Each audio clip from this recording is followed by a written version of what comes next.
चक्रीणं च तेजो राशिं सर्वतो दीप्तिमन्तं पश्यामि त्वां दुर्निरीक्ष्यं समन्तनात्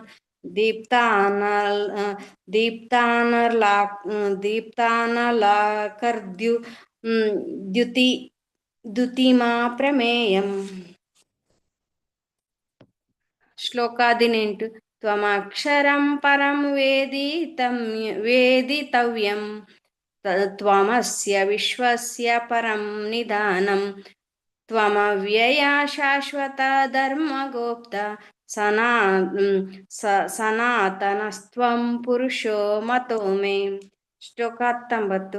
ಅನಾದಿಮಂತ್ಯಾನ ಅನಂತ ವೀರ್ಯಂ ಅನಂತ ಬಾಹುಂ ಶಶಿ ಸೂರ್ಯನೇತ್ರಂ ಪಶ್ಯಾಮಿ ತ್ವಾಂ ದೀಪ್ತಹುತಾಶವಕ್ತ್ರಂ ಸ್ವತೇಜಸಾ ವಿಶ್ವಮಿದಂ ತಪಂತಂ. ಶ್ಲೋಕ 20.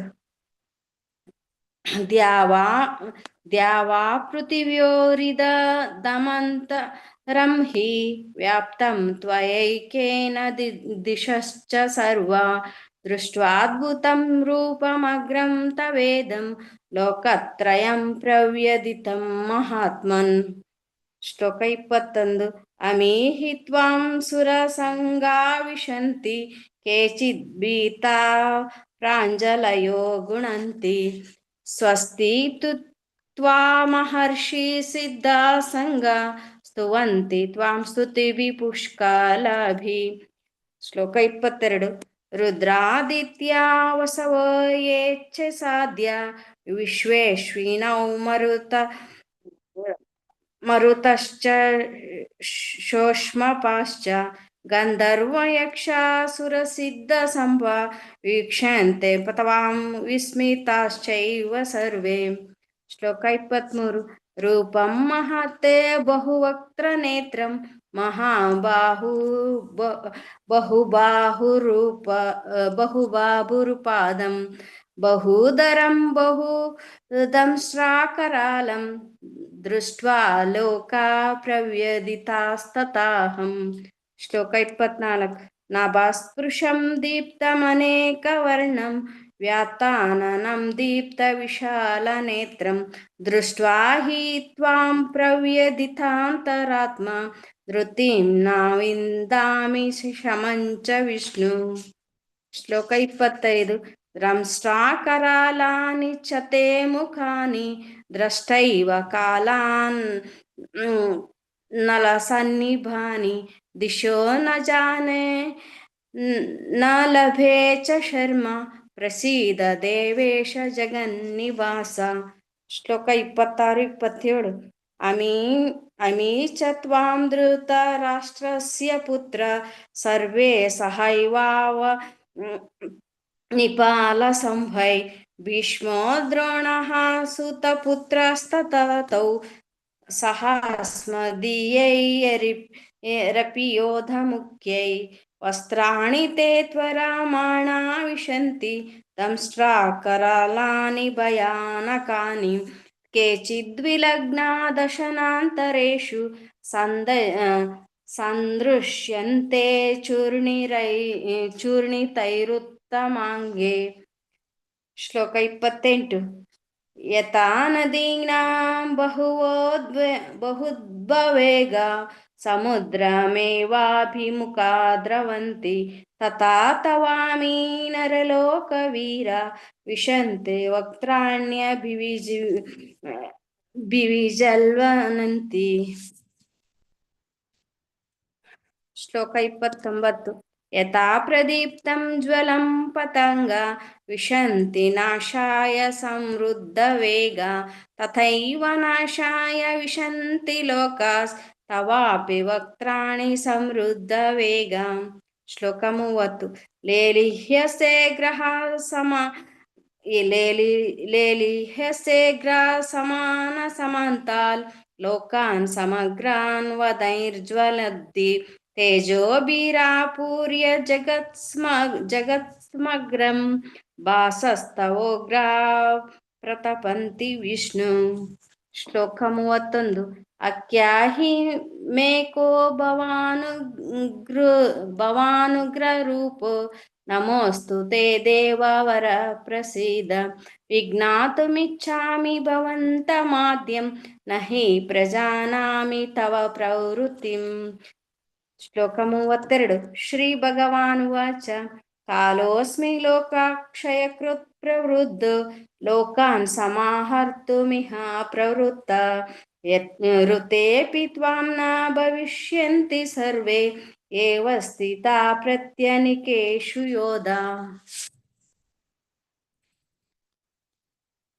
ಶ್ಲೋಕ 33 ತಸ್ಮಾತ್ತ್ವಮುತ್ತಿಷ್ಠ ಯಶೋ ಲಭಸ್ವ ಜಿತ್ವಾ ಶತ್ರೂನ್ ಭುಂಕ್ಷ ರಾಜ್ಯಂ ಸಮೃದ್ಧಂ ಮಯೈವೈತೆ ನಿಹತಾ ಪೂರ್ವಮೇವ ನಿಮಿತ್ತ ಮಾತ್ರಂ ಭವ ಸವ್ಯಸಾಚಿನ್ ಶ್ಲೋಕ 34 ದ್ರೋಣಂ ಚ ಭೀಷ್ಮಂ ಚ ಜಯದ್ರಥಂ ಚ ಕರ್ಣಂ ತಥಾನ್ಯಾನಪಿ ಯೋಧವೀರಾನ್ ಮಯಾ ಅತಾಂಸ್ತ್ವಂ ಜಹಿಮಾ ವ್ಯತಿಷ್ಠ ಯುದ್ಧಸ್ಯ ಜೇತಾಸಿ ರಣೇ ಸಪತ್ನಾನ್ ಶ್ಲೋಕ 35 ಸಂಜಯ ಉವಾಚ ಏತಶ್ರುತ್ವಾ ವಚನಂ ಕೇಶವಸ್ಯ ಕೃತಾಂಜಲಿರ್ವೇಪಮಾನ ಕಿರೀಟೆ ನಮಸ್ಕೃತ್ವಾ ಭೂಯ ಏವಾಹ ಕೃಷ್ಣಂ ಸಗದ್ಗದಂ ಭೀತ ಪ್ರಣಮ್ಯ ಶ್ಲೋಕ 36 ಅರ್ಜುನ ಉವಾಚ ಸ್ಥಾನೇ ಋಷಿಕೇಶ ತವ ಪ್ರಕೀರ್ತ್ಯ ಜಗತ್ ಪ್ರಹೃಷ್ಯತ್ಯನುರಜ್ಯತೆ ಚ ರಕ್ಷಾಂಸಿ ಭೀತಾನಿ ದಿಶೋ ದ್ರವಂತಿ ಸರ್ವೇ ನಮಸ್ಯಂತಿ ಚ ಸಿದ್ಧಸಂಗ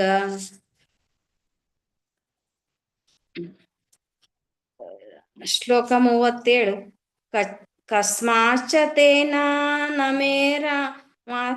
ನಮೇರನ್ಹಾತ್ಮನ್ ಗರೀಯಸೆ ಬ್ರಾಹ್ಮಣೋऽಪ್ಯಾದಿಕರ್ತೆ ಅನಂತ ದೇವೇಶ ಜಗನ್ನಿವಾಸ ತ್ವಮಕ್ಷರಂ ಸತ್ಪುತ್ರಂ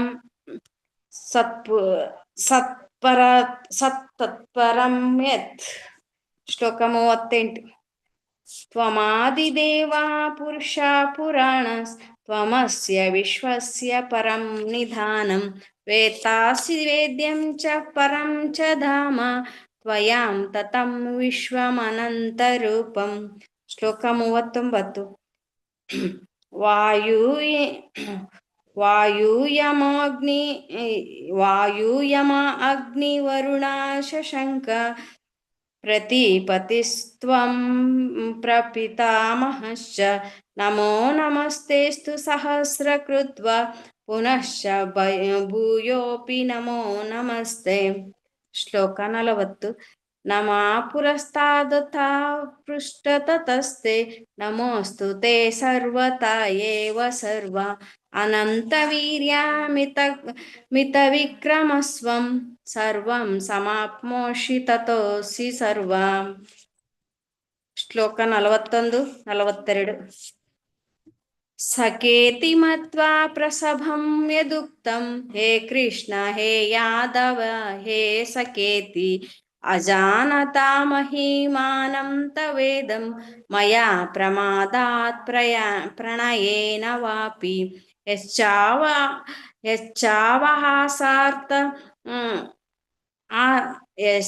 ಯಶ್ಚಾವಾಸಾರ್ತಮ ಸತ್ಕೃತೋಷಿ ವಿಹಾರಶಯ್ಯಾಸನ ಭೋಜನೇಷು ಏಕೋತವಾಪಚ್ಯುತ ತತ್ಸಮಕ್ಷಂ ತತ್ಕ್ಷಾಮಯೇ ತ್ವಾಮಹಂ ಪ್ರಮೇಯಂ ಶ್ಲೋಕ 43 ಪಿತಾಸಿ ಲೋಕಸ್ಯ ಚರಾಚರಸ್ಯ ತ್ವಮಸ್ವ ಪೂಜ್ಯಶ್ಚ ಗುರುರ್ಗರೀಯಾನ್ ನ ತ್ವತ್ಸಮೋತ್ಸ್ಯಾತ್ಯಬಧಿಕಾತ್ ಕುತೋನ್ಯ ಲೋಕತ್ರಯೇಪ್ಯ ಪ್ರತಿಮಾ ಪ್ರಭಾವ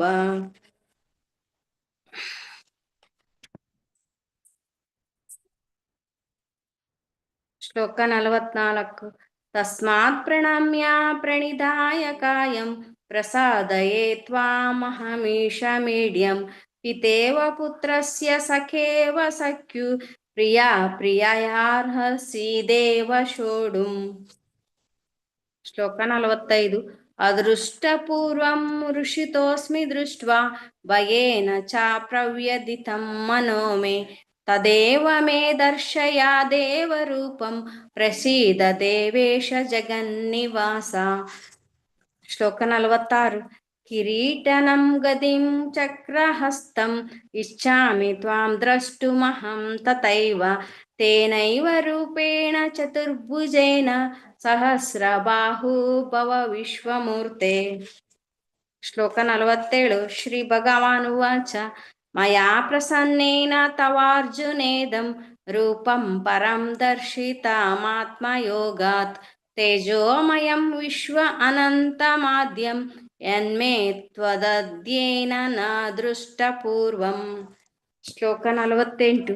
ನ ವೇದಯಜ್ಞಾನ ದ್ಯಯರ್ನೈರ್ನ ದಾನೈರ್ ನ ಚ ಕ್ರಿಯಾಭಿರ್ನ ತಪೋಭಿರುಗೈ ಏವಂ ರೂಪ ಶಕ್ಯ ಅಹಂ ನೃಲೋಕೆ ದ್ರಷ್ಟುಂ ತ್ವದನ್ಯೇನ ಕುರು ಪ್ರವೀರ. ಶ್ಲೋಕ 49. ಮಾತೆ ವ್ಯತಾ ಮಾ ಚ ವಿಮೂಢ ಭಾವೋ ದೃಷ್ಟ್ವಾಂ ರೂಪಂ ಘೋರಮಿದೃಜ್ಮಮೇದಂ ವ್ಯಪ್ಯೇತಭಿ ಪ್ರೀತಮನಾ ಪುನಸ್ತ್ವಂ ತದೇವ ಮೇ ರೂಪಮಿದಂ ಪ್ರಪಶ್ಯ. ಶ್ಲೋಕ 50. ಸಂಜಯ ಉವಾಚ ಇತ್ಯರ್ಜುನಂ ವಾಸುದೇವಸ್ತಥೋಕ್ತ್ವಾ ಸ್ವಕಂ ರೂಪಂ ದರ್ಶಯಾಮಾಸ ಭೂಯ ಆಶ್ವಾಸಯಾಮಾಸ ಚ ಭೀತಮೇನಂ ಭೂತ್ವಾ ಪುನಃ ಸೌಮ್ಯ ವಪುರ್ಮಹಾತ್ಮ. ಅರ್ಜುನ ಉವಾಚ. ಶ್ಲೋಕ 51. ಅರ್ಜುನ ಉವಾಚ ದೃಷ್ಟ್ವೇದಂ ಮಾನುಷಂ ರೂಪಂ ತವ ಸೌಮ್ಯಂ ಜನಾರ್ದನ ಇದಾನೀಮಸ್ಮಿ ಸಂವೃತ್ತ ಸಚೇತ ಪ್ರಕೃತಿಗತಂ. ಶ್ಲೋಕ 52. ಶ್ರೀ ಭಗವಾನ್ ಉವಾಚ ಸುದುರ್ದರ್ಶಮಿದಂ ರೂಪಂ ದೃಷ್ಟವಾನಸಿ ಯನ್ಮಮ ದೇವಾ ಅಪ್ಯಸ್ಯ ರೂಪಸ್ಯ ನಿತ್ಯಂ ದರ್ಶನಕಾಂಕ್ಷಣ. ಶ್ಲೋಕ 53. ನಾಹಂ ವೇದೈರ್ನ ತಪಸಾ ನ ದಾನೇನ ನ ಚೇಜ್ಯಯಾ ಶಕ್ಯ ಏವಂ ವಿದೋ ದ್ರಷ್ಟುಂ ದೃಷ್ಟವಾನಸಿ ಮಾಂ ಯಥಾ. ಶ್ಲೋಕ 54. ಭಕ್ತ್ಯಾ ತ್ವನನ್ಯಯಾ ಶಕ್ಯ ಅಹಮೇವಂ ವಿದೋರ್ಜುನ ಜ್ಞಾತುಂ ದ್ರಷ್ಟು ಚ ತತ್ವೇನ ಪ್ರವೇಷ್ಟುಂ ಚ ಪರಂತಪ.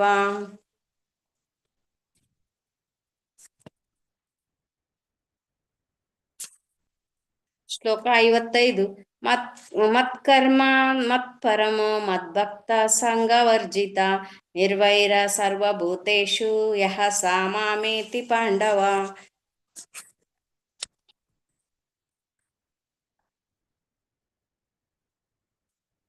ಥ್ಯಾಂಕ್ ಯು ಮಾತಾಜಿ. ಹರೇ ಕೃಷ್ಣ.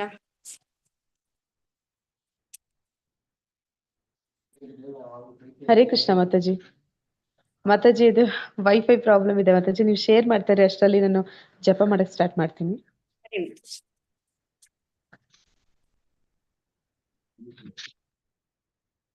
ಹರೇ ಕೃಷ್ಣ. ಎಲ್ಲರೂ ಒಂದು ರೌಂಡ್ ಜಪ ಮಾಡೋಣ. ಹರೇ ಕೃಷ್ಣ ಮಾತಾಜಿ. ಹರೇ ಕೃಷ್ಣ ಮಾತಾಜಿ.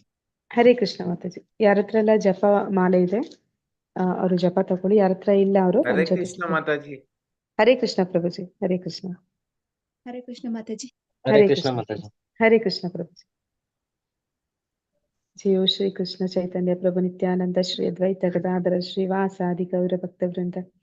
ಹರೇ ಕೃಷ್ಣ ಕೃಷ್ಣ ಕೃಷ್ಣ ಹರಿ ಹರಿ, ಹರೇ ರಾಮ ರಾಮ ರಾಮ ಹರೇ ಹರೇ, ಹರೇ ಕೃಷ್ಣ ಕೃಷ್ಣ ಕೃಷ್ಣ ಹರೇ ಹರೇ, ಹರೇ ರಾಮ ರಾಮ ರಾಮ ಹರೇ ಹರೇ, ಹರೇ ಕೃಷ್ಣ ಕೃಷ್ಣ ಕೃಷ್ಣ ಹರೇ ಹರೇ, ಹರೇ ರಾಮ ರಾಮ ರಾಮ ಹರೇ ಹರೇ, हरे कृष्ण कृष्ण कृष्ण हरे हरे, हरे राम राम राम हरे हरे, हरे कृष्ण कृष्ण कृष्ण हरे हरे, हरे राम राम राम हरे हरे, हरे कृष्ण कृष्ण कृष्ण हरे हरे, हरे राम राम राम हरे हरे, हरे कृष्ण कृष्ण कृष्ण हरे हरे, हरे राम राम राम हरे हरे, हरे कृष्ण कृष्ण कृष्ण हरे हरे, हरे राम राम राम हरे हरे, हरे कृष्ण कृष्ण कृष्ण हरे हरे, हरे राम राम राम हरे हरे, हरे कृष्ण कृष्ण कृष्ण हरे हरे, हरे राम राम राम हरे हरे, हरे कृष्ण कृष्ण कृष्ण हरे हरे, हरे राम राम राम हरे हरे, हरे कृष्ण कृष्ण कृष्ण हरे हरे, हरे राम राम राम हरे हरे, हरे कृष्ण कृष्ण कृष्ण हरे हरे, हरे राम राम राम हरे हरे, हरे कृष्ण कृष्ण कृष्ण हरे हरे,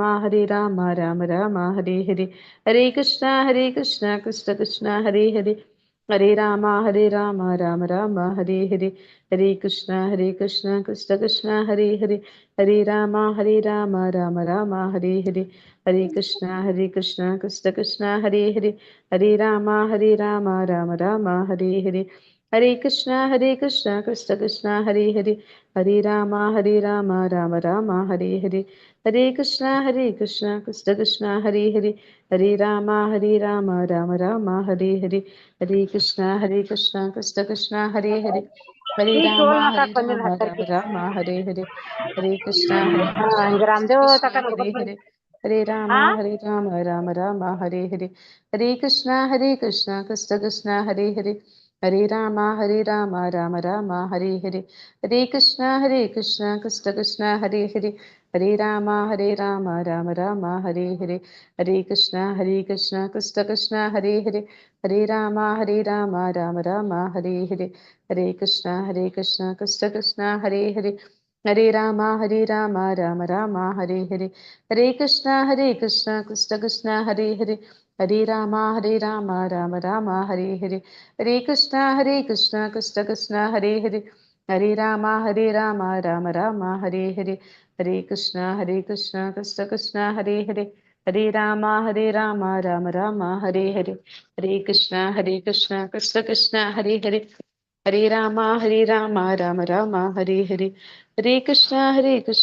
कृष्ण हरे हरे, हरे राम राम राम हरे हरे, हरे कृष्ण कृष्ण कृष्ण हरे हरे, हरे राम राम राम हरे हरे, हरे कृष्ण कृष्ण कृष्ण हरे हरे, हरे राम राम राम हरे हरे, हरे कृष्ण कृष्ण कृष्ण हरे हरे, हरे राम राम राम हरे हरे,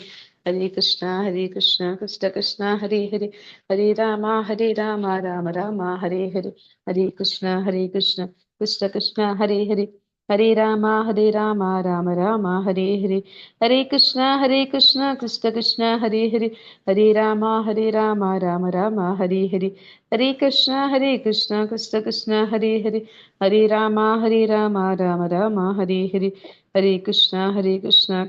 कृष्ण हरे हरे, हरे राम राम राम हरे हरे, हरे कृष्ण कृष्ण कृष्ण हरे हरे, हरे राम राम राम हरे हरे, हरे कृष्ण कृष्ण कृष्ण हरे हरे, हरे राम राम राम हरे हरे, हरे कृष्ण कृष्ण कृष्ण हरे हरे, हरे राम राम राम हरे हरे, हरे कृष्ण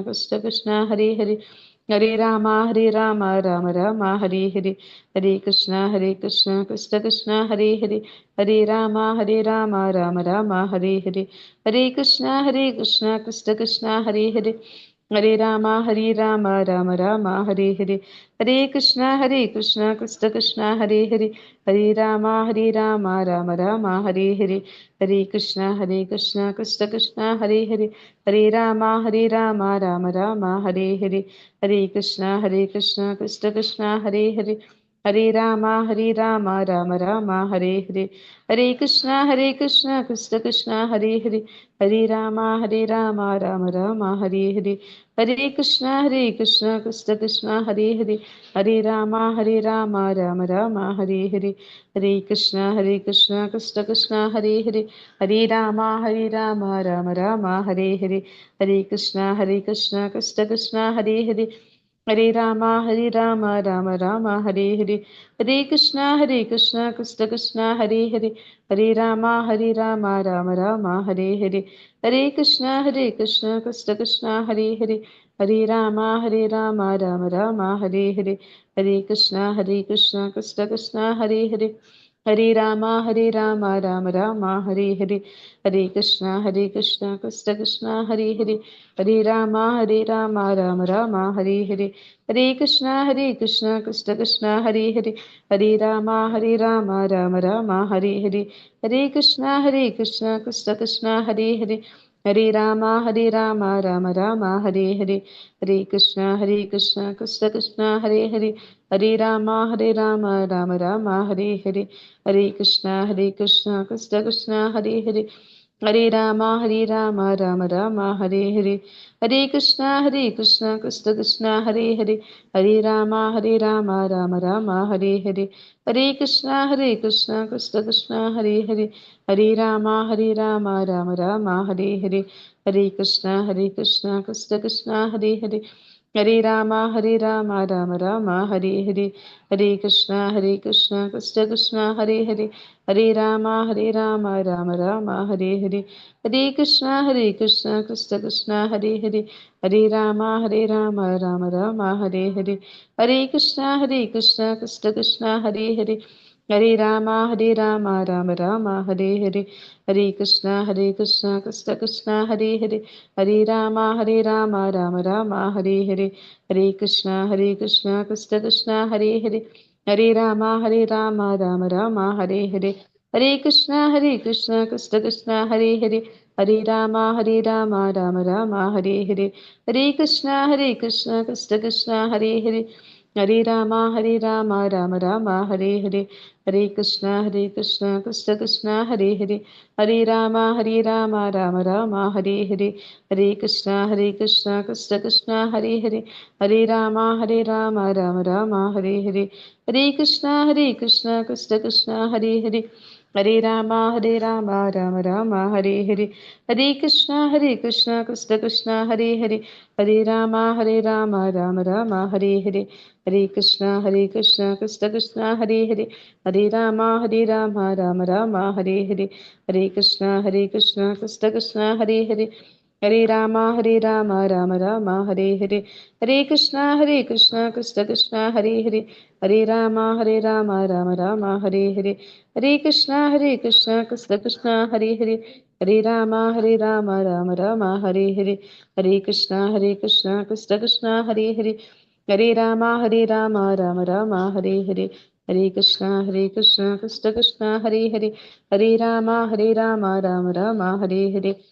कृष्णा कृष्ण कृष्ण हरे हरे, हरे राम राम राम हरे हरे, हरे कृष्णा कृष्ण कृष्ण हरे हरे, हरे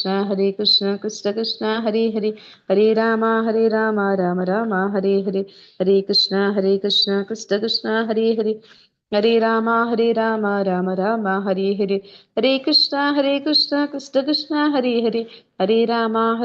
राम राम हरे हरे, हरे कृष्णा कृष्ण कृष्ण हरे हरे, हरे राम राम राम हरे हरे, हरे कृष्णा कृष्ण कृष्ण हरे हरे, हरे राम राम राम हरे हरे, हरे कृष्णा कृष्ण कृष्ण हरे हरे, हरे राम राम राम हरे हरे, हरे कृष्णा कृष्ण कृष्ण हरे हरे, हरे राम राम राम हरे हरे, हरे कृष्णा कृष्ण कृष्ण हरे हरे, हरे राम राम राम हरे हरे, हरे कृष्णा कृष्ण कृष्ण हरे हरे, हरे राम राम राम हरे हरे, हरे कृष्णा कृष्ण कृष्ण हरे हरे, हरे राम राम राम हरे हरे, हरे कृष्णा कृष्ण कृष्ण हरे हरे, ಹರೇ ರಾಮ ರಾಮ ರಾಮ ಹರೇ ಹರೇ, ಹರೇ ಕೃಷ್ಣ ಕೃಷ್ಣ ಕೃಷ್ಣ ಹರೇ ಹರೇ, ಹರೇ ರಾಮ ರಾಮ ರಾಮ ಹರೇ ಹರೇ, ಹರೇ ಕೃಷ್ಣ ಕೃಷ್ಣ ಕೃಷ್ಣ ಹರೇ ಹರೇ, ಹರೇ ರಾಮ ರಾಮ ರಾಮ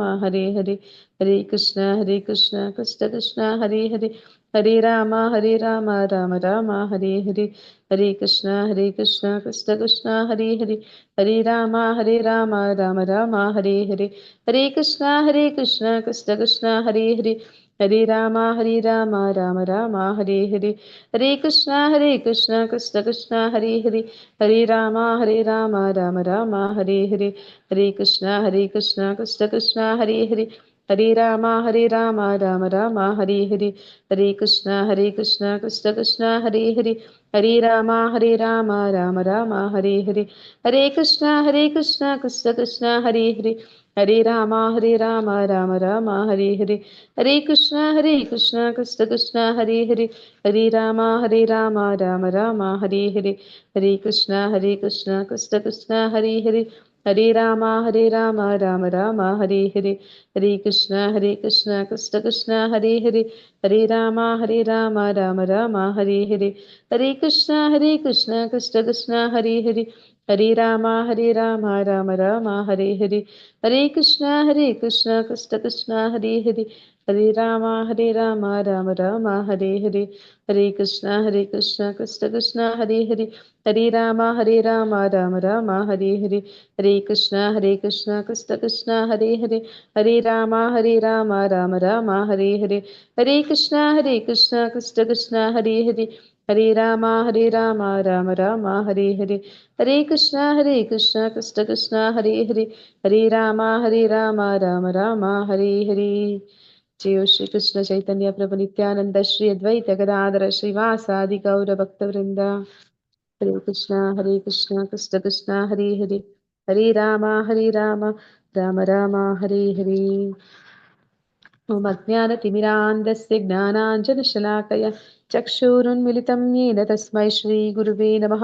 ಶ್ರೀಚೈತನ್ಯಮನೋಭೀಷ್ಟಂ ಸ್ಥಾಪಿತಂ ಯೇನ ಭೂತಲೆ ಸ್ವಯಂ ರೂಪಃ ಕದಾ ಮಹ್ಯಂ ದದಾತಿ ಸ್ವಪದಾಂತಿಕಂ. ವಂದೇಹಂ ಶ್ರೀಗುರುಶ್ರೀಯುತಪದಕಮಲಂ ಶ್ರೀಗುರೂನ್ ವೈಷ್ಣವಾಂಶ್ಚ ಶ್ರೀರೂಪಂ ಸಾಗ್ರಜಾತಂ ಸಹಗಣ ರಘುನಾಥಾನ್ವಿತಂ तं ಸಜೀವಂ ಸಾದ್ವೈತಂ ಸಾವಧೂತಂ ಪರಿಜನಸಹಿತಂ ಕೃಷ್ಣಚೈತನ್ಯದೇವಂ ಶ್ರೀರಾಧಾಕೃಷ್ಣಪಾದಾನ್ ಸಹಗಣ ಲಲಿತಾ ಶ್ರೀವಿಶಾಖಾನ್ವಿತಾಂಶ. ಹೇ ಕೃಷ್ಣ ಕರುಣಾ ಸಿಂಧು ದೀನಬಂಧು ಜಗತ್ಪತೆ ಗೋಪೀಶ ಗೋಪಿಕಾ ಕಾಂತ ರಾಧಾಕಾಂತ ನಮೋಸ್ತುತೆ. ತಪ್ತ ಕಾಂಚನ ಗೌರಾಂಗಿ ರಾಧೆ ವೃಂದಾವನೇಶ್ವರಿ ವೃಷಭಾನುಸುತೆ ದೇವಿ ಪ್ರಣಮಾಮಿ ಹರಿಪ್ರಿಯೆ. ವಾಂಛಾ ಕಲ್ಪತರುಭ್ಯಶ್ಚ ಕೃಪಾ ಸಿಂಧುಭ್ಯ ಏವ ಚ ಪತಿತನಾಂ ಪಾವನೇಭ್ಯೋ ವೈಷ್ಣವೇಭ್ಯೋ ನಮೋ ನಮಃ. ನಮೋ ಓಂ ವಿಷ್ಣುಪಾದಾಯ ಕೃಷ್ಣಪ್ರೇಷ್ಠಾಯ ಭೂತಲೆ ಶ್ರೀಮತೆ ಭಕ್ತಿವೇದಾಂತ ಸ್ವಾಮಿ ನಿತ್ಯನಾಮಿನೆ. ನಮಸ್ತೆ ಸರಸ್ವತಿ ದೇವಿ ಗೌರವಾಣಿ ಪ್ರಚಾರಿಣಿ ನಿರ್ವಿಶೇಷ ಶೂನ್ಯವಾದಿ ಪಾಶ್ಚಾತ್ಯ ದೇಶತಾರಿಣಿ. ಜಯ ಶ್ರೀ ಕೃಷ್ಣ ಚೈತನ್ಯ ಪ್ರಭು ನಿತ್ಯಾನಂದ ಶ್ರೀ ಅದ್ವೈತ ಗದಾಧರ ಶ್ರೀವಾಸಾದಿ ಗೌರ ಭಕ್ತವೃಂದ. ಹರೇ ಕೃಷ್ಣ ಕೃಷ್ಣ ಕೃಷ್ಣ ಹರೇ ಹರೇ, ಹರೇ ರಾಮ ರಾಮ ರಾಮ ಹರೇ ಹರೇ. ಹರೇ ಕೃಷ್ಣ. ಎಲ್ಲರಿಗೂ ಶ್ರೀ ಶ್ರೀ ರಾಧಾ ಗೋವಿಂದ ಮಂಗಳೂರು ಕುಲಾಯ್ ನಾಮನಿಷ್ಠ ಪ್ರಭುಗಳು ಆಯೋಜಿಸಿರುವ 18 ದಿನಗಳ ಭಗವದ್ಗೀತೆಯ ತರಗತಿಗೆ ಸ್ವಾಗತ. ಇವತ್ತಿನ ಅಧ್ಯಾಯ 11 ವಿಶ್ವರೂಪ ದರ್ಶನ. ಈ ಒಂದು ಅಧ್ಯಾಯದ ಬಗ್ಗೆ ನಾವು ತಿಳ್ಕೊಳ್ಳೋಕೆ ಮೊದಲು ಭಗವಂತನ ಹತ್ರ ಪ್ರಾರ್ಥನೆ ಮಾಡೋಣ. ಪರಮಾತ್ಮ ನಿಮಿತ್ತವನ್ನಾಗಿಸಿ ನಮಗೆ ಈ ಒಂದು ಅಧ್ಯಾಯವನ್ನ ಪರಿಪೂರ್ಣವಾಗಿ ಅರ್ಥ ಮಾಡ್ಕೊಳ್ಳುವ ಶಕ್ತಿಯನ್ನ ಕೊಡ್ಲಿ, ಆಶೀರ್ವಾದ ಮಾಡ್ಲಿ ಅಂತ. ಹರೇ ಕೃಷ್ಣ. ಮಾತಾಜಿ 1 ನಿಮಿಷ ನೀವು ಶೇರ್ ಮಾಡ್ತಾ ಇರಿ ಮಾತಾಜಿ. ಇಲ್ಲಿ ವೈಫೈ ಬಂತು, ನಾನು ಅಷ್ಟರಲ್ಲಿ ಆನ್ ಮಾಡಿ ಟ್ರೈ ಮಾಡ್ತೀನಿ. ಹರೇ ಕೃಷ್ಣ. ಅದಕ್ಕೂ ಮೊದಲು ನಿನ್ನೆ ಅಧ್ಯಾಯದ ಬಗ್ಗೆ ಅಲ್ಲಿವರೆಗೂ ನಾವು ಡಿಸ್ಕಸ್ ಮಾಡೋಣ. ನಿನ್ನೆ ಅಧ್ಯಾಯದಲ್ಲಿ ನಾವೇನ್ ತಿಳ್ಕೊಂಡ್ವಿ ಅಂತ. ನಿನ್ನೆ ಅಧ್ಯಾಯದ ಹೆಸರೇನಿತ್ತು ಅಂತ ಯಾರಾದ್ರೂ ಹೇಳ್ತೀರಾ?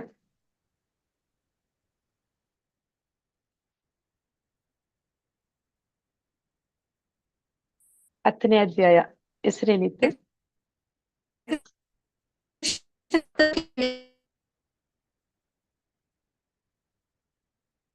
ಹರೇ ಕೃಷ್ಣ. ವಿಭೂತಿ ಯೋಗ. ವಿಭೂತಿ ಯೋಗ. ಭಗವಂತನ ವೈಭವಗಳ ಬಗ್ಗೆ ನಾವು ತಿಳ್ಕೊಂಡ್ವಿ.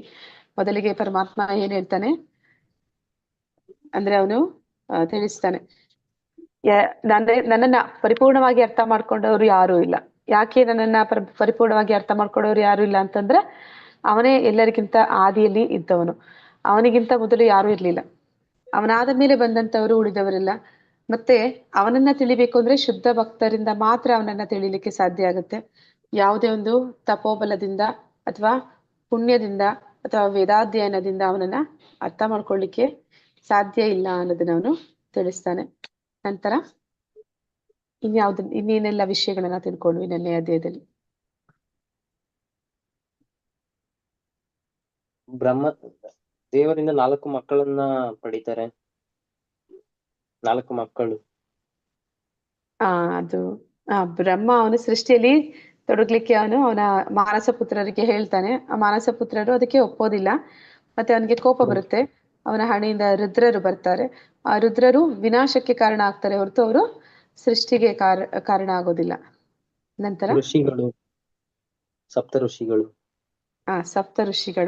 ಸಪ್ತ ಋಷಿಗಳು ಅವರು ಈ ಒಂದು ನಮ್ಮ ಪ್ರಜಾತ್ಪತ್ತಿಗೆ ಅವರು ಸಹಾಯ ಮಾಡ್ತಾರೆ. ಅವರೆಲ್ಲರೂ ಕೂಡ ನಮ್ಮ ಏನಂತ ಹೇಳ್ತೀವಿ, ನಮ್ಮ ಗೋತ್ರ ಏನು ಅಂತ ಹೇಳಿದ್ರೆ ನಾವು ಯಾವ್ದಾದ್ರು ಅವರ ಒಂದು ಋಷಿಗಳ ಹೆಸರನ್ನ ಹೇಳ್ತೀವಿ. ಅಂದ್ರೆ ನಾವೆಲ್ಲರೂ ಕೂಡ ಆ ಋಷಿಗಳ ಒಂದು ಪರಂಪರೆಯಲ್ಲಿ ಬಂದವರು.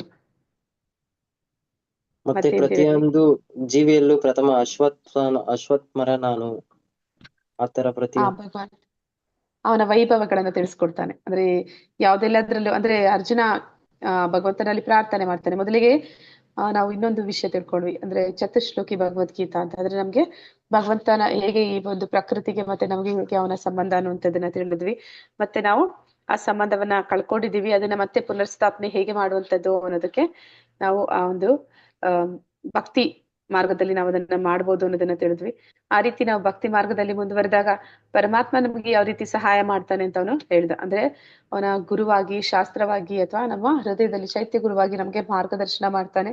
ಮತ್ತೆ ನಮ್ಗೆ ಜ್ಞಾನವನ್ನ ಕೊಡ್ತಾನೆ. ನಮ್ಮಲ್ಲಿ ಒಂದು ಆಧ್ಯಾತ್ಮಿಕ ಮುನ್ನಡೆಗಾಗಿ ಏನೆಲ್ಲ ಬೇಕು ಅವುಗಳನ್ನೆಲ್ಲ ಅವನು ಒದಗಿಸ್ತಾನೆ. ಮತ್ತೆ ನಮ್ಮಲ್ಲಿ ಏನಿದೆ ಅದನ್ನ ಕಾಪಾಡ್ತಾನೆ. ಮತ್ತೆ ನಮ್ಗೆ ಇಲ್ಲದನ್ನ ಕೊಡ್ತಾನೆ, ಮತ್ತೆ ಇಲ್ಲದನ್ನ ಕಾಪಾಡ್ತಾನೆ ಅಂತ ಪರಮಾತ್ಮ ಹೇಳ್ತಾನೆ. ಇದೆಲ್ಲವೂ ಕೂಡ ಅಭಿದಯ, ಅಂದ್ರೆ ಅವನು ಭಕ್ತಿ ಮಾಡಿದರ ಪ್ರಯೋಜನ ಅನ್ನೋದನ್ನ ನಾವು ನೋಡಿದ್ವಿ. ನಿಸರ್ಗ ನಂತರ ಏನಿತ್ತು? ಬರ್ತಾ ಇಲ್ಲ ಬಾಮ್ಮ. ಹರೇ ಕೃಷ್ಣ ಮಾತಾಜಿ. ಹಾ ಮಾತಾಜಿ. ಮಾತಾಜಿ ನಂದುನು ಒಂದ್ ಸ್ವಲ್ಪ ಪ್ರಾಬ್ಲಮ್ ಆಗಿತ್ತು, ಸಾರಿ. ಈಗ ಸಿಗ್ತಾ ಇಲ್ಲ ಮಾತಾಜಿ, ನಾನೇ ಮಾಡ್ಲಾ? ನೋಡಿ ಮಾತಾಜಿ, 1 ನಿಮಿಷ ಟ್ರೈ ಮಾಡ್ತಾ ಇದ್ದೀನಿ. ಮಾತಾಜಿ, ನಾನು ಅದೇ ಓಪನ್ ಮಾಡಿದೆ. ನಾನು ಇಲ್ಲಿ ಅಷ್ಟರಲ್ಲಿ ನಾವು ಅದು ಡಿಸ್ಕಸ್ ಮಾಡೋಣ ಅಂತ. ಓಕೆ. ಮತ್ತೆ ಅವನು ಅನೇಕ ವೈಭವಗಳನ್ನ ತಿಳಿಸ್ಕೊಡ್ತಾನೆ ಅಲ್ವಾ, ಯಾವ್ದಾವ್ದ್ರಲ್ಲಿ ತಾನಿದ್ದೀನಿ ಅಂತ. ಯಾವ್ದಾವ್ದು ನೆನಪಿದೆ ನಿಮ್ಗೆ? ಮೃಗಗಳಲ್ಲಿ ಅವನು ಏನಾಗಿದ್ದ? ಸಿಂಹ ಆಗಿದ್ದ. ಪಕ್ಷಿಗಳಲ್ಲಿ ಗರುಡ ಆಗಿದ್ದ. ನಂತರ ಮರಗಳಲ್ಲಿ, ವೃಕ್ಷಗಳಲ್ಲಿ ಅಶ್ವತ್ಥ ಮರ. ನಂತರ ಇನ್ನೇನ್ ಹೇಳಿದ್ದ ಪರ್ವತ, ಹಿಮಾಲಯ ಪರ್ವತ. ಚಲಿಸದೇ ಇರುವ ವಸ್ತುಗಳಲ್ಲಿ ಹಿಮಾಲಯ ಪರ್ವತ ನಾನು. ಶಬ್ದದಲ್ಲಿ ಓಂ. ಆಮೇಲೆ ಶಬ್ದದಲ್ಲಿ ಓಂ. ಶಬ್ದದಲ್ಲಿ ಓಂಕಾರ. ಮಂತ್ರಗಳಲ್ಲಿ ಗಾಯತ್ರಿ ಮಂತ್ರ. ಮಂತ್ರಗಳಲ್ಲಿ ಗಾಯತ್ರಿ. ಓಕೆ. ಆಮೇಲೆ ಪ್ರಜೋತ್ಪತ್ತಿಯಲ್ಲಿ ಪ್ರಜೆಗಳನ್ನ ಉತ್ಪತ್ತಿ ಮಾಡೋದ್ರಲ್ಲಿ ಸಂದರ್ಭ. ಆಮೇಲೆ ಸೇನೆ ಅಂದ್ರೆ ದೇವಲೋಕದ ಸೇನೆಗಳು, ಅದರಲ್ಲಿ ಯಾರು ಮುಖ್ಯಸ್ಥ? ಇಂದ್ರ. ಅಲ್ಲ ಮಾತಾಜಿ, ಕಾರ್ತಿಕೇಯ. ನಂತರ ಸುಬ್ರಹ್ಮಣ್ಯ. ಮತ್ತೆ ಸಾಗರಗಳ ಅಂದ್ರೆ ಹರಿಯುವಂತ ನೀರುಗಳಲ್ಲಿ ನಾನು ಯಾರಂತ ಸಾಗರ ಅಂತ ಹೇಳ್ತಾನೆ.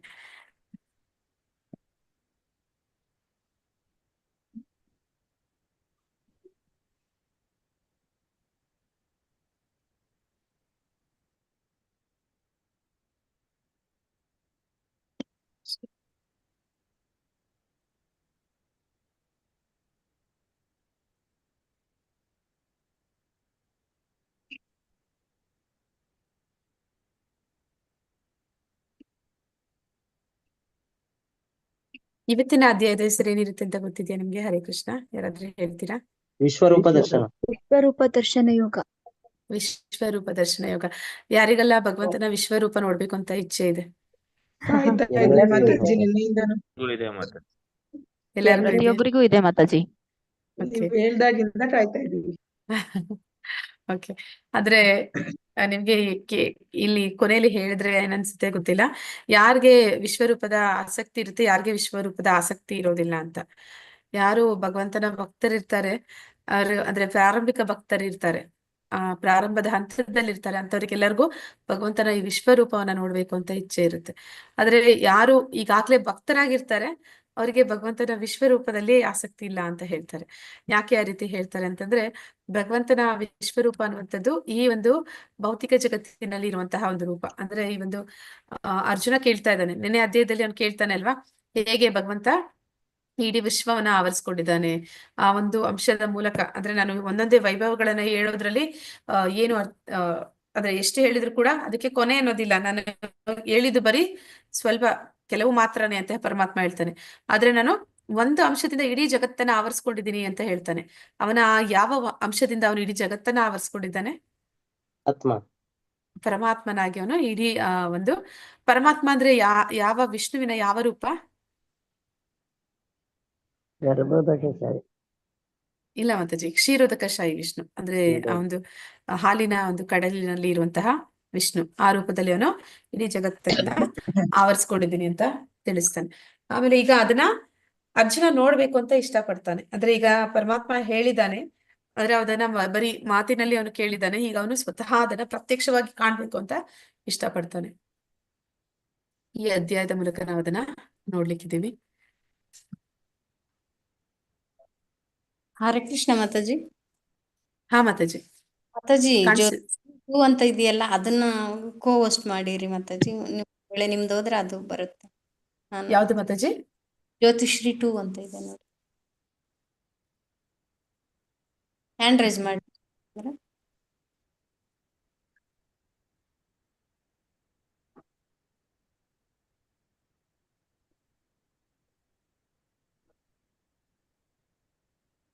ಹ್ಯಾಂಡ್ ರೈಸ್ ಮಾಡಿ ಮಾತಾಜಿ. ಒಂದ್ ನಿಮಿಷ.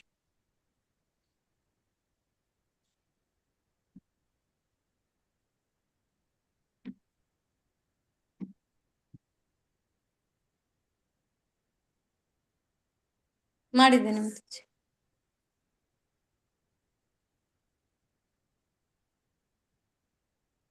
ಹಾ ಮಾತಾಜಿ, ಆಗಿದ್ದೀರಾ ಓಕೆ. ಆಗಿದ್ದೀರಲ್ಲ ಮಾತಾಜಿ? ಹಾ ಓಕೆ. ಇವತ್ತು ನಾವು ಆ ಭಗವಂತನ ಒಂದು ವಿಶ್ವರೂಪ ದರ್ಶನವನ್ನ ಮಾಡ್ಲಿಕ್ಕಿದೀವಿ. ಈ ಅಧ್ಯಾಯದಲ್ಲಿ ನಾವು ಏನೆಲ್ಲ ವಿಷಯಗಳನ್ನ ತಿಳ್ಕೊಂತೀವಿ ಅಂದ್ರೆ, ಮೊದಲಿಗೆ ವಿಶ್ವರೂಪ ಒಂದು ದರ್ಶನವನ್ನ ತೋರಿಸುವಂತ ಭಗವಂತನಿಗೆ ಅವನು ಆಗ್ರಹ ಮಾಡೋದಿಲ್ಲ. ಅವನು ಏನ್ ಮಾಡ್ತಾನೆ, ವಿನಂತಿ ಮಾಡ್ಕೋತಾನೆ. ಆದ್ರೆ ನಾವು ಯಾವತ್ತು ಭಗವಂತನಿಗೆ ಏನಂತ ಹೇಳ್ತೀವಿ, ಆದೇಶಗಳನ್ನ ಹೊರಡಿಸೋದಕ್ಕೆ ಅಥವಾ ಅವನನ್ನ ಆಗ್ರಹ ಮಾಡೋದಕ್ಕೆ ನಮ್ಗೆ ಅರ್ಹತೆ ಇಲ್ಲ. ನಾವೇನಿದ್ರು ಭಗವಂತನ ಹತ್ರ ವಿನಂತಿಸ್ಕೊಳ್ಬಹುದು. ಅದೇ ರೀತಿ ಇಲ್ಲಿ ಅರ್ಜುನ ವಿನಂತಿ ಮಾಡ್ತಾನೆ, ನಿನ್ನ ಒಂದು ಆ ರೂಪವನ್ನ ನೋಡೋದಕ್ಕೆ ನನಗೆ ಸಾಮರ್ಥ್ಯ ಇದೆ ಅಂದ್ರೆ, ಆ ಯೋಗ್ಯತೆ ಇದೆ ಅಂದ್ರೆ, ನಾನು ಅದಕ್ಕೆ ಅರ್ಹನಾಗಿದ್ರೆ ನೀನ್ ನನ್ಗೆ ಆ ಒಂದು ರೂಪವನ್ನ ತೋರಿಸು ಅಂತ ಅವನು ಕೇಳ್ಕೊತಾನೆ. ನಂತರ ಭಗವಂತ ಆ ಒಂದು ವಿಶ್ವರೂಪವನ್ನ, ಆ ಒಂದು ಸಾರ್ವತ್ರಿಕ ರೂಪವನ್ನ ಅವನು ವಿವರಿಸ್ತಾನೆ. ಆ ರೂಪ ಯಾವ ರೀತಿ ಇದೆ ಅಂತ ಸ್ವತಃ ಕೃಷ್ಣನೇ ಅದ್ರ ಬಗ್ಗೆ ಹೇಳ್ತಾನೆ. ನಂತರ ಅರ್ಜುನ ಅಲ್ಲಿವರೆಗೂ ಸಖ್ಯಭಾವದಲ್ಲಿದ್ದ, ಅಂದ್ರೆ ಸ್ನೇಹಿತನಾಗಿದ್ದ. ಆ ಒಂದು ನೆನ್ನೆಯ ಅಧ್ಯಾಯದಲ್ಲಿ ನೋಡಿದ್ವಿ, ಅವನು ಭಗವಂತನ ದೇವೋತ್ತಮ ಪರಮ ಪುರುಷ ಅಂತ ಒಪ್ಕೊಂಡ, ಮತ್ತೆ ಅವನಿಗೆ ಶರಣಾಗತಿನೂ ಹೊಂದಿದ. ಈಗ ಅವನು ಆ ಭಗವಂತನ ರೂಪವನ್ನ ಕಂಡು ವಿಸ್ಮಿತನಾಗ್ತಾನೆ. ವಿಸ್ಮಿತನಾಗಿ ಒಂದು ಅದ್ಭುತ ರೂಪವನ್ನ ನೋಡಿ ಅವನು ಆ ಒಂದು ಭಾವಪರವಶತೆಗೆ ಹೋಗ್ತಾನೆ. ಆ ಸಂದರ್ಭದಲ್ಲಿ ಇಲ್ಲಿ ಅರ್ಜುನ ಮಾತುಗಳನ್ನ ಆಡೋದಿಲ್ಲ. ಆಗ ಸಂಜಯ ಮಾತಾಡ್ಲಿಕ್ಕೆ ಶುರು ಮಾಡ್ತಾನೆ. ಅರ್ಜುನ ಏನು ಕೃಷ್ಣನನ್ನ ಆ ಒಂದು ಅವತಾರವನ್ನ, ವಿಶ್ವರೂಪವನ್ನ ನೋಡ್ತಾ ಇದ್ದಾನೆ, ಅದನ್ನ ಆ ಒಂದು ವಿಶ್ವರೂಪದ ದರ್ಶನವನ್ನ ಸಂಜಯ ಧೃತರಾಷ್ಟ್ರನಿಗೆ ತಿಳಿಸ್ಕೊಡ್ತಾನೆ. ನಂತರ ಅರ್ಜುನನ ದರ್ಶನದ ಅನುಭವ, ಕೊನೆಗೆ ಅರ್ಜುನ ಕೂಡ ಆ ಒಂದು ಅನುಭವ ಅವನಿಗೆ ಏನಾಗ್ತಿದೆ ಅದರ ಬಗ್ಗೆ ಅವನು ಹೇಳ್ತಾನೆ. ನಂತರ ಕೃಷ್ಣ ಪ್ರತ್ಯುತ್ತರವಾಗಿ ನನಗೆ ಸಾಧನ ಆಗು, ಅಂದ್ರೆ ಅವನು ಹೇಳ್ತಾನೆ, ನೀನ್ ಅನ್ಕೊಂಡಿದ್ಯಾ ಅಂದ್ರೆ ಎರಡನೇ ಅಧ್ಯಾಯದಲ್ಲಿ ಮತ್ತೆ ಮೊದಲ ಅಧ್ಯಾಯದಲ್ಲಿ ಅರ್ಜುನ ಹೇಳ್ತಾನೆ, ನನಗೆ ಅನಿರ್ಣಯ, ಏನು ಯುದ್ಧ ಮಾಡ್ಬೇಕೋ ಬೇಡವೋ ಅಂತ ಗೊತ್ತಾಗ್ತಾ ಇಲ್ಲ ಅಂತ ಅವನು ಏನೇನೋ ಕಾರಣಗಳನ್ನ ಕೊಟ್ಟಿರ್ತಾನೆ. ಅದಕ್ಕೆಲ್ಲ ಈಗ ಅವನಿಗೆ ಪರಿಪೂರ್ಣ ಉತ್ತರ ಸಿಗುತ್ತೆ. ಭಗವಂತ ಹೇಳ್ತಾನೆ, ಈ ಯುದ್ಧ ಅನ್ನುವಂಥದ್ದು ನೀನ್ ಮಾಡ್ತಾ ಇಲ್ಲ, ಈ ಯುದ್ಧ ಅನ್ನುವಂಥದ್ದು ನಿನ್ನಿಂದಲೋ ಅಥವಾ ಇನ್ಯಾರಿಂದಲೋ ಆಗ್ತಾ ಇಲ್ಲ. ಈ ಯುದ್ಧ ಏನಾಗ್ತಿದೆ, ಅದು ನನ್ನ ಯೋಜನೆ ಪ್ರಕಾರ ನಡೀತಾ ಇದೆ. ನೀನು ನನ್ನ ಯೋಜನೆಯಲ್ಲಿ ಒಂದು ನಿಮಿತ್ತ ಮಾತ್ರ, ಅಂದ್ರೆ ನೀನೊಂದು ಕಾರಣ ಅಷ್ಟೇ ಅಂತ ಇಲ್ಲಿ ಹೇಳ್ತಾನೆ. ಆ ರೀತಿ ನೀನು ನನ್ನ ಒಂದು ಸಾಧನ ಆಗು ಅಂದ್ರೆ ನನ್ನ ಆ ಒಂದು ಕಾರ್ಯದಲ್ಲಿ ನೀನು ನನಗೆ ಸಹಾಯ ಮಾಡು, ಅಂದ್ರೆ ನೀನು ನನಗೆ ನೆರವಾಗು, ಅದರಲ್ಲಿ ನೀನು ಒಬ್ಬನಾಗು ಅಂತಲ್ಲಿ ಪರಮಾತ್ಮ ಹೇಳ್ತಾನೆ. ನಂತರ ಅರ್ಜುನ ಪ್ರಾರ್ಥನೆಗಳನ್ನ ಮಾಡ್ತಾನೆ. ಈ ಒಂದು ಪ್ರಾರ್ಥನೆಗಳು ಏನಿದೆ, ಆ ಮೂಲಕ ನಾವು ಕೂಡ ತಿಳಿತೀವಿ ಭಗವಂತನನ್ನ ದರ್ಶನ ಮಾಡಿದಾಗ ನಾವು ಯಾವ ರೀತಿ ಅರ್ಜುನನ ಹಾಗೆ, ಅಂದ್ರೆ ಭಕ್ತರನ್ನ ಅನುಸರಿಸಿ ಅವರ ಹಾಗೆ ನಾವು ಪ್ರಾರ್ಥನೆಗಳನ್ನ ಯಾವ ರೀತಿ ಮಾಡೋದು ಅನ್ನೋದನ್ನ ಈ ಅಧ್ಯಾಯದಲ್ಲಿ ನಾವು ತಿಳಿತೀವಿ. ಅರ್ಜುನ ವಾಚ ಮದ್ ಅನುಗ್ರಹಾಯ ಪರಮಂ ಗುಹ್ಯಂ ಆಧ್ಯಾತ್ಮ ಸಂಜಿತಂ ಯತ್ ಪಯುಕ್ತಂ ವಚಸ್ತೇನ ಮೋಹೋ ಅಯಂ ವಿಗತೋ ಮಮ. ಅರ್ಜುನನು ಹೀಗೆ ಹೇಳಿದನು, ನೀನು ಅನುಗ್ರಹ ಮಾಡಿ ಈ ರಹಸ್ಯವಾದ ಆಧ್ಯಾತ್ಮಿಕ ವಿಷಯಗಳನ್ನು ಕುರಿತು ಉಪದೇಶ ಮಾಡಿದೆ, ಇದರಿಂದ ನನ್ನ ಮೋಹವು ನಾಶವಾಯಿತು. ಅಂದ್ರೆ ಈಗ ಅರ್ಜುನನಿಗೆ ಯಾವುದೇ ಒಂದು ಸಂದೇಹ ಅನ್ನೋದಿಲ್ಲ, ಅವನಿಗೆ ಪರಿಪೂರ್ಣವಾಗಿ ಅರಿವಾಗಿದೆ. ಕೃಷ್ಣ ಅವನು ಯಾರನ್ನ ಸ್ನೇಹಿತ ಗೆಳೆಯ ಅನ್ಕೊಂಡಿದ್ದ, ಅವನು ದೇವೋತ್ತಮ ಪರಮ ಪುರುಷ ಅಂತ ಅವನಿಗೆ ಶರಣಾಗತಿ ಕೂಡ ಆಗಿದ್ದಾನೆ. ಅವನನ್ನ ಕುರಿತು ಶ್ಲೋಕಗಳನ್ನು ಹೇಳ್ತಾನೆ. ಏನಂತ ಹೇಳ್ತಾನೆ ನೆನ್ನೆ ಅಧ್ಯಾಯದಲ್ಲಿ, ಪರಬ್ರಹ್ಮ ಪರಂಧಾಮ ಪವಿತ್ರಂ ಅಂತೆಲ್ಲ ಹೇಳ್ತಾರೆ. ಅಂದ್ರೆ ಭಗವಂತನ ಬಗ್ಗೆ ಕುರಿತು ಅವನು ಹೇಳ್ತಾನೆ, ಇದೆಲ್ಲ ನಾನು ನಿನ್ನನ್ನ ಹೊಗಳಿ ಹೇಳ್ತಾ ಇರುವಂತದ್ದೆಲ್ಲ ಅಂದ್ರೆ ಎಲ್ಲ ದೇವರ್ಷಿಗಳು ಮಹರ್ಷಿಗಳು ಕೂಡ ಇದನ್ನ ನನಗೂ ಮೊದಲು ಇದನ್ನೇ ಹೇಳಿದ್ದಾರೆ ಅನ್ನೋದನ್ನ ನಾನು ನೆನ್ನೆ ಅಧ್ಯಾಯದಲ್ಲಿ ಹೇಳೋದನ್ನ ನಾವು ಕೇಳಿದ್ದೀವಿ. ಈಗ ಅರ್ಜುನನಿಗೆ ಕೃಷ್ಣನ ಶ್ರೇಷ್ಠತೆಯ ಬಗ್ಗೆ ಈಗಾಗಲೇ ಮನವರಿಕೆ ಆಗಿದ್ದರೆ ಅವನು ಏಕೆ ವಿಶ್ವರೂಪವನ್ನು ನೋಡಲು ಬಯಸಿದನು? ಅಂದ್ರೆ ಅವನಿಗೆ ಗೊತ್ತಾಗಿದೆ ಕೃಷ್ಣ ದೇವೋತ್ತಮ ಪರಮ ಪುರುಷ ಅಂತ, ಇಲ್ಲ ತಿಳಿದಿತ್ತು ಕೂಡ ಅವನು ಈಗ ಯಾಕೆ ಅದನ್ನ ನೋಡ್ಬೇಕು ಅಂತ ಬಯಸ್ತಾ ಇದ್ದಾನೆ? ಹರೇ ಕೃಷ್ಣ, ಯಾಕೆ ಕೇಳ್ತಾ ಇರ್ಬೋದು ಅವನು?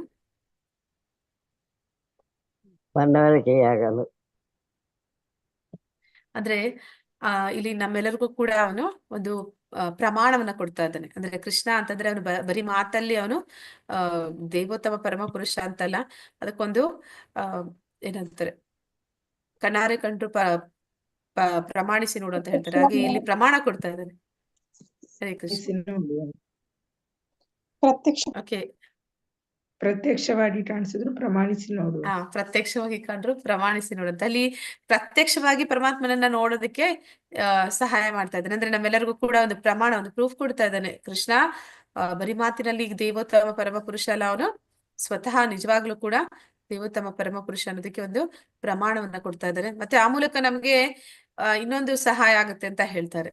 ಏನು ಅಂತಂದ್ರೆ ನಾವು ಅಂದ್ರೆ ಆ ಒಂದು ಕುರುಕ್ಷೇತ್ರ ಯುದ್ಧ ಆಗಿ 5,000 ವರ್ಷಗಳು ಕಳೆದಿದೆ. ಈಗಲೂ ಕೂಡ ಅನೇಕ ಜನ ಭೂಮಿ ಮೇಲೆ ನಾನು ಭಗವಾನ್, ನಾನು ದೇವೋತ್ತಮ ಪರಮ ಪುರುಷ ಅಥವಾ ನಾನೇ ದೇವರು ಅಂತ ಹೇಳ್ಕೊಳ್ಳುವಂತಹ ಏನಂತ ಹೇಳ್ತಾರೆ, ಎಲ್ಲರನ್ನು ಜನರನ್ನ ಯಾಮಾರಿಸುವಂತವ್ರು ಅನೇಕ ಜನ ಬರ್ತಾರೆ. ಅವರನ್ನ ಕಂಡಾಗ ನಮಗೆ ಒಂದು ಉದಾಹರಣೆ ಇದು.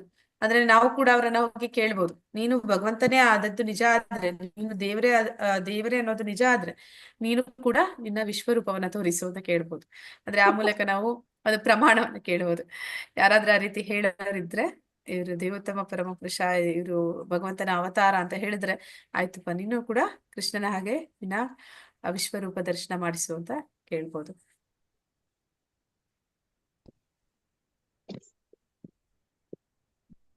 ಭವಾಪ್ಯಯೋ ಹಿ ಭೂತಾನಾಂ ಶ್ರುತೌ ವಿಸ್ತರಶೋ ಮಯಾ ತ್ವತ್ತಃ ಕಮಲಪತ್ರಾಕ್ಷಾಂ ಮಹಾತ್ಯಾಂ ಅಪಿ ಚಾವ್ಯಯಂ. ಕಮಲ ನೇತ್ರನೆ, ಪ್ರತಿಯೊಂದು ಜೀವಿಯ ಹುಟ್ಟು ಮತ್ತು ಸಾವಿನ ವಿಷಯವನ್ನು ನಿನ್ನಿಂದ ವಿವರವಾಗಿ ಕೇಳಿದೆನು ಎಂದು ಕೊನೆಯಾಗದ ನಿನ್ನ ವೈಭವಗಳನ್ನು ಅರ್ಥ ಮಾಡಿಕೊಂಡಿದ್ದೇನೆ. ಅಂದ್ರೆ ಇಲ್ಲಿವರೆಗೂ ಏನೆಲ್ಲ ತಿಳ್ಕೊಂಡ ಅರ್ಜುನ ಅನ್ನೋದನ್ನ ಹೇಳ್ತಾ ಇದ್ದಾನೆ. ಆದ್ರೆ ಹುಟ್ಟು ಅನ್ನುವಂಥದ್ದು ಹೇಗಿರುತ್ತೆ ಅಂದ್ರೆ, ನಮ್ಮ ಹುಟ್ಟು ಹೇಗಿರುತ್ತೆ, ಭಗವಂತನ ಹುಟ್ಟು ಯಾವ ತರ ಇರುತ್ತೆ, ಮತ್ತೆ ಸಾವಿನ ವಿಷಯ ಆ ಒಂದು 8ನೇ ಅಧ್ಯಾಯದಲ್ಲಿ ಸಾವು ಅಂದ್ರೆ ಏನು, ಆತ್ಮ ಹೇಗೆ ಒಂದು ದೇಹವನ್ನ ಬಿಟ್ಟು ಇನ್ನೊಂದು ದೇಹಕ್ಕೆ ಹೋಗುತ್ತೆ, ಇನ್ನೊಂದು ದೇಹವನ್ನ ಹೇಗೆ ಅದು ಆರಿಸ್ಕೊಳ್ಳುತ್ತೆ, ಅದಕ್ಕೆ ಆರಿಸ್ಕೊಳ್ಳೋದಕ್ಕೆ ಆ ಒಂದು ಸಾವಿನ ಸಂದರ್ಭದಲ್ಲಿ ಅದರ ಮನಸ್ಥಿತಿ, ಅದರ ಮೇಲೆ ಎಷ್ಟೊಂದು ಪರಿಣಾಮ ಬೀರುತ್ತೆ, ಇದೆಲ್ಲವನ್ನು ಕೂಡ ನಾನು ಈಗಾಗ್ಲೇ ಪರಮಾತ್ಮ ನಿನ್ನಿಂದ ಕೇಳಿ ತಿಳ್ಕೊಂಡಿದ್ದೀನಿ. ಆ ನಂತರ ಬಂದದ್ದು 7ನೇ ಅಧ್ಯಾಯದಲ್ಲಿ, 9ನೇ ಅಧ್ಯಾಯದಲ್ಲಿ, ಈಗ 10ನೇ ಅಧ್ಯಾಯದಲ್ಲೂ ಕೂಡ ಭಗವಂತನ ಒಂದು ವೈಭವಗಳನ್ನ, ಐಶ್ವರ್ಯ ಭಾವವನ್ನ ಕೃಷ್ಣ ಹೇಳಿದ್ದಾನೆ. ಇದನ್ನೆಲ್ಲ ನಾನೀಗ ಅರ್ಥ ಮಾಡಿಕೊಂಡಿದ್ದೀನಿ ಅಂತೇಳಿ ಹೇಳ್ತಾ ಇದ್ದಾನೆ ಅರ್ಜುನ. ಏವಂ ಏತದ್ ಯಥಾತ್ ತತ್ವಂ ಆತ್ಮನಂ ಪರಮೇಶ್ವರ ದೃಷ್ಟುಂ ಇಚ್ಛಾಮಿ ತೇ ರೂಪಂ ಐಶ್ವರಂ ಪುರುಷೋತ್ತಮ. ಪರಮಪ್ರಭುವೆ, ಪುರುಷೋತ್ತಮನೆ, ನೀನು ನಿನ್ನನ್ನು ವರ್ಣಿಸಿಕೊಂಡಂತೆ ನಿನ್ನ ವಾಸ್ತವ ಸ್ಥಿತಿಯಲ್ಲಿ ನನ್ನ ಮುಂದೆ ಕಾಣುತ್ತಿದ್ದೇನೆ. ಆದರೂ ನೀನು ಈ ವಿಶ್ವದ ಅಭಿವ್ಯಕ್ತಿಯಲ್ಲಿ ಹೇಗೆ ಪ್ರವೇಶಿಸಿರುವೆ ಎಂದು ಕಾಣಲು ಬಯಸುತ್ತೇನೆ. ನೀನು ಆ ರೂಪವನ್ನು ನೋಡಲು ನಿನ್ನ ಆ ರೂಪವನ್ನು ನೋಡಲು ಬಯಸುತ್ತೇನೆ. ಅಂದ್ರೆ ಇಲ್ಲಿ ಕೃಷ್ಣ ಅಥವಾ ರಾಮ ಅಥವಾ ನರಸಿಂಹ ಅವನ ಬೇರೆ ಬೇರೆ ಅವತಾರಗಳು ಅವೆಲ್ಲವೂ ಕೂಡ ಯಾವಾಗ್ಲೂ ಕೂಡ ಸದಾಕಾಲ ಇರುವಂತವು. ಅಂದ್ರೆ ಬೇರೊಂದು ಲೋಕಗಳಲ್ಲಿ, ಬೇರೊಂದು ಆಧ್ಯಾತ್ಮಿಕ ಲೋಕಗಳಲ್ಲಿ ಆ ಲೀಲೆಗಳು ಸದಾ ನಡೀತಾ ಇರುವಂತದ್ದು. ಆದ್ರೆ ಈಗ ಪರಮಾತ್ಮ ಏನು ತೋರಿಸ್ತಾ ಇದ್ದಾನೆ ವಿಶ್ವರೂಪ, ಅದು ಆ ರೀತಿ ಭಗವಂತನ ಒಂದು ಆಧ್ಯಾತ್ಮಿಕ ರೂಪ ಅಲ್ಲ. ಅವನ ಆಧ್ಯಾತ್ಮಿಕ ಜಗತ್ತಿನಲ್ಲಿ ಅದನ್ನ ಕಾಣ್ಲಿಕ್ಕೂ ಸಾಧ್ಯ ಇಲ್ಲ. ಯಾಕೆ ಅಂತಂದ್ರೆ ಈ ಒಂದು ರೂಪ ಅವನು ಏನನ್ನ ತೋರಿಸ್ತಿದ್ದಾನೆ ಅದು ಈ ಭೌತಿಕ ಜಗತ್ತಿನ ಅಭಿವ್ಯಕ್ತಿ. ಈ ಭೌತಿಕ ಜಗತ್ತು ಅದು ಶಾಶ್ವತನಾ? ಹರೇ ಕೃಷ್ಣ. ಶಾಶ್ವತ ಅಲ್ಲ. ಹಾಗಾದ್ರೆ ಅವನೀಗ ತೋರಿಸ್ತಾ ಇರುವಂತಹ ವಿಶ್ವರೂಪ ಕೂಡ ಅದು ಶಾಶ್ವತ ಅಲ್ಲ. ಅಂದ್ರೆ ಈ ಒಂದು ಭೌತಿಕ ಜಗತ್ತಿನಲ್ಲಿ ಅವನು ಎಲ್ಲೆಲ್ಲಿ ಯಾವ ರೂಪದಲ್ಲಿ ಹೇಗೆ ಆವರಿಸ್ಕೊಂಡಿದ್ದಾನೆ ಅನ್ನೋದನ್ನ ತೋರಿಸ್ತಾ ಇದ್ದಾನೆ.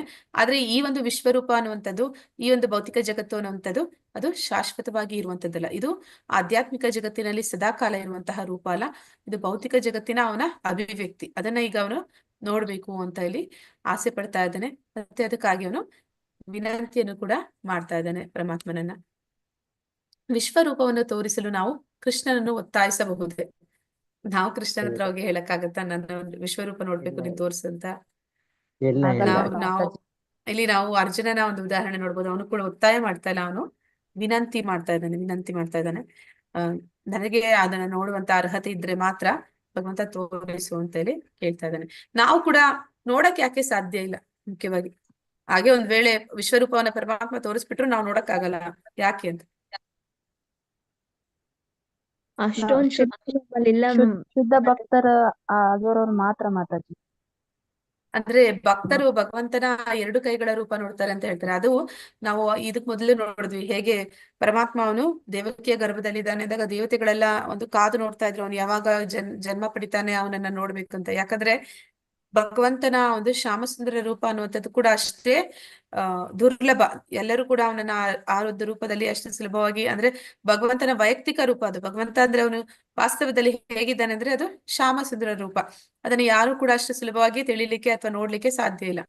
ಈಗ ಪರಮಾತ್ಮ ಅವನ ಒಂದು ವಿಶ್ವರೂಪವನ್ನ ಅವನು ತೋರಿಸ್ತಾ ಇದ್ದಾನೆ. ಅದು ಆ ಒಂದು ಭೌತಿಕ ಜಗತ್ತಿನ ಅಭಿವ್ಯಕ್ತಿನೇ ಆಗಿರ್ಬೋದು. ಅದನ್ನ ಕಾಣೋದಕ್ಕೂ ಕೂಡ ನಮ್ಮಲ್ಲಿ ಭಕ್ತಿ ಅನ್ನೋದಕ್ಕಿಂತ ಹೆಚ್ಚಾಗಿ ಇಲ್ಲಿ ಭಗವಂತನ ಕರುಣೆ ಬೇಕು. ಅವನು ದಿವ್ಯ ಚಕ್ಷುವನ್ನ ಕೊಡ್ತಾನೆ ಅರ್ಜುನನಿಗೆ. ಆ ಕಾರಣದಿಂದ ಅವನು ಅದನ್ನ ನೋಡಕ್ಕೆ ಸಾಧ್ಯ ಆಗುತ್ತೆ. ಅಂದ್ರೆ ಅಲ್ಲಿ ಆ ಒಂದು ಕುರುಕ್ಷೇತ್ರ ಯುದ್ಧದ ಸಮಯದಲ್ಲಿ ಅವನು ಆ ವಿಶ್ವರೂಪವನ್ನ ತೋರಿಸ್ತಾ ಇದ್ದಾನೆ. ಅಲ್ಲಿ ಎಷ್ಟು ಜನ ಇದ್ರು? ಯುದ್ಧ ಭೂಮಿಯಲ್ಲಿ ಎಷ್ಟು ಜನ ಇದ್ರು? ಹರೇ ಕೃಷ್ಣ. ಲಕ್ಷಾನುಗಟ್ಲೆ ಇದ್ದರು. 18 ಅಕ್ಷೋಣಿ ಸೈನ್ಯ ಇತ್ತು. ಅಷ್ಟು ಜನ ಅದನ್ನ ನೋಡಕ್ಕಾಯ್ತಾ? ನೋಡಿದ್ರ ಅವರೆಲ್ಲ? ಇಲ್ಲ, ನೋಡ್ಲಿಕ್ಕಾಗ್ಲಿಲ್ಲ. ಯಾಕೆ ನೋಡ್ಲಿಕ್ಕಾಗ್ಲಿಲ್ಲ ಅವ್ರ? ಆ ದಿವ್ಯ ಶಕ್ತಿಯನ್ನ ಕೊಟ್ಟಿದ್ದು ಬರೀ ಅರ್ಜುನನಿಗೆ ಮಾತ್ರ ಮಾತಾಜಿ. ಆ ಒಂದು ಏನಂತಾರೆ ದಿವ್ಯ ಚಕ್ಷುಗಳನ್ನ ಭಗವಂತ ಅರ್ಜುನನಿಗೆ ಕೊಟ್ಟಾಗ ಅವ್ನು ನೋಡೋದಕ್ಕೆ ಸಾಧ್ಯ ಆಯ್ತು. ನಾವು ಹಾಗೆ ಆ ದಿವ್ಯ ಚಕ್ಷು ಭಗವಂತ ಕೊಟ್ರೆ ನಾವು ನೋಡ್ಬೋದು. ಇಲ್ಲಾಂದ್ರೆ ಈಗ್ಲೂ ಕೂಡ ಭಗವಂತ ಆ ವಿಶ್ವರೂಪದಲ್ಲಿ ಏನ್ ತೋರಿಸ್ತಾ ಅದು ಆ ಅಭಿವ್ಯಕ್ತಿ ಈಗ್ಲೂ ಕೂಡ ವಾಸ್ತವದಲ್ಲಿ ಅವನು ಇದಾನೆ. ಅದೇ ರೀತಿ ಅವನು ಒಂದು ಅಂಶ, ಅಂದ್ರೆ ಅವನ ಸ್ವಾಂಶ ವಿಸ್ತರಣೆ ಪರಮಾತ್ಮನಾಗಿ ಈ ಇಡೀ ಜಗತ್ತನ್ನ ಆವರಿಸ್ಕೊಂಡಿದ್ದಾನೆ. ಆದ್ರೆ ನಾವು ಅದನ್ನು ಕಾಣೋದಕ್ಕೆ ಸಾಧ್ಯ ಇಲ್ಲ, ಯಾಕಂದ್ರೆ ನಮ್ಗೆ ಅಂತಹ ಒಂದು ಕಣ್ಣುಗಳು ಇಲ್ಲ. ಮನಸ್ಸೇ ಯದಿ ಚಕ್ಯಂ ಮಯಾ ದೃಷ್ಟುಂ ಇತಿ ಪ್ರಭೋ ಯೋಗೇಶ್ವರ ತಥೋ ಮೇ ತ್ವಂ ದರ್ಶಯಾತ್ಮಾನಂ ಅವ್ಯಯಂ. ಓ ಪ್ರಭುವೆ, ಯೋಗೇಶ್ವರನೇ, ನಿನ್ನ ವಿಶ್ವರೂಪವನ್ನು ನಾನು ನೋಡಬಲ್ಲೆ ಎಂದು ನೀನು ಭಾವಿಸುವೆಯಾದರೆ ಆ ನಿನ್ನ ಅಪರಿಮಿತ ವಿಶ್ವರೂಪವನ್ನು ತೋರಿಸು. ಅಂದ್ರೆ ನನ್ನಿಂದ ಅದನ್ನ ನೋಡೋದಕ್ಕೆ ಸಾಧ್ಯ ಆಗುತ್ತೆ ಅನ್ನೋ ಹಾಗಿದ್ರೆ ಮಾತ್ರ ನೀನ್ ಅದನ್ನ ತೋರಿಸು. ನನಗೆ ಅದನ್ನ ನೋಡ್ಬೇಕು ಅಂತ ಇಚ್ಛೆ ಆಗಿದೆ ಅಂತ ಹೇಳಿ ಕೇಳ್ತಾ ಇದ್ದಾನೆ. ಶ್ರೀ ಭಗವಾನ್ ವಾಚ ಪಶ್ಯ ಮೇ ಪಾರ್ಥ ರೂಪಾಣಿ ಶತಾಶೋ ಅಥ ಸಹಸ್ರಶಃ ನಾನಾ ವಿಧಾನಿ ದಿವ್ಯಾನಿ ನಾನಾ ವರ್ಣಾಕೃತೀನಿ ಚ. ಅಂದ್ರೆ ಈಗ ಒಂದು ರೂಪ ಯಾವ ರೀತಿ ಇದೆ ಅನ್ನೋದನ್ನ ಇಲ್ಲಿ ಭಗವಂತ ಹೇಳ್ತಾ ಇದ್ದಾನೆ. ಆ ರೂಪ ಯಾವ ರೀತಿ ಇದೆ ಅಂತ ಹೇಳ್ತಾ ಇದ್ದಾನೆ ಅಂದ್ರೆ ದೇವೋತ್ತಮ ಪರಮ ಪುರುಷನು ಹೇಳಿದನು, ಪೃಥೆಯ ಮಗನಾದ ನನ್ನ ಪ್ರೀತಿಯ ಅರ್ಜುನ, ನನ್ನ ಸಿರಿಗಳನ್ನು ನಾನಾ ವಿಧವಾದ ದಿವ್ಯ ವರ್ಣಗಳ ನನ್ನ ಕೋಟ್ಯಾಂತರ ರೂಪಗಳನ್ನ ನೋಡು. ಅಂದ್ರೆ ನಾವೆಲ್ಲರೂ ಕೂಡ ಭಗವಂತನ ಆ ವಿಶ್ವರೂಪದ ಒಂದು ಭಾಗ. ಅಂದ್ರೆ ನಮ್ಮೆಲ್ಲರಲ್ಲೂ ಕೂಡ ಪರಮಾತ್ಮನಾಗಿ ಅವನಿದ್ದಾನೆ. ನಮ್ಮ ಒಂದು ದೇಹದಲ್ಲಿ ಏನು ಕಣ್ಣುಗಳು, ಕಿವಿ, ಮೂಗು, ಬಾಯಿ, ಕೈ, ಕಾಲಿದೆ, ಅದೆಲ್ಲವೂ ಕೂಡ ಅಲ್ಲಿ ಭಗವಂತ ಅದೇ ರೂಪದಲ್ಲಿ ತೋರಿಸ್ತಾ ಇದ್ದಾನೆ. ಅಂದ್ರೆ ಅವನ ಒಂದು ರೂಪದಲ್ಲಿ ಎಲ್ಲರೂ ಕೂಡ ಅಡಕವಾಗಿದ್ದಾರೆ. ಅವರನ್ನ ತೋರಿಸ್ತಾ ಹೇಳ್ತಾ ಇದ್ದಾನೆ ಪರಮಾತ್ಮ, ನೋಡು ನನ್ನ ರೂಪವನ್ನ, ಇಲ್ಲಿ ನನ್ನ ಒಂದು ನಾನಾ ವಿಧವಾದ ದಿವ್ಯ ವರ್ಣದ ನನ್ನ ಕೋಟ್ಯಾಂತರ ರೂಪಗಳನ್ನ ನೀನು ಒಟ್ಟಾರೆ ನೋಡು, ನನ್ನ ಸಿರಿಯನ್ನ ನೋಡು, ನನ್ನ ಐಶ್ವರ್ಯವನ್ನ ನೋಡು ಅಂತ ಹೇಳಿ ತೋರಿಸ್ತಾ ಇದ್ದಾನೆ. ಈ ಚಿತ್ರದಲ್ಲಿ ಕೂಡ ನಾವು ನೋಡೋದಕ್ಕೆ ಸಾಧ್ಯ ಆಗುತ್ತೆ. ಅಂದ್ರೆ ಭಗವಂತ ಅವನ ಒಂದು ವಿಶ್ವರೂಪ ಅಂತಂದ್ರೆ ಯಾವ ರೀತಿ ಇರುತ್ತೆ ಅಂತ. ಅಂದ್ರೆ ಅವನ ಒಂದು ಅನೇಕ ಅನೇಕ ದೃಶ್ಯಗಳದು ಒಂದೇ ಕಡೆ ಒಂದೇ ಸತಿ ಕಾಣೋದಕ್ಕೆ ಸಾಧ್ಯ ಆಗುತ್ತೆ ಅಂತ.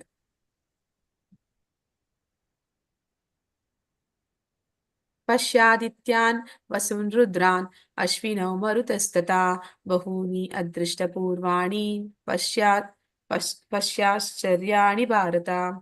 ಭರತ ವಂಶಜರಲ್ಲಿ ಶ್ರೇಷ್ಠನಾದವನು. ಆದಿತ್ಯರು, ವಸುಗಳು, ರುದ್ರರು, ಅಶ್ವಿನಿ ಕುಮಾರರು ಮತ್ತು ಇತರ ದೇವತೆಗಳ ವಿವಿಧ ಅಭಿವ್ಯಕ್ತಿಗಳನ್ನು ನೋಡು. ಈವರೆಗೆ ಯಾರೂ ನೋಡದಿರುವ ಮತ್ತು ಕೇಳದಿರುವ ಆಶ್ಚರ್ಯಗಳನ್ನು ನೋಡು. ಅಂದ್ರೆ ನಾವು ಆ ಒಂದು 10ನೇ ಅಧ್ಯಾಯದಲ್ಲಿ ಅವನ ವೈಭವಗಳನ್ನೆಲ್ಲ ಹೇಳಿದ. ಅವನು ಆದಿತ್ಯರಲ್ಲಿ ಆದಿತ್ಯ ಪುತ್ರ ವಾಮನನಾಗಿದ್ದ, ವಸುಗಳಲ್ಲಿ ಏನಾಗಿದ್ದ, ಮತ್ತೆ ರುದ್ರರಲ್ಲಿ ಶಿವನಾಗಿದ್ದ, ಅಶ್ವಿನಿ ಕುಮಾರರು, ಎಲ್ಲ ದೇವತೆಗಳು ಎಲ್ಲರನ್ನೂ ಕೂಡ ಈಗ ಒಮ್ಮೆಲೆ ಅವನ ಒಂದು ವಿಶ್ವರೂಪದಲ್ಲಿ ಅವನು ತೋರಿಸ್ತಾ ಇದ್ದಾನೆ. ಅದು ಯಾವ ರೀತಿ ಕಾಣಿಸ್ತಿದೆ ಅಂತ ಇಲ್ಲಿ ಹೇಳ್ತಾ ಇದ್ದಾನೆ. ಅದು ಅದ್ಭುತವಾಗಿದೆ, ಆಶ್ಚರ್ಯಕರವಾಗಿದೆ. ಇದು ಒಂದೇ ಕಡೆ ಒಂದೇ ಒಂದು ಇದ್ದಲ್ಲಿ ಅವನು ಅರ್ಜುನ ಪ್ರತಿಯೊಂದನ್ನು ನೋಡ್ತಾ ಇದ್ದಾನೆ. ಇವರೆಲ್ಲರೂ ಕೂಡ ಆ ಊರ್ಧ್ವ ಲೋಕಗಳಲ್ಲಿ ಭಗವಂತನ ಒಂದು ದೇವತೆಗಳು, ಒಂದು ಸ್ವರ್ಗಲೋಕ ಮತ್ತೆ ಬ್ರಹ್ಮಲೋಕ, ಸತ್ಯಲೋಕ, ಅಲ್ಲಿ ಇರುವಂತಹ ಎಲ್ಲ ದೇವತೆಗಳನ್ನು ಕೂಡ ಅವನ ಒಂದು ವಿಶ್ವರೂಪದಲ್ಲಿ ಅವನು ಕಾಣ್ಲಿಕ್ಕೆ ಸಾಧ್ಯ ಆಗ್ತಾ ಇದೆ. ಅದನ್ನ ಇಲ್ಲಿ ಪರಮಾತ್ಮ ಅವನಿಗೆ ತೋರಿಸ್ತಿದ್ದಾನೆ. ಅರ್ಜುನನಿಗೆ ಮಾತ್ರ ವಿಶ್ವರೂಪ ಏಕೆ ಕಾಣಿಸಿತು? ಹರೇ ಕೃಷ್ಣ. ನಾನು ಆಗ್ಲೇ ಕೇಳ್ಬಿಟ್ಟೆ ಅದನ್ನ. ದಿವ್ಯ ಚಕ್ಷುವನ್ನ ಕೊಟ್ಟಿದ್ದ ಪರಮಾತ್ಮ. ಅಲ್ಲಿ 18 ಅಕ್ಷೋಣಿ ಎಷ್ಟು ಜನ ಇದ್ರು ಕೂಡ ಆ ರೂಪವನ್ನು ಕಂಡದ್ದು ಅದು ಅರ್ಜುನ. ಇಹೈಕಾಸ್ತ್ವಂ ಜಗತ್ಕೃತ್ಸ್ನಂ ಪಶ್ಚಾದ್ಯಾಸಾಚರಾಚರಂ ಮಮ ದೇಹೇ ಗುಡಾಕೇಶ ಯಚ್ಚಾನ್ಯಾದ್ ದೃಷ್ಟಂ ಇಚ್ಛಸಿ. ಇಲ್ಲಿ ಗುಡಾಕೇಶ ಅಂತ ಹೇಳ್ತಾ ಇದ್ದಾನೆ ಅರ್ಜುನನನ್ನ. ಗುಡಾಕೇಶ ಅಂತಂದ್ರೆ ಅವನು ಕತ್ತಲೆಯನ್ನ ಒಂದು ನಿದ್ರೆಯನ್ನ, ಅಜ್ಞಾನವನ್ನ ಗೆದ್ದವನು ಅಂತ. ಅರ್ಜುನ, ನೀನು ಏನೇನನ್ನು ನೋಡಲು ಬಯಸುತ್ತೀಯೋ ಅದೆಲ್ಲವನ್ನು ಒಮ್ಮೆಗೆ ಈ ನನ್ನ ದೇಹದಲ್ಲಿ ನೋಡು. ನೀನು ಈಗ ಏನೇನನ್ನು ನೋಡಲು ಬಯಸುತ್ತೀಯೋ ಮತ್ತು ಮುಂದೆ ಏನೇನನ್ನು ನೋಡಲು ಬಯಸಬಹುದು ಅದೆಲ್ಲವನ್ನು ಈ ವಿಶ್ವರೂಪವು ನಿನಗೆ ತೋರಿಸುವುದು. ಚರಾಚರವಾದದ್ದೆಲ್ಲವೂ ಸಂಪೂರ್ಣವಾಗಿ ಒಂದು ಸ್ಥಳದಲ್ಲಿಯೇ ಇವೆ. ಅಂದ್ರೆ ಈ ಒಂದು ವಿಶ್ವರೂಪ ಅದು ಎಂತ ಒಂದು ಅದ್ಭುತ ದರ್ಶನ ಅಂತಂದ್ರೆ, ನಮ್ಗೆ ಈಗ ಅದನ್ನ ಏನಂತ ವರ್ಣಿಸ್ತಾರೆ ಅಂತಂದ್ರೆ, ಪ್ರಭುಪಾದ್ರೆ ಈಗ ನಾವ್ ಯಾವ್ದಾದ್ರು ಒಂದು 3D ಮೂವಿ ನೋಡ್ಬೇಕಂತಂದ್ರೆ ಅದರ ಒಂದು ಎಫೆಕ್ಟ್ ನಮ್ಗೆ ಬೇಕು ಅಂದ್ರೆ ನಾವು 3D ಗ್ಲಾಸ್ ಹಾಕೋತೀವಲ್ಲ, ಆ ರೀತಿ ಒಂದು ದಿವ್ಯ ಚಕ್ಷು ಈಗ ಅವನಿಗೆ ಸಿಕ್ಕಿರುವಂತದ್ದು. ಮತ್ತೆ ಅದರಲ್ಲಿ ಇನ್ನ ಎಷ್ಟೆಲ್ಲ ಅದ್ಭುತವಾದ ಒಂದು ದೃಶ್ಯ ಅಂತಂದ್ರೆ, ಇಡೀ ಒಂದು ಆಕಾಶ ಅದು ಪರದೆಯಾಗಿದೆ. ಆ ಒಂದು ಪರದೆಯಲ್ಲಿ ಪರಿಪೂರ್ಣವಾಗಿ ಭಗವಂತನ ಒಂದು ವಿಶ್ವರೂಪವನ್ನ ನೋಡ್ತಾ ಇದ್ದಾನೆ.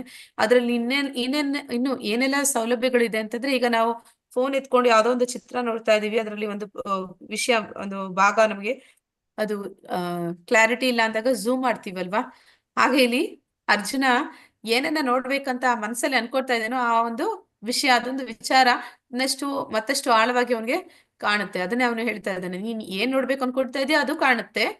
ಮುಂದೆ ಏನಾಗ್ಬೋದು ಅಂತ ನಿನ್ ಮನಸ್ಸಿನಲ್ಲಿ ಏನಾದ್ರೂ ಒಂದು ವಿಚಾರಗಳು, ಸಂದೇಹಗಳಿದ್ರೆ ಅದು ಕೂಡ ನೀನ್ ನೋಡಕ್ ಸಾಧ್ಯ ಆಗುತ್ತೆ ಅಂತ. ಅಂದ್ರೆ ಈ ವಿಶ್ವರೂಪ ದರ್ಶನದಲ್ಲಿ ಅರ್ಜುನ ಏನ್ ಮನಸ್ಸಿನಲ್ಲಿ ಬಯಸ್ತಾ ಇದ್ದಾನೆ ಅದೆಲ್ಲ ಕಾಣುತ್ತೆ ಅಂತ ಹೇಳ್ತಾ ಇದ್ದಾನೆ. ಆಗ ಅರ್ಜುನನ ಮನಸ್ಸಿನಲ್ಲಿ ಏನು ಬಯಕೆ ಬರುತ್ತೆ ಅಂದ್ರೆ ಯುದ್ಧದ ಪರಿಣಾಮದ ಬಗ್ಗೆ ಬರುತ್ತೆ. ಅಂದ್ರೆ ಮುಂದೆ ಯುದ್ಧ ಇನ್ನ ಪ್ರಾರಂಭ ಆಗಿಲ್ಲ, ಆದ್ರೆ ಯುದ್ಧ ಕೊನೆಯಲ್ಲಿ ಏನಾಗ್ಬೋದು ಅದರ ನಿರ್ಣಯ ಅನ್ನೋದನ್ನು ಕೂಡ ಅವನ ಮನಸ್ಸಿನಲ್ಲಿ ಯೋಚನೆ ಮಾಡ್ತಾನೆ. ಅವನು ಕೊನೆಯಲ್ಲಿ ಅರ್ಜುನ ನೋಡ್ತಾನೆ, ಯುದ್ಧದ ಪರಿಣಾಮವಾಗಿ ಎಲ್ಲಾ ಕೌರವರು ಸಾಯ್ತಾರೆ. ಅಂದ್ರೆ ಪಾಂಡವರನ್ನ ಹೊರತುಪಡಿಸಿ ಉಳಿದ ಎಲ್ಲರೂ ಕೂಡ ಆ ಒಂದು ಯುದ್ಧದಲ್ಲಿ ಸಾಯ್ತಾರೆ. ಅದನ್ನ ಅವನು ಕಣ್ಣಾರೆ ಕಾಣ್ತಾನೆ. ಅದನ್ನ ಇಲ್ಲಿ ಕೃಷ್ಣ ಮೊದಲೇ ಹೇಳ್ತಾ ಇದ್ದಾನೆ, ನೀನ್ ಏನೆಲ್ಲ ನೋಡ್ಬೇಕು ಅನ್ಕೊಂತಾ ಇದೆಯಾ ಅದೆಲ್ಲವನ್ನು ನೀನು ನೋಡೋದಕ್ಕೆ ಸಾಧ್ಯ ಇದೆ ಅಂತ. ಇಲ್ಲಿ ನಾವು ನೋಡ್ತಾ ಇದೀವಿ, ಅದನ್ನ ಕಾಣೋದಕ್ಕೆ ಅದಕ್ಕೆ ತಕ್ಕಂತಹ ಒಂದು ದಿವ್ಯ ದೃಷ್ಟಿ ಅವನಿಗೆ ಪ್ರಾಪ್ತಿಯಾಗಿದೆ. ನಾತು ಮಾಂ ಶಕ್ಯಸೇ ದೃಷ್ಟಂ ಅನೈನೇವಾ ಸ್ವಚಕ್ಷುಷಾ ದಿವ್ಯಂ ದದಾಮಿ ಚೇ ಚಕ್ಷು ಪಶ್ಯ ಮೇ ಯೋಗಮೈಶ್ವರಂ. ಹರೇ ಕೃಷ್ಣ, ಈಗ ಆ ಒಂದು ದಿವ್ಯ ಚಕ್ಷುವನ್ನ ಅರ್ಜುನ ಮಾತ್ರ ಹೊಂದಿದ್ದಾನ? ಹೌದು. ಹೌದು ಮಾತಾಜಿ. ಇನ್ನೊಬ್ರಿಗೂ ಸಿಕ್ಕಿದೆ. ಸಂಜಯ. ಆದ ಕಾರಣ ಸಂಜಯ್ ಕೂಡ ನೋಡ್ತಾನೆ ಇದನ್ನೆಲ್ಲ. ಅಲ್ಲಿ ಸಂಜಯನು ಕೂಡ ಕೂತಲ್ಲಿ ಈ ಒಂದು ಭಗವಂತನ ದಿವ್ಯ ದರ್ಶನವನ್ನ ಪಡಿತಾನೆ. ಆದರೆ ನೀನು ನಿನ್ನ ಈಗಿನ ಕಣ್ಣುಗಳಿಂದ ನನ್ನನ್ನು ಕಾಣಲಾರೆ, ಆದುದರಿಂದ ನಿನಗೆ ದಿವ್ಯವಾದ ಕಣ್ಣುಗಳನ್ನು ಕೊಡುತ್ತೇನೆ, ನನ್ನ ಐಶ್ವರ್ಯ ಯೋಗವನ್ನು ನೋಡು. ಅಂದ್ರೆ ಭಗವಂತ ಇಲ್ಲಿ ಅವನಿಗೆ ಅದನ್ನ ಕಾಣೋದಕ್ಕೆ ಆಗುವಂತಹ ಒಂದು ದೃಷ್ಟಿಯನ್ನ ಕೊಡ್ತಾ ಇದ್ದಾನೆ. ಆದ್ರೆ ಪರಮಾತ್ಮ ಇದಕ್ಕೂ ಮೊದಲು ಕೌರವರಿಗೂ ಈ ಅಂದ್ರೆ ಈ ಒಂದು ದೃಷ್ಟಿಯನ್ನ ಮತ್ತೆ ಈ ಒಂದು ರೂಪವನ್ನ ತೋರಿಸಿದ್ದಾನೆ. ಅಂದ್ರೆ ಪರಿಪೂರ್ಣವಾದ ವಿಶ್ವರೂಪವನ್ನ ತೋರಿಸಿಲ್ಲ, ಅಂದ್ರೆ ವಿರಾಟ್ ರೂಪವನ್ನ ತೋರಿಸಿದ್ದಾನೆ. ಹರೇ ಕೃಷ್ಣ. ಯಾರಿಗಾದ್ರೂ ನೆನಪಿದ್ಯಾ ಯಾವಾಗ ಅಂತ? ಮಾತಾಜಿ, ಅದು ಸಂಧಾನ ಸಭೆ ಏರ್ಪಡಿಸಿದಾಗ ಒಂದು ದುರ್ಯೋಧನ ಸಭೆಯಲ್ಲಿ ಒಂದು ಬೇರೆ ರೀತಿಯಾಗಿ ಮಾತಾಡಿದಾಗ ಆ ವಿರಾಟ್ ರೂಪವನ್ನ ತೋರಿಸ್ತಾರೆ. ಅಂದ್ರೆ ದೂತನಾಗಿ ಹೋಗ್ತಾನೆ ಕೃಷ್ಣ, ಪಾಂಡವರ ದೂತನಾಗಿ ಹೋಗ್ತಾನೆ. ಅವಾಗ ಅವನು ಸಂಧಾನ ಅಂದ್ರೆ ಯುದ್ಧವನ್ನ ನಿಲ್ಲಿಸೋದಕ್ಕೆ ಪ್ರಯತ್ನ ಮಾಡ್ತಾನೆ. ಅವನು ಕೂಡ ಆ ಪ್ರಯತ್ನ ಮಾಡುವಾಗ ಆ ಯುದ್ಧ ಬೇಡ, 5 ಗ್ರಾಮ ಕೊಟ್ಬಿಡಿ ಅವರು, ಅಂದ್ರೆ ಅವರ ಒಂದು ರಾಜ್ಯವನ್ನ ನೀವು ಹಿಂದಿರುಗಿಸ್ಲಿಲ್ಲ ಅಂದ್ರೂ ಪರವಾಗಿಲ್ಲ, ಅಂದ್ರ ಅವನು ಚಕ್ರವರ್ತಿ ಆಗಿದ್ದ, ಅಂದ್ರೆ ಅದನ್ನೆಲ್ಲ ನೀನ್ ವಾಪಸ್ ಕೊಟ್ಟಿಲ್ಲ ಅಂದ್ರೂ ಪರವಾಗಿಲ್ಲ, ಅವ್ರು ಕ್ಷತ್ರಿಯರಾಗಿದ್ದಾರೆ, ಅವ್ರಿಗೆ ಒಂದು 5 ಗ್ರಾಮ ಆದ್ರೂ ಕೊಟ್ಬಿಡು ಅಂತ ಕೇಳ್ತಾನೆ. ಅಂದ್ರೆ ಅದಕ್ಕೂ ಕೂಡ ಅವರು ಒಪ್ಕೊಳ್ಳೋದಿಲ್ಲ. ಅವಾಗ ಅವನ್ ಏನ್ ಮಾಡ್ತಾನೆ, ಕೃಷ್ಣ ತಾನೇ ಅವ್ರಿಗಿರುವಂತಹ ಶಕ್ತಿ ಅಂತ ಹೇಳಿ ಕೃಷ್ಣನನ್ನೇ ಬಂಧಿಸಿ ಬಿಡೋಣ ಇದೇ ಸಮಯ ಅಂತ ಹೇಳಿ ಬಂಧಿಸೋದಕ್ಕೆ ಹೋಗ್ತಾನೆ. ಆಗ ಭಗವಂತ ತಾನು ಯಾರು ಅಂತ ಒಂದು ವಿರಾಟ್ ರೂಪವನ್ನ ತೋರಿಸ್ತಾನೆ. ಆಗ ಅವನು ದುರ್ಯೋಧನಾದಿಗಳು, ಕೌರವರು, ಒಂದು ಹಸ್ತಿನಾಪುರದ ಸಭೆಯಲ್ಲಿ ಇದ್ದವ್ರು ಎಲ್ಲರಿಗೂ, ಧೃತರಾಷ್ಟ್ರ ಕುರುಡ, ಅವನಿಗೂ ಕೂಡ ಅವನು ಆ ಒಂದು ದೃಶ್ಯವನ್ನ ತೋರಿಸ್ತಾನೆ. ಆದ್ರೂ ಕೂಡ ಅವ್ರಿಗೆ ಯಾರು ಮೂಢರಿರ್ತಾರೆ, ಯಾರು ರಾಕ್ಷಸಿ ಸ್ವಭಾವದವ್ರು ಇರ್ತಾರೆ, ಯಾರು ಭಗವಂತನ ಮೇಲೆ ಅಸೂಯೆನ ಹೊಂದಿರ್ತಾರೆ, ದ್ವೇಷಿಸ್ತಾರೆ, ಅಂತವ್ರು ಭಗವಂತ ಸ್ವತಃ ಅವನು ಬಂದ್ರು ಕಣ್ಣೆದುರುಗಡೆ ಬಂದ್ರು ಕೂಡ ಅವರು ಕಾಣೋದಕ್ಕೆ ಸಾಧ್ಯ ಇಲ್ಲ. ಅಂದ್ರೆ ಅವನನ್ನ ಕಾಣ್ಬೇಕು ಅಂತಂದ್ರೆ ಭಗವಂತನ ಭಕ್ತರಿಂದ ಸಾಧ್ಯ, ಯಾಕಂದ್ರೆ ಅವರಿಗೆ ಭಗವಂತನಲ್ಲಿ ಪ್ರೀತಿ ಅನ್ನುವಂಥದ್ದು ಇರುತ್ತೆ. ಆದ್ರೆ ಈಗ ತೋರಿಸ್ತಿರುವಂತಹ ದೃಶ್ಯ ಅದೇನಿದೆ ಅದು ಈ ಒಂದು ಐಶ್ವರ್ಯ ರೂಪ, ಅದನ್ನ ನೋಡೋದಕ್ಕೆ ಇಲ್ಲಿ ಪರಮಾತ್ಮ ಅವನಿಗೆ ಒಂದು ದಿವ್ಯ ಚಕ್ಷುವನ್ನ ಪ್ರದಾನ ಮಾಡ್ತಾ ಇದ್ದಾನೆ. ಸಂಜಯ ವಾಚ. ಈಗ ಸಂಜಯ ಅದನ್ನ ಕಾಣ್ತಾ ಇದ್ದಾನೆ, ಅವನು ಅದನ್ನ ಧೃತರಾಷ್ಟ್ರನಿಗೆ ವರ್ಣಿಸ್ತಾ ಇದ್ದಾನೆ. ಏವಂ ಉಕ್ತ್ವಾ ತಥೋ ರಾಜನ್ ಮಹಾಯೋಗೇಶ್ವರೋ ಹರಿಹಿ ದರ್ಶಯಾಮ್ ಆಸಪಾರ್ಥಾಯ ಪರಂ ರೂಪಂ ಐಶ್ವರಂ. ಸಂಜಯನು ಹೇಳಿದನು, ರಾಜನೇ, ಮಹಾಯೋಗೀಶ್ವರನು, ದೇವೋತ್ತಮ ಪುರುಷನು, ಹೀಗೆ ಹೇಳಿ ಅರ್ಜುನನಿಗೆ ತನ್ನ ರೂಪವನ್ನು ತೋರಿಸಿದನು. ಅಂದ್ರೆ ಅಲ್ಲಿ ಏನು ಕಾಣ್ತಾ ಇದ್ದಾನೆ ಇಲ್ಲಿ, ಅದನ್ನ ನೋಡಿ ಸಂಜಯನಿಗೆ ರೋಮಾಂಚನವಾಗ್ತಿದೆ. ಧೃತರಾಷ್ಟ್ರನಿಗೆ ಇದು 2ನೇ ಬಾರಿ ಗೊತ್ತಾಗ್ತಾ ಇದೆ, ಕೃಷ್ಣ ಸಾಧಾರಣ ವ್ಯಕ್ತಿ ಅಲ್ಲ, ದೇವೋತ್ತಮ ಪರಮಪುರುಷ ಅನ್ನುವಂಥದ್ದು. ಆದ್ರೂ ಕೂಡ ಅವನ ಒಂದು ಮೋಹ, ತನ್ನ ಮಕ್ಕಳ ಮೇಲೆ ಇರುವಂತಹ ಒಂದು ಮೋಹದಿಂದ ಅವನೇನ್ ಮಾಡ್ತಾನೆ, ಯುದ್ಧವನ್ನ ನಿಲ್ಲಿಸೋ ಪ್ರಯತ್ನನೇ ಮಾಡೋದಿಲ್ಲ. ಅಂದ್ರೆ ಅವನಿಗೆ ಯುದ್ಧದ ಪರಿಣಾಮ ಕೂಡ ಅರ್ಜುನನಿಗೆ ಹೇಗೆ ಗೊತ್ತಾಗುತ್ತೆ, ಹಾಗೆ ಸಂಜಯನಿಗೂ ಗೊತ್ತಾಗುತ್ತೆ, ಅವನ ಮೂಲಕ ಇಲ್ಲಿ ಧೃತರಾಷ್ಟ್ರನಿಗೂ ಗೊತ್ತಾಗುತ್ತೆ. ಯುದ್ಧದಲ್ಲಿ ಎಲ್ಲರೂ ಸಾಯ್ತಾರೆ ಅಂತಾನೆ ಗೊತ್ತಾಗುತ್ತೆ, ಅವನ ಮಕ್ಕಳು ಸಾಯ್ತಾರೆ ಅಂತ ಗೊತ್ತಾಗುತ್ತೆ. ಆದ್ರೂ ಕೂಡ ಅವನು ಆ ಯುದ್ಧವನ್ನ ನಿಲ್ಲಿಸುವ ಪ್ರಯತ್ನ, ರಾಜನಾಗಿ ಅವನದನ್ನ ಮಾಡುವಂತ ಶಕ್ತಿ ಅವನೊಬ್ಬನಿಗಿತ್ತು, ಆದ್ರೆ ಅವನು ಕೂಡ ಅದನ್ನ ಮಾಡೋದಿಲ್ಲ. ಅನೇಕ ವಕ್ತ್ರ ನಯನಂ ಅನೇಕ ಅದ್ಭುತ ದರ್ಶನಂ ಅನೇಕ ದಿವ್ಯಾಭರಣಂ ದಿವ್ಯಾನೇಕೋದ್ಯತಾಯುಧಂ ದಿವ್ಯಾ ಮಾಲಾಂಬರಂ ಧರಂ ದಿವ್ಯಾ ಗಂಧಾನುಲೇಪನಂ ಸರ್ವಾಶ್ಚರ್ಯಮಯಂ ದೇವಂ ಅನಂತ ವಿಶ್ವತೋಮುಖಂ. ಇದು ಸಂಜಯ ಹೇಳ್ತಿರುವಂಥದ್ದು ಧೃತರಾಷ್ಟ್ರನಿಗೆ ಆ ಒಂದು ವಿಶ್ವರೂಪ ಹೇಗಿದೆ ಅಂತ. ಅರ್ಜುನ ಅನುವಾದ. ಅರ್ಜುನನು ಆ ವಿಶ್ವರೂಪದಲ್ಲಿ ಅಸಂಖ್ಯಾತ ಬಾಯಿಗಳನ್ನು, ಅಸಂಖ್ಯಾತ ಕಣ್ಣುಗಳನ್ನು, ಅಸಂಖ್ಯಾತವಾದ ಅದ್ಭುತ ದರ್ಶನಗಳನ್ನು ಕಂಡನು. ಆತನು ದಿವ್ಯ ಮಾಲೆಗಳನ್ನು, ವಸ್ತ್ರಗಳನ್ನು ಧರಿಸಿದ್ದನು, ಹಲವು ದಿವ್ಯ ಗಂಧಗಳನ್ನು ಲೇಪಿಸಿಕೊಂಡಿದ್ದನು. ಎಲ್ಲವೂ ಆಶ್ಚರ್ಯಮಯವಾಗಿದ್ದಿತು, ಉಜ್ವಲವಾಗಿದ್ದಿತು, ಅನಂತವಾಗಿದ್ದಿತು, ವಿಶ್ವತೋಮುಖವಾಗಿದ್ದಿತು. ಇದನ್ನ ಹೇಳ್ತಿರುವಂತದ್ದು ಸಂಜಯ. ಅಂದ್ರೆ ಅರ್ಜುನ ಏನನ್ನ ಕಾಣ್ತಾ ಇದ್ದಾನೆ ಅದರ ಬಗ್ಗೆ ಇಲ್ಲಿ ಅವನು ತಿಳಿಸ್ತಾ ಇದ್ದಾನೆ. ಆ ಒಂದು ವಿಶ್ವರೂಪ ಅನ್ನುವಂಥದ್ದು ಹೇಗಿದೆ, ಪರಮಾತ್ಮ ಅವನ ಅನೇಕ ರೂಪಗಳು, ಅವನ ಅನೇಕ ಮುಖಗಳು, ಮತ್ತೆ ಅವನ ಒಂದು ಆಭರಣಗಳು, ಅವನು ಧರಿಸಿರುವಂತಹ ಹೂಮಾಲೆಗಳು, ಮತ್ತೆ ಅವನ ಒಂದು ಲೇಪಿಸಿರುವಂತಹ ಗಂಧ, ಮತ್ತೆ ಅವನು ನೋಡೋದಕ್ಕೆ ಯಾವ ರೀತಿ ಕಾಣ್ತಾ ಇದ್ದಾನೆ ಅನ್ನುವಂಥದ್ದು, ಅವನದು ನೋಟ ಅನ್ನುವಂಥದ್ದು ಎಷ್ಟು ಆಶ್ಚರ್ಯಕರವಾಗಿದೆ ಅನ್ನೋದನ್ನ, ಮತ್ತೆ ಅದು ಉಜ್ವಲವಾಗಿತ್ತು ಅಂತ ಹೇಳ್ತಾನೆ. ಉಜ್ವಲವಾಗಿತ್ತು ಅಂದ್ರೆ ಸಂಜಯ ಯಾವ ರೀತಿ ಅದಕ್ಕೆ ಹೋಲಿಸಿ ಹೇಳ್ತಾನೆ ಅಂದ್ರೆ, ನಾವು ಇವಾಗ ಮಧ್ಯಾಹ್ನದ ಸಮಯದಲ್ಲಿ ಒಂದು ಬೇಸಿಗೆ ಕಾಲದಲ್ಲಿ ಸೂರ್ಯನನ್ನ ಕಣ್ಣಾರೆ ನೇರವಾಗಿ ನಿಂತು ನೋಡೋದಕ್ಕಾಗತ್ತಾ? ಹರೇ ಕೃಷ್ಣ. ಇಲ್ಲ ನಮ್ಮಿಂದ ಮಾತಾಜಿ, ನೋಡಕ್ಕಾಗುತ್ತಾ ಮಧ್ಯಾಹ್ನದ ನೋಡಕ್ ಆಗೋದಿಲ್ಲ ಮಾತಾಜಿ. ಆ ನೋಡಿದ್ರೇನು ನಮ್ ಕಣ್ಣು ಒಂಥರ ದೃಷ್ಟಿ ಅದು ಕಷ್ಟ ಆಗುತ್ತೆ. ಆದ್ರೆ ಇಲ್ಲಿ ಏನಂತ ಹೇಳ್ತಾರೆ ಸಂಜಯ, ಅದು ಸೂರ್ಯ ಸಹಸ್ರ ಬೆಳಕು ಜಾಸ್ತಿ ಸೂರ್ಯರು ಒಂದೇ ಇರುತ್ತಲ್ಲ ಸತಿಗೆ. ಮಾತಾಜಿ. ಹಾ ಪ್ರಭುಜಿ, ಅದು ಈಗ ಅದನ್ನ ಆಯ್ತು. ಈಗ ಅದನ್ನೇ ಹೇಳ್ತಾ ಇದ್ದಾನೆ. ಏನಂತ ಹೇಳ್ತಾ ಇದ್ದಾನೆ ಅಂದ್ರೆ, 1000 ಸೂರ್ಯರು ಒಂದೇ ಸತಿಗೆ ಒಮ್ಮೆಲೆ ಕಾಣಿಸ್ಕೊಂಡ್ರೆ ಹೇಗಿರುತ್ತೆ, ಅಷ್ಟೊಂದು ಉಜ್ವಲವಾಗಿತ್ತು ಅಂತ ಹೇಳ್ತಾನೆ. ಅಷ್ಟೊಂದು ಪ್ರಕಾಶಮಾನವಾಗಿತ್ತು ಅವನ ಒಂದು ಆ ವಿಶ್ವರೂಪ ದರ್ಶನ. ಮತ್ತೆ ಅದು ಅನಂತವಾಗಿತ್ತು ಅಂದ್ರೆ ಅದಕ್ಕೆ ಎಲ್ಲಿ ಅನ್ನೋದೇ ಇಲ್ಲ. ಅಂದ್ರೆ ಎಲ್ಲಿ ಪ್ರಾರಂಭ ಆಗ್ತಿದೆ, ಎಲ್ಲಿ ಕೊನೆ ಆಗ್ತಿದೆ ಅಂತ ಅರ್ಜುನನಿಗೆ ತಿಳಿತಿಲ್ಲ. ಎಲ್ಲವೂ ಇಡೀ ಅವನ ಒಂದು ಸುತ್ತಮುತ್ತ ಏನೆಲ್ಲ ಇದೆ ಅದೆಲ್ಲವೂ ಕೂಡ ಭಗವಂತನ ಆ ಒಂದು ವಿಶ್ವರೂಪ ದರ್ಶನ ಅದು ಆವರಿಸ್ಕೊಂಡ್ಬಿಟ್ಟಿದೆ, ವಿಶ್ವತೋಮುಖವಾಗಿದೆ ಅಂತ ಹೇಳಿ ಹೇಳ್ತಾ ಇದ್ದಾನೆ. ತತ್ರೈಕಸ್ಥಂ ಜಗತ್ಕೃತ್ಸ್ನಂ ಪ್ರವಿಭಕ್ತಂ ಅನೇಕದಾ ಅಪಶ್ಯದ್ ದೇವದೇವಸ್ಯ ಶರೀರೇ ಪಾಂಡವಸ್ತದಾ. ಪ್ರಭುವಿನ ವಿಶ್ವರೂಪದಲ್ಲಿ ಸಹಸ್ರ ಭಾಗಗಳಿದ್ದರೂ ವಿಶ್ವದ ಅಮಿತ ವಿಸ್ತರಣಗಳು ಒಂದೇ ಸ್ಥಳದಲ್ಲಿ ಇರುವುದನ್ನು ಅರ್ಜುನನು ನೋಡಿದನು. ಅಂದ್ರೆ ಇಷ್ಟೆಲ್ಲ ಆ ಭಗವಂತನ ಒಂದು ರೂಪ ಇದ್ರೂ ಕೂಡ ಅವನು ಇರುವಲ್ಲಿಗೆ ಅದನ್ನೆಲ್ಲ ಕಾಣುವಂತ ಒಂದು ಶಕ್ತಿಯನ್ನ ಭಗವಂತ ಅವನಿಗೆ ಕೊಟ್ಟಿದ್ದಾನೆ. ತಥಾ ಸಾ ವಿಸ್ಮಯೋ ವಿಷ್ಟೋ ಹೃಷ್ಟಾರೋ ಮಾದನಂಜಯ ಪ್ರಣಮ್ಯ ಶಿರಸಾ ದೇವಂ ಕೃತಾಂಜಲಿರ್ ಅಭಾಷತ. ಅನಂತರ ದಿಗ್ಭ್ರಮೆಯಿಂದ ಆಶ್ಚರ್ಯದಿಂದ ರೋಮಾಂಚನಗೊಂಡ ಅರ್ಜುನನು ತಲೆಬಾಗಿ ಪ್ರಣಾಮ ಮಾಡಿ ಕೈಗಳನ್ನು ಮುಗಿದುಕೊಂಡು ಪರಮಪ್ರಭುವಿಗೆ ಪ್ರಾರ್ಥನೆಯನ್ನು ಮಾಡಲು ಪ್ರಾರಂಭಿಸಿದನು. ಅವನ ಒಂದು ಅದ್ಭುತವಾದ ರೂಪವನ್ನು ಕಂಡಂತಹ ಅರ್ಜುನ, ಅವನಿಗೆ ರೋಮಾಂಚನವಾಗ್ತಿದೆ, ತುಂಬಾ ಆಶ್ಚರ್ಯ ಆಗ್ತಿದೆ. ಮತ್ತೆ ಅವನೇನ್ ಮಾಡ್ತಾ ಇದ್ದಾನೆ, ಅಲ್ಲಿ ಪರಮಾತ್ಮನಿಗೆ ಶರಣಾಗತಿಯನ್ನು ಹೊಂದಿ ಅವನಿಗೆ ತಲೆಬಾಗಿ ಕೈ ಮುಗಿದು ಅವನಿಗೆ ಪ್ರಾರ್ಥನೆಗಳನ್ನ ಮಾಡೋದಕ್ಕೆ ಪ್ರಾರಂಭಿಸ್ತಾನೆ ಅಂತಲ್ಲಿ ಹೇಳ್ತಾ ಇದ್ದಾನೆ. ಅರ್ಜುನ ವಾಚ ಅಂದ್ರೆ ಇಲ್ಲಿವರೆಗೂ ಹೇಳಿದ್ದು ಸಂಜಯ. ಇವಾಗ ಅರ್ಜುನ ಮಾತನಾಡ್ತಾ ಇದ್ದಾನೆ. ಅರ್ಜುನ ವಾಚ ಪಶ್ಯಾಮಿ ದೇವಾಂಸ್ತವ ದೇವದೇಹೇ ಸರ್ವಾಸ್ತಥಾ ಭೂತ ವಿಶೇಷ ಸಂಗಾನ್ ಬ್ರಾಹ್ಮಣಂ ಈಶಂ ಕಮಲಾಸನಸ್ಥಂ ಋಷಿಂಚ ಸರ್ವಾನ್ ಉರಗಾಂಶ ದಿವ್ಯಾನ್. ಆ ಒಂದು ರೂಪದಲ್ಲಿ ಏನೆಲ್ಲ ಕಾಣ್ತಾ ಇದ್ದಾನೆ ಅನ್ನೋದನ್ನ ಅವನು ಸ್ತುತಿಸ್ತಾ ಇದ್ದಾನೆ, ಹೇಳ್ತಾ ಇದ್ದಾನೆ. ಏನಂತ ಹೇಳ್ತಾ ಇದ್ದಾನೆ ಅರ್ಜುನ, ಪ್ರೀತಿಯ ಪ್ರಭು ಕೃಷ್ಣನೇ, ಎಲ್ಲಾ ದೇವತೆಗಳು ಮತ್ತು ಇತರ ಹಲವಾರು ಜೀವಿಗಳು ನಿನ್ನ ದೇಹದಲ್ಲಿ ಸೇರಿರುವುದನ್ನು ನಾನು ಕಾಣುತ್ತಿದ್ದೇನೆ.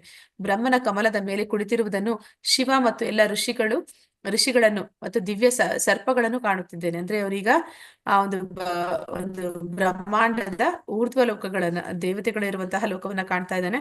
ಅಲ್ಲಿ ಅವನಿಗೆ ಬ್ರಹ್ಮನಿಂದ ಹಿಡಿದು ಶಿವ ಮತ್ತೆ ಎಲ್ಲ ಋಷಿ ಮುನಿಗಳು ಮತ್ತೆ ದಿವ್ಯ ಸರ್ಪಗಳು ಎಲ್ಲವೂ ಕೂಡ ಅವನಿಗೆ ಕಾಣಿಸ್ತಿದೆ ಆ ಒಂದು ಭಗವಂತನ ವಿಶ್ವರೂಪದಲ್ಲಿ ಅಂತ ಹೇಳಲಿಕ್ಕೆ ಶುರು ಮಾಡಿದ್ದಾರೆ.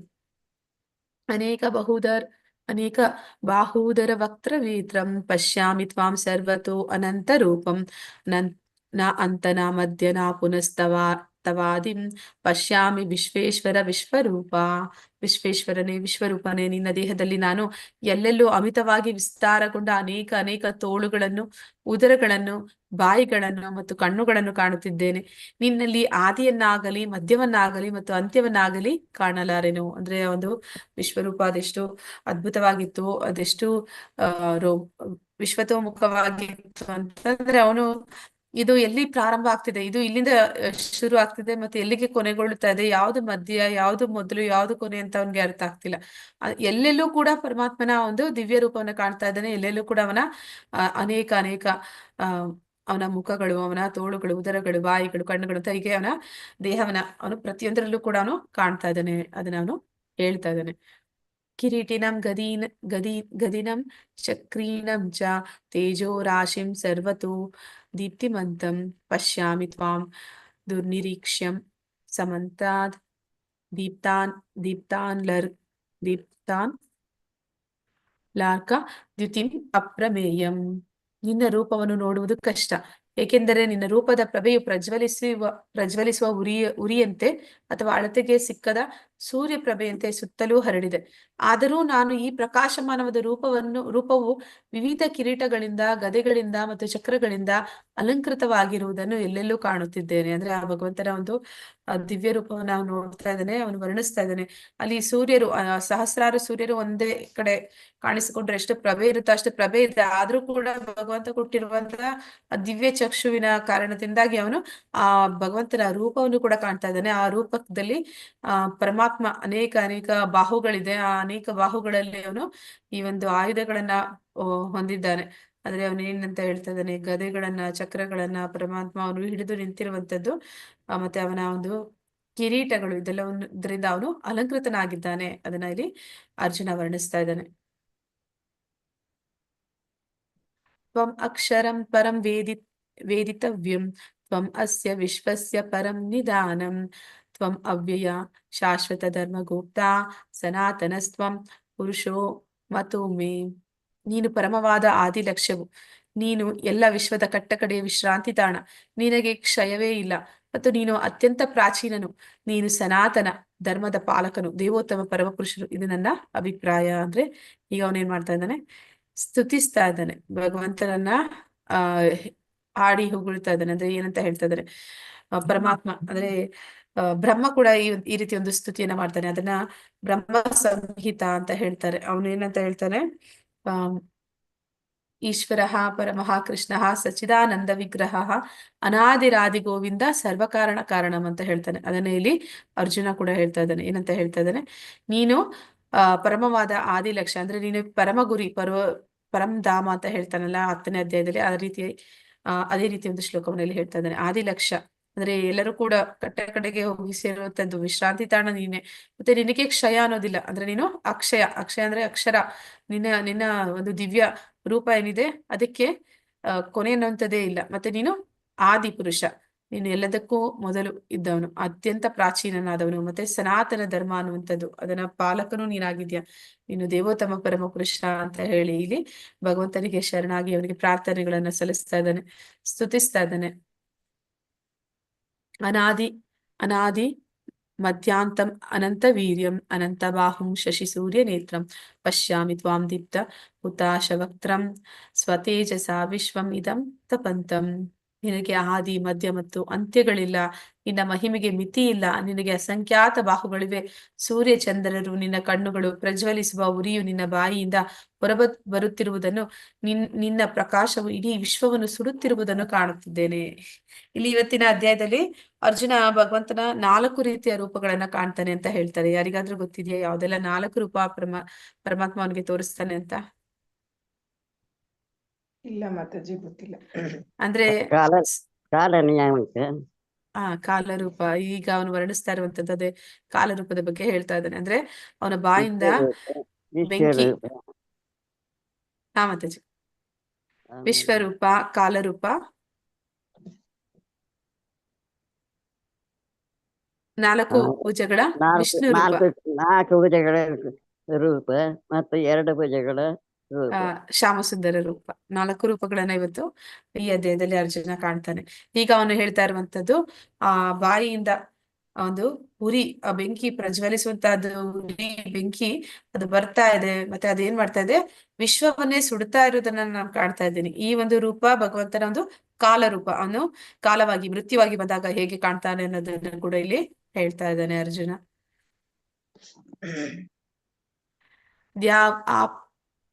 ಆ ಪೃಥಿವ್ಯೋರ್ ಇದಂ ಅಂತರಂ ಹಿ ವ್ಯಾಪ್ತ ತ್ವಯೇಕೇನ ದಿಶಶ್ಚ ಸರ್ವ ದೃಶ್ವಾದ್ಭುತ ರೂಪಂ ಉಗ್ರಂ ತವೇದಂ ಲೋಕತ್ರಯಂ ಪ್ರವ್ಯತಿತಂ ಮಹಾತ್ಮನ್.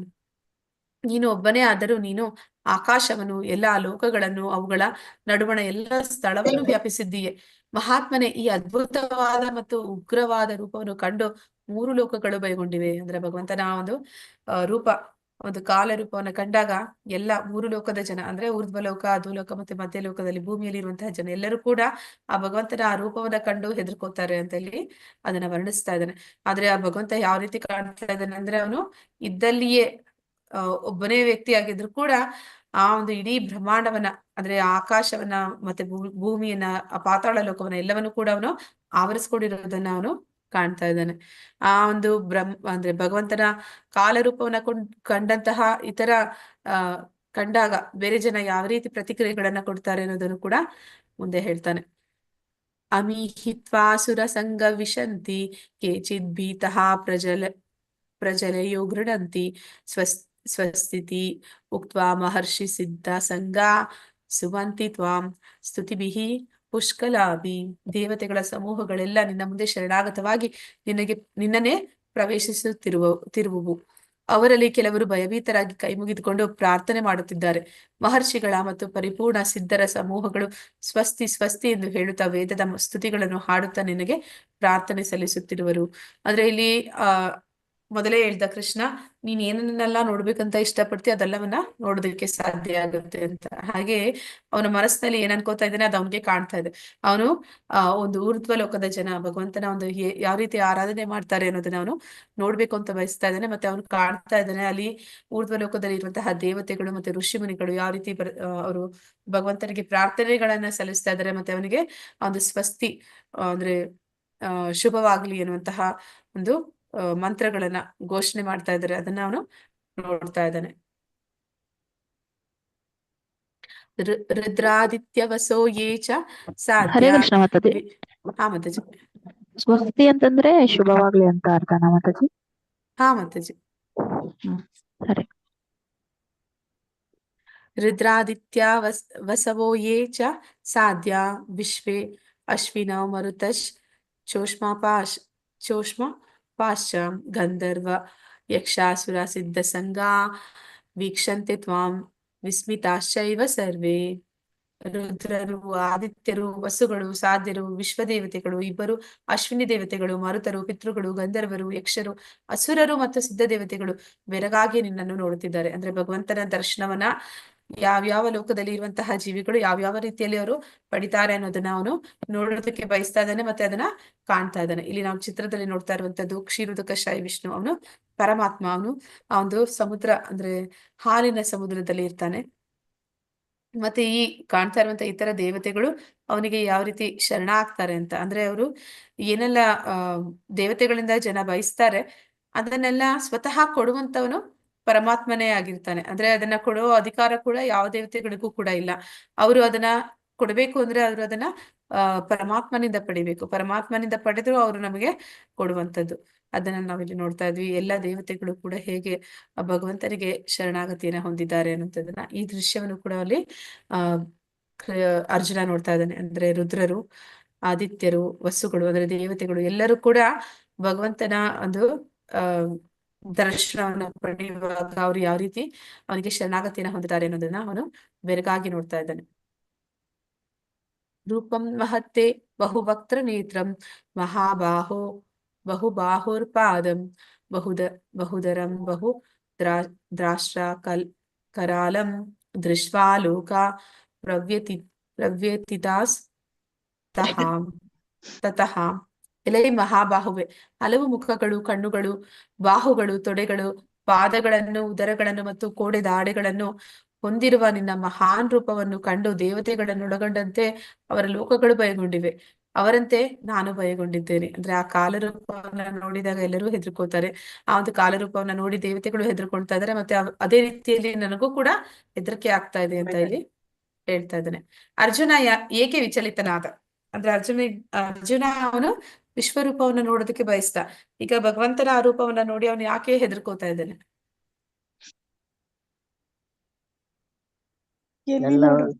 ಎಲ್ಲವರು ಭಯಂಕರವಾಗಿದೆ ಅದಕ್ಕೆ ಹೆದರಿಕೊಂಡಿದ್ದಾನೆ. ಕಣ್ಣು ಎಲ್ಲ ಅದೇ ತರ ಕಾಣ್ತಿತ್ತು ಎಲ್ಲಿ ನೋಡಿದ್ರು. ಅಂದ್ರೆ ಕಾಲರೂಪ ಅಂತಂದ್ರೆ ಅವನು ಮೃತ್ಯುವಾಗಿ ಬರುವಂತದ್ದು. ಆ ಮೃತ್ಯುವಾಗಿ ಬಂದಾಗ ಅವನು ಎಲ್ಲರನ್ನ ಕೂಡ ಅಂದ್ರೆ ಇಡೀ ವಿಶ್ವವನ್ನ ಅವನು ಸುಡ್ತಾ ಇದ್ದಾನೆ. ಅವನ ಬಾಯಿಂದ ಬೆಂಕಿ ಬರ್ತಿದೆ.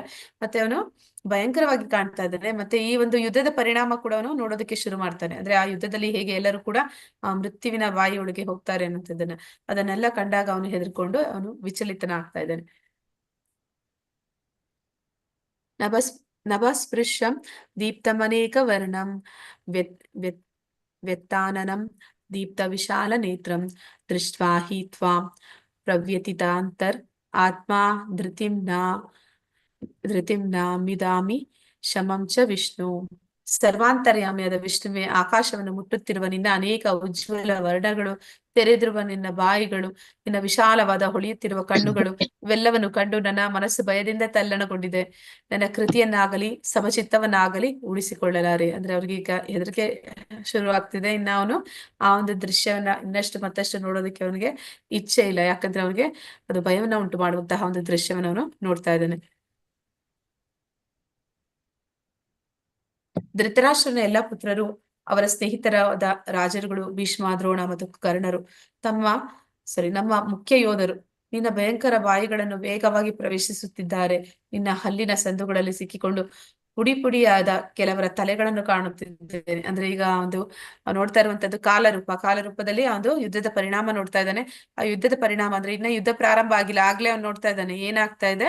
ಎಲ್ಲ ಒಂದು ಕೌರವರ ಪಕ್ಷದಿಂದ ಯುದ್ಧ ಮಾಡ್ತಿರುವಂತವ್ರು ಎಲ್ಲ ರಾಜರುಗಳು, ಭೀಷ್ಮಾಚಾರ್ಯರು, ದ್ರೋಣಾಚಾರ್ಯರು, ಕರ್ಣ ಎಲ್ಲರೂ ಕೂಡ, ಅವರು ಮಾತ್ರ ಅಲ್ಲ, ಇವ್ರ ಕಡೆ ಇರುವಂತಹ ಮುಖ್ಯ ಯೋಧರು ಅಂದ್ರೆ ಪಾಂಡವರ ಕಡೆ ಇರುವಂತಹ ಮುಖ್ಯ ಯೋಧರು ಕೂಡ ಭಗವಂತನ ಬಾಯಿನ ಪ್ರವೇಶ ಮಾಡ್ತಾ ಇದ್ದಾರೆ. ಅಂದ್ರೆ ಅಲ್ಲಿ ಬಂದಿರುವಂತಹ ಎಲ್ಲ ಸೈನಿಕರು ಕೂಡ ಭಗವಂತನ ಹಲ್ಲಿನ ಸಂದುಗಳಲ್ಲಿ ಸಿಕ್ಕಿಕೊಂಡು ಪುಡಿ ಪುಡಿ ಆಗ್ತಾ ಇದ್ದಾರೆ. ಅದನ್ನ ನಾನು ನೋಡ್ತಾ ಇದ್ದೀನಿ. ಅವರ ತಲೆಗಳು ಭಗವಂತನ ಹಲ್ಲಿಗೆ ಸಿಕ್ಕಿ ಪುಡಿ ಆಗ್ತಿರುವಂತದನ್ನ ನೋಡಿ ಅವನಿಗೆ ಹೆದರಿಕೆ ಉಂಟಾಗ್ತಾ ಇದೆ. ಯಥಾ ನದೀನಾ ಬಹವೋ ಅಂಬುವೇಗ ಸಮುದ್ರಂ ಏವಾಭಿಮುಖ ದ್ರವಂತಿ ತಥಾ ತವಾಮಿ ನರಲೋಕ ವೀರಾ ವಿಶಂತಿ ವಕ್ತ್ರಾಣಿ ಅಭಿವಿಜ್ವಲಂತಿ. ನದಿಗಳ ಅಧಿಕ ಸಂಖ್ಯೆಯ ಅಲೆಗಳು ಸಮುದ್ರದೊಳಗೆ ಹರಿಯುವಂತೆ ಎಲ್ಲ ಮಹಾಯೋಧರು ಪ್ರಜ್ವಲಿಸುತ್ತಾ ನಿನ್ನ ಬಾಯಿಯನ್ನು ಪ್ರವೇಶಿಸುತ್ತಿರುವರು. ಅಂದ್ರೆ ಒಂದು ಸಾದೃಶ್ಯ ಅಥವಾ ಒಂದು ಹೋಲಿಕೆಯನ್ನ ಕೊಡ್ತಾ ಇದ್ದಾನೆ. ಈ ಒಂದು 18 ಅಕ್ಷೋಹಿಣಿ ಸೈನ್ಯ ಭಗವಂತನ ಬಾಯಿಯ ಸಂದುಗಳಲ್ಲಿ ಪುಡಿ ಪುಡಿ ಆಗ್ತಾ ಇರುವಂತ ದೃಶ್ಯ ಅದು ಯಾವ ರೀತಿ ಕಾಣಿಸ್ತಾ ಇದೆ ಅರ್ಜುನನಿಗೆ ಅಂದ್ರೆ, ಈ ಒಂದು ನದಿಗಳು ಒಂದು ಸಮುದ್ರ ಸೇರುವಂತಹ ಜಾಗದಲ್ಲಿ ಎಲ್ಲಾ ನದಿಗಳು ಯಾವ ರೀತಿ ಅದು ವೇಗವಾಗಿ ಹರಿದು ಸಮುದ್ರದ ಕಡೆಗೆ ಹರಿತವೆ, ಸಮುದ್ರದಲ್ಲಿ ಒಂದಾಗ್ತವೆ. ಹಾಗೆ ಈ ಎಲ್ಲಾ ಜನ ಅಕ್ಷೋಹಿಣಿ ಸೈನ್ಯ 18 ಅಕ್ಷೋಹಿಣಿ ಸೈನ್ಯ ಎಲ್ಲಾ ಸೈನಿಕರು ಅಥವಾ ಯೋಧರುಗಳು ಎಲ್ಲರೂ ಕೂಡ ಭಗವಂತನನ್ನ ಸೇರ್ತಾ ಇದ್ದಾರೆ, ಅವನ ಬಾಯಿಯಲ್ಲಿ ಸೇರ್ತಾ ಇದ್ದಾರೆ. ಆ ಒಂದು ಮೃತ್ಯುವಿಗೆ ಅವರೆಲ್ಲರೂ ಕೂಡ ಬಲಿಯಾಗ್ತಾ ಇದ್ದಾರೆ. ಅದನ್ನ ಅವನು ಕಾಣ್ತಾ ಇದ್ದಾನೆ. ಯಥಾ ಪ್ರದೀಪ್ತಂ ಜ್ವಲನಂ ಪತಂಗ ವಿಶಂತಿ ನಾಶಾಯ ಸಮೃದ್ಧ ವೇಗ ತಥೈವ ನಾಶಾಯ ವಿಶಂತಿ ಲೋಕಾಸ್ತವಾಪಿ ವಕ್ತ್ರಾಣಿ ಸಮೃದ್ಧ ವೇಗ. ಪತಂಗಗಳು ತಮ್ಮ ನಾಶಕ್ಕಾಗಿ ಉರಿಯುತ್ತಿರುವ ಜ್ವಾಲೆಯನ್ನು ವೇಗವಾಗಿ ಪ್ರವೇಶಿಸುವಂತೆ ಎಲ್ಲಾ ಜನರು ನಿನ್ನ ಬಾಯಿಯೊಳಕ್ಕೆ ವೇಗವಾಗಿ ಧಾವಿಸುತ್ತಿರುವರು. ಆದ್ರೆ ಇಲ್ಲಿ ಏನಂತ ಹೇಳ್ತಾ ಇದ್ದಾನೆ ಅಂದ್ರೆ, ಅಲ್ಲಿ ಸೈನಿಕರು ಯಾರು ಸಾಯ್ತಾ ಇದ್ದಾರೆ ಅದೆಲ್ಲವೂ ಕೂಡ ನದಿಗಳು ಸಮುದ್ರಕ್ಕೆ ಹರಿಯುವ ಹಾಗೆ ಕಾಣ್ತಿದೆ.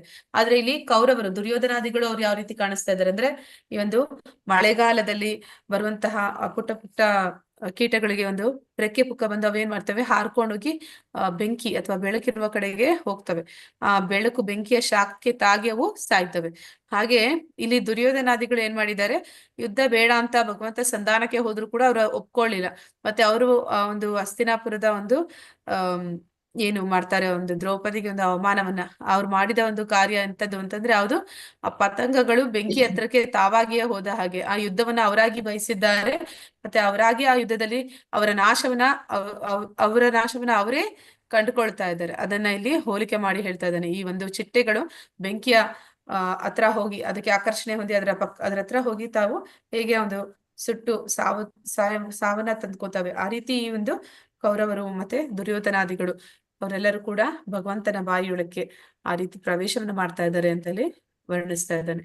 ಆಖ್ಯಾ ಹಿಮೇಕೋ ಭವಾನ್ ಉಗ್ರ ರೂಪೋ ನಮೋ ಅಸ್ತುತೆ ದೇವವರ ಪ್ರಸೀದ ವಿಜ್ಞಾತುಂ ಇಚ್ಛಾಮಿ ಭವಂತಂ ಆದ್ಯಂ ನಹಿ ಪ್ರಜಾನಾಮಿ ತವ ಪ್ರವೃತ್ತಿಂ. ಪ್ರಭುಗಳ ಪ್ರಭುವೆ, ಉಗ್ರ ರೂಪನೆ, ದಯವಿಟ್ಟು ನೀನು ಯಾರು ಎಂದು ಹೇಳು, ನಾನು ನಿನಗೆ ಪ್ರಣಾಮ ಮಾಡುತ್ತೇನೆ. ದಯವಿಟ್ಟು ನನ್ನಲ್ಲಿ ಕೃಪೆ ಮಾಡು. ನೀನು ಆದಿಪುರುಷನು, ನಿನ್ನ ಉದ್ದೇಶವನ್ನು ನಾನು ತಿಳಿಯಲಾರೆನು, ಆದುದರಿಂದ ನಿನ್ನನ್ನು ತಿಳಿಯಬೇಕೆಂದು ಬಯಸುತ್ತಿದ್ದೇನೆ. ಅಂದ್ರೆ ಇಲ್ಲಿ ಅವನು ಎಷ್ಟೊಂದು ಒಂದು ಅದ್ಭುತ ರಸ ಅಂತ ಹೇಳ್ತಾರೆ. ಅಂದ್ರೆ 5 ಪ್ರಾಥಮಿಕ ರಸಗಳು ಅಂತ ಹೇಳ್ತಾರೆ. ಯಾವ್ದೆಲ್ಲ ಅಂತಂದ್ರೆ ಶಾಂತ, ದಾಸ್ಯ, ಸಖ್ಯ, ವಾತ್ಸಲ್ಯ, ಮಾಧುರ್ಯ. ಅದನ್ನ ಹೊರತುಪಡಿಸಿ ಇನ್ನು ಇನ್ನ 7 ರಸಗಳು ಅಂದ್ರೆ ಅದು ಸೆಕೆಂಡ್ರಿ ಅಂತ ಹೇಳ್ತಾರೆ. ಇದು ಪ್ರೈಮರಿ ಆದ್ರೆ ಅದು ಸೆಕೆಂಡ್ರಿ ಅಂತ ಹೇಳ್ತಾರೆ. ಭಯ, ಬೀಭತ್ಸ, ಅದ್ಭುತ, ಈ ರೀತಿ ಅನೇಕ ರಸಗಳು ಇರುತ್ತೆ ಅಂತ ಹೇಳ್ತಾರೆ. ಹಾಗೆ ಇಲ್ಲಿ ಅರ್ಜುನ ಈಗ ಆ ಸಖ್ಯ ರಸದಿಂದ ಅವನು ಅದ್ಭುತ ರಸಕ್ಕೆ ಬಂದಿದ್ದಾನೆ. ಅವನಿಗೆ ಅದ್ಭುತ ಅನಿಸ್ತಿದೆ. ಅವನು ಭಗವಂತನ ಈ ರೂಪವನ್ನ ಕಂಡು ಅವನಿಗೆ ಎಷ್ಟು ಅವನು ದಿಗ್ಭ್ರಾಂತನಾಗ್ತಾನೆ ಅಂತಂದ್ರೆ, ಅವನು ಕೃಷ್ಣನನ್ನ ಕೇಳ್ತಾನೆ. ಅಂದ್ರೆ ಆ ವಿಶ್ವರೂಪ ದರ್ಶನದಲ್ಲಿ ಅವ್ನು ನೋಡ್ತಾ ಹೇಳ್ತಾ ಇದ್ದಾನೆ, ಯಾರು ನೀನು ಅಂತ ಕೇಳ್ತಾನೆ. ಅಂದ್ರೆ ಇಲ್ಲಿವರೆಗೂ ಕೃಷ್ಣ ಅಂದ್ರೆ ನನ್ನ ಸ್ನೇಹಿತ ಅಂದ, ನೆನ್ನೆ ಅಧ್ಯಾಯದಲ್ಲಿ ಕೃಷ್ಣ ಅಂದ್ರೆ ದೇವೋತ್ತಮ ಪರಮಪುರುಷ ಅಂದ. ಈಗ ಅವನ ಒಂದು ಕಾಲರೂಪವನ್ನ ಕಂಡು ಅವನು ಕೇಳ್ತಾ ಇದ್ದಾನೆ, ಯಾರು ನೀನು, ನಿನ್ನ ಉದ್ದೇಶ ಏನು, ನೀನ್ ಏನ್ ಮಾಡ್ತಾ ಇದೀಯ, ನೀನ್ ಏನ್ ಮಾಡ್ಬೇಕು ಅಂತ ಬಯಸ್ತಾ ಇದೀಯ, ಏನ್ ನಡೀತಾ ಇದೆ ಇಲ್ಲಿ, ನನಗೇನು ಅರ್ಥ ಆಗ್ತಾ ಇಲ್ಲ, ಹೇಳು ಅಂತ ಹೇಳಿ ಕೇಳೋದಕ್ಕೆ ಶುರು ಮಾಡ್ತಾನೆ. ಅದಕ್ಕೆ ಭಗವಂತ ಏನಂತ ಹೇಳ್ತಾನೆ ಅಂತ ಇಲ್ಲಿ ನೋಡೋಣ. ಶ್ರೀ ಭಗವಾನುವಾಚ ಕಾಲೋಸ್ಮಿನ್ ಲೋಕಕ್ಷಯ ಕೃತ್ ಪ್ರವೃದ್ಧೋ ಲೋಕಾನ್ ಸಮಾಹರ್ತು ಇಹ ಪ್ರವೃತ್ತಃ ಋತೆ ಅಪಿ ತ್ವಾನ ಭವಿಷ್ಯಂತಿ ಸರ್ವೇ ಯೇ ಅವಸ್ಥಿತಾ ಪ್ರತಿ ಅನಿಕೇಶು ಯೋಧ. ದೇವೋತ್ತಮ ಪರಮಪುರುಷನು ಹೀಗೆ ಹೇಳಿದನು, ನಾನು ಕಾಲನು ಅಂದ್ರೆ ನಾನು ಮೃತ್ಯು, ಎಲ್ಲಾ ಲೋಕಗಳ ಮಹಾನ್ ಕ್ಷಯಕಾರಿಯು, ಎಲ್ಲಾ ಜನರನ್ನು ನಾಶ ಮಾಡಲು ಇಲ್ಲಿಗೆ ಬಂದಿದ್ದೇನೆ. ನಿಮ್ಮನ್ನು ಅಂದ್ರೆ ಪಾಂಡವರನ್ನ ಬಿಟ್ಟು ಎರಡೂ ಪಕ್ಷಗಳ ಎಲ್ಲಾ ಯೋಧರು ಕೊಲ್ಲಲ್ಪಡುವರು. ಆ ಯುದ್ಧದ ಪರಿಣಾಮವನ್ನ ಈಗಾಗ್ಲೇ ಅರ್ಜುನಿಗೆ ಭಗವಂತ ತಿಳಿಸ್ಬಿಟ್ಟ. ಅಂದ್ರೆ ಏನಂತ ಹೇಳ್ತಾ ಇದ್ದಾನೆ, ಈ ಯುದ್ಧ ಭೂಮಿಗೆ ಬಂದವರೆಲ್ಲರೂ ಸಾಯ್ತಾರೆ. ಯಾರು ಮತ್ತೆ ಹಿಂದಿರುಗಿ ಅವರು ಅವರ ಮನೆಗಳಿಗೆ ಹೋಗೋದಿಲ್ಲ. ಉಳಿಯೋದು ಮಾತ್ರ ಬರೀ ಪಾಂಡವರಷ್ಟೇ ಅನ್ನೋದನ್ನ ಇಲ್ಲಿ ಹೇಳ್ತಾ ಇದ್ದಾನೆ. ಅಂದ್ರೆ ಅವನು ಮೃತ್ಯುವಾಗಿ ಬಂದಿದ್ದಾನೆ, ಮತ್ತೆ ಅವರೆಲ್ಲರನ್ನು ಕೂಡ ಅವನು ಈ ಒಂದು ಯುದ್ಧದಲ್ಲಿ ಅವರ ನಾಶವನ್ನ ಮಾಡ್ತಾನೆ ಅನ್ನೋದನ್ನಲ್ಲಿ ತಿಳಿಸ್ತಾ ಇದ್ದಾನೆ. ತಸ್ಮಾತ್ವಂ ಉತ್ತಿಷ್ಠ ಯಶೋ ಲಭಸ್ವ ಚಿತ್ವಾ ಶತ್ರುನ್ ಭುಕ್ಷ್ವ ರಾಜಂ ಸಮೃದ್ಧಂ ಮಮೈವೈತೆ ನಿಹತಾ ಪೂರ್ವಮೇವ ನಿಮಿತ್ತ ಮಾತ್ರಂ ಭವ ಸವ್ಯಸಾಚಿನ್. ಸವ್ಯಸಾಚಿ ಅಂತಂದ್ರೆ ಅರ್ಜುನನಿಗೆ ಒಂದು ಯುದ್ಧದಲ್ಲಿ ಎಷ್ಟು ಅವನು ಪ್ರವೀಣನಾಗಿದ್ದ ಅಂತಂದ್ರೆ ಅವನು ಎರಡು ಕೈಗಳಿಂದಲೂ ಕೂಡ ಬಾಣಗಳನ್ನ ಬಿಡುವಷ್ಟು ಅವನಿಗೆ ಸಾಮರ್ಥ್ಯ ಇತ್ತು. ಅಂದ್ರೆ ಅಂದ್ರೆ ಒಂದು ಕೈಯಿಂದ ಯಾವ ರೀತಿ ಬಾಣವನ್ನ ಬಿಡ್ತಾನೆ ಅದೇ ರೀತಿ ಅವನು ಬಿಡೋದಕ್ಕೆ ಸಾಧ್ಯ ಆಗ್ತಿತ್ತು. ಅದರಿಂದ ಅವನನ್ನ ಸಾಚಿ ಅಂತ ಇಲ್ಲಿ ಕರೀತಾ ಇದ್ದಾರೆ. ಅಲ್ಲಿ ಭಗವಂತ ಏನ್ ಹೇಳ್ತಾ ಇದ್ದಾನೆ ಅರ್ಜುನನಿಗೆ, ಆದ್ದರಿಂದ ಎದ್ದೇಳು, ಯುದ್ಧ ಮಾಡಿ ಕೀರ್ತಿಯನ್ನು ಪಡೆ, ನಿನ್ನ ಶತ್ರುಗಳನ್ನು ಸೋಲಿಸಿ ಸಮೃದ್ಧವಾದ ರಾಜ್ಯವನ್ನು ಅನುಭವಿಸು. ನನ್ನ ವ್ಯವಸ್ಥೆಯಿಂದ ಆಗಲೇ ಅವರು ಹತರಾಗಿದ್ದಾರೆ. ಸವ್ಯಸಾಚಿಯೇ, ನೀನು ಯುದ್ಧದಲ್ಲಿ ಒಂದು ನಿಮಿತ್ತ ಮಾತ್ರ. ಇಷ್ಟೆಲ್ಲ ತಲೆ ಕೆಡಿಸ್ಕೊಂಡೆ ನೀನು, ಪಾಪ ಬರುತ್ತೆ, ನಾನು ನಿರ್ಧಾರ ಮಾಡಕ್ಕಾಗ್ತಾ ಇಲ್ಲ, ಇವರೆಲ್ಲ ಸತ್ರೆ ನನ್ಗೆ ಸಂತೋಷ ಇಲ್ಲ, ಆಮೇಲೆ ಈ ಒಂದು ಸಂಪ್ರದಾಯ ನಾಶ ಆಗುತ್ತೆ, ವರ್ಣಸಂಕರ ಆಗುತ್ತೆ, ಎಷ್ಟೆಲ್ಲ ನೀನ್ ಯೋಚನೆ ಮಾಡಿದೆ, ಇದೆಲ್ಲ ನಿನ್ನಿಂದ ಆಗ್ತಾ ಇದೆ ಅಂತ ನೀನ್ ಅನ್ಕೊಂಡೆ. ಇದು ವಾಸ್ತವದಲ್ಲಿ ನಿನ್ನಿಂದ ಆಗ್ತಾ ಇಲ್ಲ, ಇದನ್ನ ಮಾಡ್ತಾ ಇರುವಂತದ್ದು ನಾನು. ಈ ಯುದ್ಧ ಏನ್ ನಡೀತಿದೆ ಅದು ನನ್ನ ಒಂದು ಯೋಜನೆ ಪ್ರಕಾರ ನಡೀತಿದೆ. ನಾನು ಈ ಯುದ್ಧ ಆಗ್ಬೇಕು ಅಂತ ಬಯಸಿದ್ದೀನಿ, ಆ ಕಾರಣದಿಂದ ಈ ಯುದ್ಧ ನಡೀತಿದೆ. ಆದ ಕಾರಣ ಈಗ ಯುದ್ಧವನ್ನ ಮಾಡು. ಯುದ್ಧ ಮಾಡೋದ್ರಿಂದ ನಿನ್ಗೆ ಗೊತ್ತಾಗಿದೆ ಯುದ್ಧದ ಪರಿಣಾಮ ಏನಾಗುತ್ತೆ ಅಂತ. ಎಲ್ಲರೂ ಸತ್ ಮೇಲೆ ಉಳಿಯುವಂಥದ್ದು ಪಾಂಡವರು ಮಾತ್ರ. ಅಂದ್ರೆ ಆ ಜಯ ಅನ್ನುವಂಥದ್ದು ನಿನಗೆ ಬರೋದು. ಈಗ ಆ ಒಂದು ಜಯವನ್ನ ನೀನ್ ತಗೋ, ಆಮೇಲೆ ನೀನೇನು ಯುದ್ಧ ಮಾಡೋದ್ರಿಂದ ನೀನು ನನ್ನ ಒಂದು ಯೋಜನೆ ಏನಿದೆ, ನನ್ನ ಒಂದು ಪ್ಲಾನ್ ಏನಿದೆ, ಅದ್ರಲ್ಲಿ ನೀನೊಂದು ಪಾರ್ಟ್ ಆಗ್ತೀಯ, ಅಂದ್ರೆ ನೀನೊಂದು ನಿಮಿತ್ತ ಆಗ್ತೀಯಾ ಅಂತ ಹೇಳಿ ಹೇಳ್ತಾ ಇದ್ದಾನೆ. ನಾನು ಕೃಷ್ಣನ ಕೈಯಲ್ಲಿ ಸಾಧನವಾಗುವುದು ಹೇಗೆ? ನಾವು ಕೂಡ ಕೃಷ್ಣನ ಒಂದು ಯೋಜನೆಯಲ್ಲಿ ನಿಮಿತ್ತ ಆಗೋದಿಕ್ಕೆ ಸಾಧ್ಯ ಇದೆಯಾ? ಹರೇ ಕೃಷ್ಣ. ನಾವು ಹೇಗೆ ಭಗವಂತನ ಯೋಜನೆಗಳಲ್ಲಿ ನಿಮಿತ್ತವಾಗುವುದು?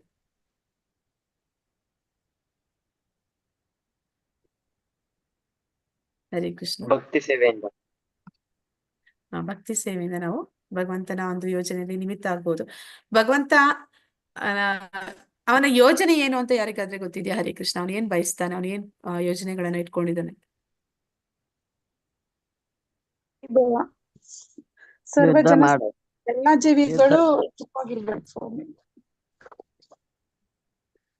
ಭಗವಂತ ಅವನ ಯೋಜನೆ ಏನು ಅಂತಂದ್ರೆ, ಈ ಭೌತಿಕ ಜಗತ್ತನ್ನ ಅವನು ಸೃಷ್ಟಿ ಮಾಡಿರುವಂತದ್ದೇ ನಮ್ಮ ಒಂದು ಮನಪರಿವರ್ತನೆ ಆಗಿ ಮತ್ತೆ ನಾವು ಭಗವಂತನ ಧಾಮಕ್ಕೆ ಹೋಗ್ಬೇಕು ಅಂತ. ನಾವೆಲ್ಲರೂ ಅವನ ಮಕ್ಕಳು. ಅವನು ಕೂಡ ನಮ್ಮಿಂದ ದೂರ ಇದ್ದಾಗ ಅಷ್ಟೇ ಅವನು ಬೇಸರ ಆಗುತ್ತೆ ಅವನಿಗೆ, ಮತ್ತೆ ನಮ್ಮನ್ನ ಅವನ ಹತ್ರ ಕರ್ಸ್ಕೋಬೇಕು ಅನ್ನೋಂಥದ್ದು ಅವನ ಇಚ್ಛೆ ಆಗಿರುತ್ತೆ. ಯಾರು ಭಕ್ತರಿರ್ತಾರೆ ಆ ಒಂದು ನಿಟ್ಟಿನಲ್ಲಿ ಭಗವಂತನಿಗೆ ಸಹಾಯ ಮಾಡ್ತಾರೆ. ಅಂದ್ರೆ ಭಗವಂತನ ಆಸೆ ಏನಿದೆ ಅಂದ್ರೆ ಯಾವ ರೀತಿ ಇರುತ್ತೆ ಅಂದ್ರೆ, ಪ್ರಾರಂಭಿಕ ಭಕ್ತರು ಯಾರಿರ್ತಾರೆ ಅಂದ್ರೆ ಅವರು ಮಕ್ಕಳು, ಚಿಕ್ಕ ಮಕ್ಕಳಿದ್ದಾಗ ಏನ್ ಮಾಡ್ತಾರೆ, ಅಪ್ಪ ಅಮ್ಮ ಹತ್ರ ಹೋಗಿ ನನ್ಗೆ ಇದು ಬೇಕು ಅದು ಬೇಕು ಅಂತ ಲಿಸ್ಟ್ ಇಟ್ಕೊಂಡು ಕೇಳ್ತಾರೆ, ನೀನ್ ಇದು ನನ್ಗೆ ಇದು ಕೊಡ್ಸು ಅದು ಕೊಡ್ಸು ಅಂತ. ಆದ್ರೆ ಆ ಭಕ್ತರು ಅಂದ್ರೆ ಆ ಮಕ್ಕಳು ದೊಡ್ಡವರಾದ್ಮೇಲೆ ಏನ್ ಮಾಡ್ತಾರೆ, ಅಪ್ಪ ಅಮ್ಮಗೆ ಏನ್ ಬೇಕು ಅದನ್ನ ಅವರು ಮಾಡ್ತಾರೆ. ಅಂದ್ರೆ ವಯಸ್ಸಾದ ತಂದೆ ತಾಯಿನ ಮಕ್ಕಳು, ದೊಡ್ಡ ಮಕ್ಕಳು ನೋಡ್ಕೋತಾರೆ.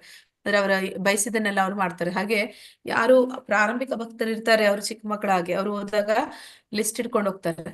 ಆದ್ರೆ ಯಾರು ಭಕ್ತಿ ಸೇವೆಯಲ್ಲಿ ಮುಂದುವರೆದ ಭಕ್ತರು ಇರ್ತಾರೆ, ಶುದ್ಧ ಭಕ್ತರು ಇರ್ತಾರೆ, ಅವರು ಸದಾ ಭಗವಂತನ ಇಚ್ಛೆಗಳನ್ನ ಅರ್ಥ ಮಾಡ್ಕೊಂತಾರೆ. ಅಂದ್ರೆ ಭಗವಂತ ನನ್ನಿಂದ ಏನ್ ಬಯಸ್ತಾನೆ, ಭಗವಂತನಿಗೆ ಏನ್ ಇಷ್ಟ, ನಾನು ಏನ್ ಮಾಡಿದ್ರೆ ಭಗವಂತ ಅವನ್ ಖುಷಿ ಆಗುತ್ತೆ ಅವನಿಗೆ ಅಂತ ಹೇಳಿ ಅವ್ರು ಅವನ ಒಂದು ಇಚ್ಛೆಗಳನ್ನ ಏನಿದೆ ಅವನ್ನ ಈಡೇರಿಸೋದಕ್ಕೆ ಆ ಒಂದು ನಿಟ್ಟಿನಲ್ಲಿ ಅವರು ಪ್ರಯತ್ನ ಪಡ್ತಾರೆ. ಅಂದ್ರೆ ಭಗವಂತ ಎಲ್ಲರನ್ನ ಕೂಡ ಅವನ ಧಾಮಕ್ಕೆ ಕರ್ಕೋಬೇಕು ಅನ್ನೋ ಒಂದು ಉದ್ದೇಶಕ್ಕಾಗಿಯೇ ಭೌತಿಕ ಜಗತ್ತನ್ನ ಮಾಡಿದ್ದಾನೆ.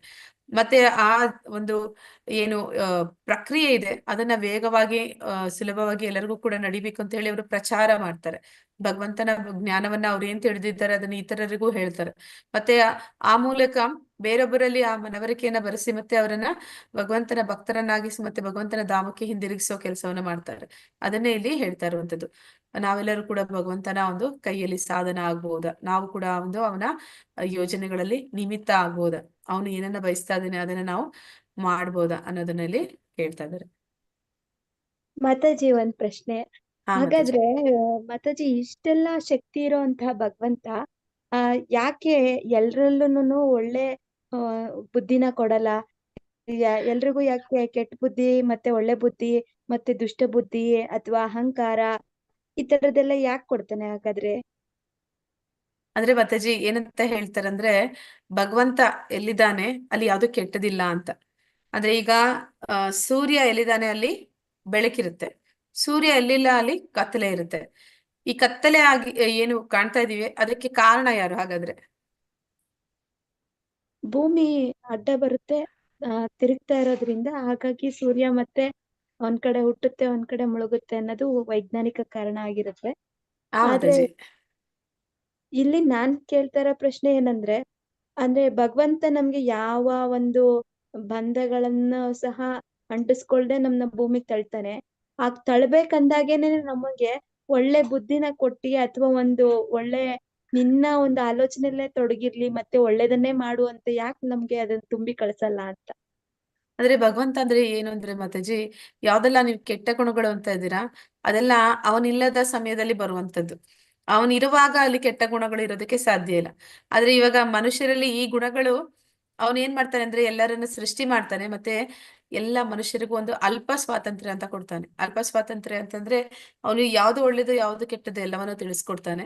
ತಿಳಿಸ್ಕೊಟ್ಟ ಮೇಲೆ ಅವ್ರಿಗೆ ನಿನಗೆ ಏನ್ ಮಾಡ್ಬೇಕು ಅಂತ ಇಷ್ಟ ಇದೆ ಅದನ್ನೇ ಮಾಡು ಅಂತ ಹೇಳ್ತಾನೆ. ಅಂದ್ರೆ ಯಾರ ಒಂದು ಸ್ವಾತಂತ್ರ್ಯದಲ್ಲೂ ಅವನು ಅಡ್ಡಿ ಬರುದಿಲ್ಲ. ನೀವ್ ಹೇಳಿದಾಗೆ ಅವ್ರು ಮಾಡಿದ್ರೆ ಏನಾಗುತ್ತೆ ಅಂದ್ರೆ ನಮ್ಮಲ್ಲಿ ನಾವೆಲ್ಲರೂ ಕೂಡ ಯಾವ ರೀತಿ ಆಗ್ತೀವಿ ಅಂದ್ರೆ ನಾವು ಒಂದು ಜೀವಂತ ಜೀವಿಗಳಾಗಿ ಆಗೋದಿಲ್ಲ, ನಾವೆಲ್ಲರೂ ಕೂಡ ಒಂದು ಜಡ ವಸ್ತುಗಳ ಹಾಗೆ ಆಗ್ಬಿಡ್ತೀವಿ. ಅಂದ್ರೆ ನಾವೆಲ್ಲರೂ ಕೂಡ ಒಂದು ಗೊಂಬೆಗಳ ಹಾಗೆ ಆಗ್ಬಿಡ್ತೀವಿ. ನಮ್ಗೆ ಜೀವ ಇಲ್ದೇ ಇರೋ ಗೊಂಬೆಗೆ ರೋಬೋಟ್ಗೆ ಒಂದು ಅದಕ್ಕೊಂದು ಪ್ರೋಗ್ರಾಮಿಂಗ್ ಮಾಡಿ ಬಿಟ್ರೆ ಅದನ್ನೇ ಮಾಡುತ್ತೆ ಅನ್ನೋದಾರ. ಆದ್ರೆ ಅವನಿಗೆ ನಮ್ಮನ್ನ ಆ ರೀತಿ ಇಟ್ಕೊಳ್ಳೋಕೆ ಅವ್ನಿಗೆ ಇಷ್ಟ ಇಲ್ಲ. ಅವನಿಗೆ ನಾವೆಲ್ಲರೂ ಅವನ ಜೊತೆ ಪ್ರೀತಿಯಿಂದ ಸ್ಪಂದನೆ ಮಾಡ್ಬೇಕು ಅಂತ ಇಷ್ಟ, ಅಂದ್ರೆ ಸ್ವತಂತ್ರವಾಗಿ ಸ್ಪಂದನೆ ಮಾಡ್ಬೇಕು ಅಂತ ಇಷ್ಟ. ಅವನು ಬಲವಂತವಾಗಿ ನಮ್ ಕೈಯಲ್ಲಿ ಏನನ್ನ ಮಾಡಿಸೋದಿಲ್ಲ. ಅಂದ್ರೆ ಎಲ್ಲರಿಗೂ ಕೂಡ ಒಂದು ಎಲ್ಲವೂ ಕೂಡ ಅವನ ನಿಯಂತ್ರಣದಲ್ಲಿದೆ ಅನ್ನೋದು ಹೌದು ನಿಜ. ಆದ್ರೆ ಅವನು ಸ್ವಲ್ಪ ಸ್ವಾತಂತ್ರ್ಯವನ್ನ ನಮ್ಗೆ ಕೊಡ್ತಾನೆ, ಸ್ವಲ್ಪ ಸ್ವಾತಂತ್ರ್ಯ. ಅದ್ರಲ್ಲಿ ಅವನು ಯಾವತ್ತೂ ಅಡ್ಡಿ ಬರೋದಿಲ್ಲ. ಮತ್ತೆ ಅವನು ಆ ಸ್ವಾತಂತ್ರ್ಯವನ್ನ ಬಳಸಿ ನಾವು ಅವನ ಹತ್ರ ಪ್ರೀತಿಯಿಂದ ಹೋಗ್ಬೇಕು ಅಂತ ಇಷ್ಟಪಡ್ತಾನೆ ಹೊರತು ಅವನು ನಮ್ಮನ್ನ ಮಾಯೆಗೆ ಒಳಪಡಿಸಿ ಎಲ್ಲರನ್ನು ಕೂಡ ಒಂದು ಏನಂತ ಹೇಳ್ತಾರೆ ಹಿಟ್ಲರ್ ತರ ಅವ್ನ್ ನಮ್ಮನ್ನ, ಅಥವಾ ಒಂದು ಕೈಗೊಂಬೆ ತರ ಅವ್ನ್ ನಮ್ಮನ್ನ ಮಾಡಕ್ ಇಷ್ಟಪಡಲ್ಲ ಮಾತಾಜಿ. ಹಾ ಮಾತಾಜಿ. ಆದ್ರೆ ಹೇಗೆ ಅಂತಂದ್ರೆ ಹೊಟ್ಟೆ ಹಸಿವು ಅನ್ನುವಂಥದ್ದು ಸಾಧಾರಣವಾಗಿ ನಮ್ಗೆ ಆಗುತ್ತೆ. ಅದು ಆಮ್ ನಾವು ತಡೆ ಹಿಡಿಯಕ್ಕಾಗಲ್ಲ, ಅದು ಸ್ವಾಭಾವಿಕವಾಗಿ ಎಲ್ಲರಿಗೂ ಎಲ್ಲಾ ಸಮಯದಲ್ಲೂ ಆಗುವಂಥದ್ದು. ಮತ್ತೆ ಅದಕ್ಕೆ ಏನನ್ನ ತಿಂತೀವಿ ಏನನ್ನ ತಿನ್ನಲ್ಲ ಅನ್ನುವಂಥದ್ದು ನಮ್ಮ ಒಂದು ಸ್ವಾತಂತ್ರ್ಯ. ಅಂದ್ರೆ ನಾವು ಭಗವಂತನ ಪ್ರಸಾದವನ್ನ ತಿಂತೀವ ಇಲ್ಲ ಭೋಗವನ್ನ ತಿಂತೀವ, ಆ ಒಂದು ಆಯ್ಕೆ ನಮ್ಗೆ ಬಿಟ್ಬಿಡ್ತಾನೆ. ಅಂದ್ರೆ ಈಗ ಏನೋ ಒಂದು ಕೆಲಸ ಮಾಡ್ಬೇಕು ಅಂತಿರ್ತೀವಿ, ಅದಕ್ಕೆ ಸಮಯವನ್ನ ಭಗವಂತ ಒದಗಿಸ್ತಾನೆ. ಅವನು ಒದಗಿಸಿದ್ರೆ ಮಾತ್ರನೇ ಆ ಒಂದು ಸಮಯ ನಮ್ಗೆ ಸಿಗೋದು. ಆ ಸಮಯ ಸಿಕ್ಕಾಗ ನಾನು ಅದನ್ನ ಭಕ್ತಿ ಮಾಡೋದಕ್ಕೆ ಬಳಸ್ತೀನೋ ಅಥವಾ ಆ ಈ ಈ ಒಂದು ಲೌಕಿಕ ಭೋಗದಲ್ಲಿ ತೊಡಗ್ತೀನೋ ಅದು ನನ್ನ ಆಯ್ಕೆ ಆಗಿರುತ್ತೆ. ಅಂದ್ರೆ ಭಗವಂತ ಕೊಡ್ತಾನೆ, ಎಲ್ಲರಿಗೂ ಅವಕಾಶ ಕೊಡ್ತಾನೆ. ಅದನ್ನ ಯಾವ ರೀತಿ ಉಪಯೋಗ ಪಡಿಸ್ಕೊಂತೀವಿ ಅನ್ನುವಂಥದ್ದು ಆ ಒಂದು ಸ್ವಾತಂತ್ರ್ಯವನ್ನ ನಮ್ಗೆ ಬಿಟ್ಬಿಡ್ತಾನೆ. ಅದನ್ನ ನಾವು ಒಳ್ಳೆ ರೀತಿ ಬಳಸ್ಕೊಂಡ್ವಿ ಅಂತಂದ್ರೆ ಅದು ನಮ್ಮ ಒಂದು ಒಳಿತ ಆಗುತ್ತೆ, ಮತ್ತೆ ಅದು ಭಗವಂತನಿಗೂ ಇಷ್ಟ ಆಗುತ್ತೆ. ಆದ್ರೆ ನಾವು ಅದನ್ನ ಬೇರೆ ರೀತಿ ಬಳಸ್ಕೊಂಡ್ವಿ ಅಂತಂದ್ರೆ ಭಗವಂತನಿಗೂ ಬೇಜಾರಾಗುತ್ತೆ, ಮತ್ತೆ ನಾವು ಕೂಡ ಮತ್ತೆ ಇಲ್ಲೇ ಆ ಮತ್ತೆ ಮತ್ತೆ ಈ ಒಂದು ಕಷ್ಟಗಳಲ್ಲಿ ಬೀಳ್ತಾ ಇರ್ತೀವಿ. ಆದ್ರೆ ನಾವು ಕಷ್ಟದಲ್ಲಿ ಬಿದ್ದಿದ್ದೀವಿ ಅನ್ನೋದು ಕೂಡ ತಿಳಿದೇ ಇರೋಷ್ಟು ಅಜ್ಞಾನದಲ್ಲಿ ನಾವು ಮುಳುಗಿರ್ತೀವಿ. ಮಾತಾಜಿ ಮಾತಾಜಿ ನನ್ಗೆ ಅದು ಕ್ಲಿಯರ್ ಆಗಿ ಕೇಳಿಸ್ತಿಲ್ಲ ನೀವ್ ಮಾತಾಡಿದ್ದು. ಭಗವಂತನು ಕಾಯ್ತಾ ಇರ್ತಾನೆ ಮಾತಾಜಿ, ಭಕ್ತರು ನನ್ನ ಹತ್ರ ಯಾವ ತರ ಬರ್ತಾರೆ. ಹಾ ಮಾತಾಜಿ, ಅವ್ನು ತುಂಬಾ ಕಾಯ್ತಾನೆ. ಅವ್ನಿಗೆ ಬೇಜಾರಾಗುತ್ತೆ, ನಾವ್ ಮಾಡೋ ಕೆಲ್ಸಗಳು ಬೇಜಾರಾಗುತ್ತೆ. ಆದ್ರೂ ಕೂಡ ಅವನು ನಮ್ಮನ್ನ ಫೋರ್ಸ್ಫುಲಿ ಕರ್ಕೊಳಕ್ಕೂ ಅವ್ನಿಗೆ ಇಷ್ಟ ಇಲ್ಲ. ಹೌದು ಮಾತಾಜಿ. ಓಕೆ, ಇಲ್ಲಿ ಕೃಷ್ಣನ ಒಂದು ಕೈಯಲ್ಲಿ ನಾವು ಹೇಗೆ ಸಾಧನ ಆಗೋದು ಅನ್ನೋದನ್ನ ಈಗ ನೋಡಿದ್ದೀವಿ. ಮುಂದೆ ಏನ್ ಹೇಳ್ತಾನೆ ಅಂದ್ರೆ, ದ್ರೋಣಂ ಚ ಭೀಷ್ಮಂ ಚ ಜಯದ್ರಥಂ ಚ ಕರ್ಣಂ ತತಾನ್ಯಾನ್ ಅಪಿ ಯೋಧ ವೀರಾನ್ ಮಯಾ ಹತಾಂಸ್ತ್ವಾಂ ಜಹಿಮಾ ವ್ಯದಿಷ್ಟಾ ಯುದ್ಧಸ್ವ ಜೇತಾಸಿ ರಣೇ ಸಪತ್ನಾನ್. ಅಂದ್ರೆ ಇಲ್ಲಿ ಏನ್ ಹೇಳ್ತಾ ಇದ್ದಾನೆ ಅಂದ್ರೆ, ದ್ರೋಣಾಚಾರ್ಯರು ಅವರ ಯುದ್ಧದಲ್ಲಿ ಅವರನ್ನ ಮಣಿಸುವಂತದ್ದು ಅಷ್ಟು ಸುಲಭ ಅಲ್ಲ. ಈ ಕುರುವಂಶ ಪಾಂಡವರು ಎಲ್ಲರಿಗೂ ಕೂಡ, ಅಥವಾ ಒಂದು ದೃಷ್ಟದ್ಯುಮ್ನ ಮಗ ದೃಪದನ ಮಗ ದೃಷ್ಟದ್ಯುಮ್ನ ಎಲ್ಲರಿಗೂ ಕೂಡ ಯುದ್ಧ ಕಲೆಯನ್ನ ಹೇಳ್ಕೊಟ್ಟವನೇ ದ್ರೋಣಾಚಾರ್ಯರು. ಬೇರೊಬ್ಬರಿಗೆ ಯುದ್ಧವನ್ನ ಮಾಡೋದನ್ನ ಹೇಳ್ಕೊಟ್ಟವರು, ಮತ್ತೆ ಅವರೆಷ್ಟು ಆ ಕಲೆಯಲ್ಲಿ ಪ್ರಾವೀಣ್ಯವನ್ನ ಹೊಂದಿರ್ಬೋದು, ಅಂತವರ ಮುಂದೆ ಯುದ್ಧ ಮಾಡಿ ಗೆಲ್ಲೋದಕ್ಕೆ ಸಾಧ್ಯನಾ ಅಂತ. ಮತ್ತೆ ಭೀಷ್ಮಾಚಾರ್ಯರು, ಅವರು ಇಚ್ಛಾಮರಣಿಗಳು, ಅವ್ರು ಬಯಸ್ಲಿಲ್ಲ ಅಂದ್ರೆ ಅವ್ರಿಗೆ ಸಾವೇ ಬರೋದಿಲ್ಲ. ಅವರನ್ನ ಹೇಗೆ ಜಯವನ್ನ ಅವ್ರ ಮೇಲೆ ಹೇಗೆ ಹೊಂದುವಂತದ್ದು. ಮತ್ತೆ ಜಯದ್ರಥ ಅವನೊಂದು ವರವನ್ನು ಪಡ್ಕೊಂಡ್ ಬಂದಿರ್ತಾನೆ. ಅಂದ್ರೆ ಯುದ್ಧ ಭೂಮಿಯಲ್ಲಿ ಒಂದು ದಿನ ನಾನು ಪಾಂಡವರನ್ನ ಒಂದು ಯುದ್ಧದಲ್ಲಿ ಸೋಲಿಸುವ ಶಕ್ತಿ ನನಗೆ ಬೇಕು ಅಂತ, ಅಂದ್ರೆ ಅರ್ಜುನನನ್ನ ಹೊರತುಪಡಿಸಿ ಉಳಿದವರನ್ನೆಲ್ಲ ನಾನು ನಿಯಂತ್ರಣ ಮಾಡುವ ಶಕ್ತಿ ನನಗೆ ಬೇಕು ಅನ್ನುವಂತಹ ಒಂದು ತಪಸ್ಸನ್ನ ಮಾಡಿ ವರ ಪಡೆದಿರ್ತಾನೆ. ಕರ್ಣ ಕೂಡ ಅವನು ಸಾಮಾನ್ಯ ವ್ಯಕ್ತಿ ಅಲ್ಲ, ಅವನು ಕೂಡ ಅರ್ಜುನನಿಗೆ ಸರಿ ಸಮಾನ. ಇಂತಹ ವೀರ ಯೋಧರು ಯಾರಿದ್ದಾರೆ ಅವರೆಲ್ಲರೂ ಕುರುವಂಶದ ಕಡೆ ಇದ್ದಾರೆ. ಆದ್ರೂ ಕೂಡ ಅವರ ನಾಶ ಅನ್ನುವಂಥದ್ದು ಆಗತ್ತೆ ಅನ್ನೋದನ್ನ ಆ ಒಂದು ಕಾಲ ಪುರುಷನ ಆ ಒಂದು ದೃಶ್ಯದಲ್ಲಿ, ಆ ಒಂದು ವಿಶ್ವರೂಪದಲ್ಲಿ ಅವನು ನೋಡಿದ್ದಾನೆ. ಅವರೆಲ್ಲರೂ ಕೂಡ ಹೇಗೆ ಸಾಯ್ತಾರೆ ಅನ್ನೋದನ್ನ ಅವನು ಈಗಾಗ್ಲೇ ನೋಡಿದ್ದಾನೆ. ಅದಕ್ಕಾಗಿ ಹೇಳ್ತಾ ಇದ್ದಾನೆ, ನೀನ್ ಇಷ್ಟೆಲ್ಲ ತಲೆ ಕೆಡಿಸ್ಕೋಬೇಡ, ಯುದ್ಧವನ್ನ ಮಾಡು ಸಾಕು, ನಿನ್ನ ಎಲ್ಲಾ ಶತ್ರುಗಳು ಸಾಯ್ತಾರೆ ಯುದ್ಧದಲ್ಲಿ ಅನ್ನೋದನ್ನ ನೀನು ಇಲ್ಲಿ ನೋಡಿದೀಯಾ ಅಂತಲ್ಲಿ ಹೇಳ್ತಾ ಇದ್ದಾನೆ. ಸಂಜಯನು ಧೃತರಾಷ್ಟ್ರನಿಗೆ ಹೀಗೆ ಹೇಳಿದನು, ರಾಜನೇ, ದೇವೋತ್ತಮ ಪರಮ ಪುರುಷನ ಈ ಮಾತುಗಳನ್ನು ಕೇಳಿ ಅರ್ಜುನನು ಕೈಗಳನ್ನು ಮುಗಿದುಕೊಂಡು ನಡುಗುತ್ತಾ ಮತ್ತೆ ಮತ್ತೆ ನಮಸ್ಕಾರ ಮಾಡಿದನು. ಗದ್ಗದ ಕಂಠದಿಂದ ಭಯಭೀತನಾಗಿ ಶ್ರೀಕೃಷ್ಣನಿಗೆ ಹೀಗೆ ಹೇಳಿದನು. ಅರ್ಜುನನು ಹೀಗೆ ಹೇಳಿದನು, ಇಂದ್ರಿಯಗಳ ಪ್ರಭುವಾದ ಋಷಿಕೇಶನೇ, ನಿನ್ನ ಹೆಸರನ್ನು ಕೇಳಿಯೇ ಇಡೀ ಜಗತ್ತು ಸಂತೋಷ ಪಡುತ್ತದೆ. ಆದುದರಿಂದ ಎಲ್ಲರೂ ನಿನಗೆ ಅನುರಾಗಗೊಳ್ಳುತ್ತಾರೆ. ಸಿದ್ಧರು ನಿನಗೆ ತಮ್ಮ ಗೌರವಪೂರ್ವಕ ನಮಸ್ಕಾರಗಳನ್ನು ಅರ್ಪಿಸುತ್ತಾರೆ. ರಾಕ್ಷಸರು ಬೆದರಿ ಎಲ್ಲ ದಿಕ್ಕುಗಳಲ್ಲಿ ಓಡಿ ಹೋಗುತ್ತಾರೆ. ಇದೆಲ್ಲ ಯುಕ್ತವೇ ಸರಿ. ಅಂದ್ರೆ ಈಗ ಅವನು ಭಗವಂತನ ಶರಣಾಗಿ ಅವನನ್ನ ಸ್ತುತಿಸ್ತಾ ಇದ್ದಾನೆ. ಅವನು ಹೇಳ್ತಾ ಇದ್ದಾನೆ ಹೇಗೆ ಆ ಒಂದು ವಿಶ್ವರೂಪದಲ್ಲಿ ಅವನು ಏನೆಲ್ಲ ನೋಡ್ದ ಅನ್ನೋದನ್ನ ಹೇಳ್ತಾ ಇದ್ದಾನೆ. ಆ ಭಗವಂತನ ಕಾಲ ರೂಪವನ್ನ ಕಂಡಾಗ ಯಾವ ರೀತಿ ರಾಕ್ಷಸರು ಅವರು ಪ್ರತಿಕ್ರಿಯೆಯನ್ನ ನೀಡ್ತಾರೆ ಅಂದ್ರೆ, ಅವರು ಹೆದರ್ಕೊಂಡು ಓಡೋಗ್ತಾರೆ ಆ ಒಂದು ಭಗವಂತನ ಒಂದು ಕಾಲ ರೂಪವನ್ನ, ಮೃತ್ಯು ರೂಪವನ್ನ ಕಂಡು. ಅದೇ ಸಮಯದಲ್ಲಿ ಯಾರು ದೇವತೆಗಳಿರ್ತಾರೆ ಅವರು ಭಗವಂತನಲ್ಲಿ ಅನುರಾಗಗೊಳ್ತಾರೆ. ಮತ್ತೆ ಬ್ರಹ್ಮನಿಗೂ ಶ್ರೇಷ್ಠನಾದ ಮಹಾತ್ಮನೇ, ನೀನು ಆದಿ ಸೃಷ್ಟಿಕರ್ತನು ಆದದ್ದರಿಂದ ಅವರು ನಿನಗೆ ಭಕ್ತಿಪೂರ್ವಕ ಪ್ರಣಾಮಗಳನ್ನು ಏಕೆ ಅರ್ಪಿಸಬಾರದು. ನೀನು ಅನಂತನು, ದೇವತೆಗಳ ದೇವ, ಜಗನ್ನಿವಾಸ, ನೀನು ಅಜೇಯನಾದ ಮೂಲನು, ಎಲ್ಲ ಕಾರಣಗಳ ಕಾರಣನು ಅಂತಲ್ಲಿ ತಿಳಿಸ್ತಾ ಇದ್ದಾನೆ.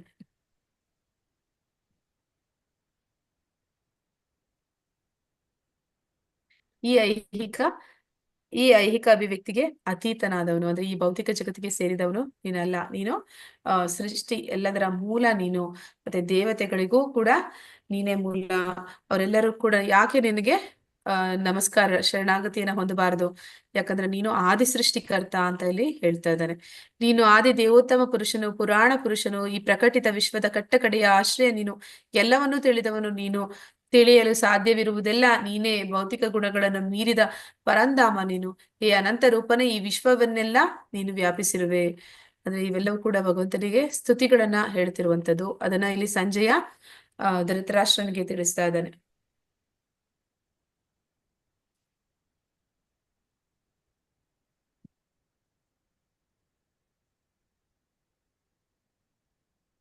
ಇದೆಲ್ಲ ಅದೇ ಒಂದು ಈಗ ನಾವು ಯಾವ್ದೆಲ್ಲ ಅನುವಾದಗಳನ್ನ ಓದಿದ್ವಿ ಅದನ್ನೇ ಕುರಿತಾಗಿ ಬರ್ತಿರುವಂತಹ ಶ್ಲೋಕಗಳು.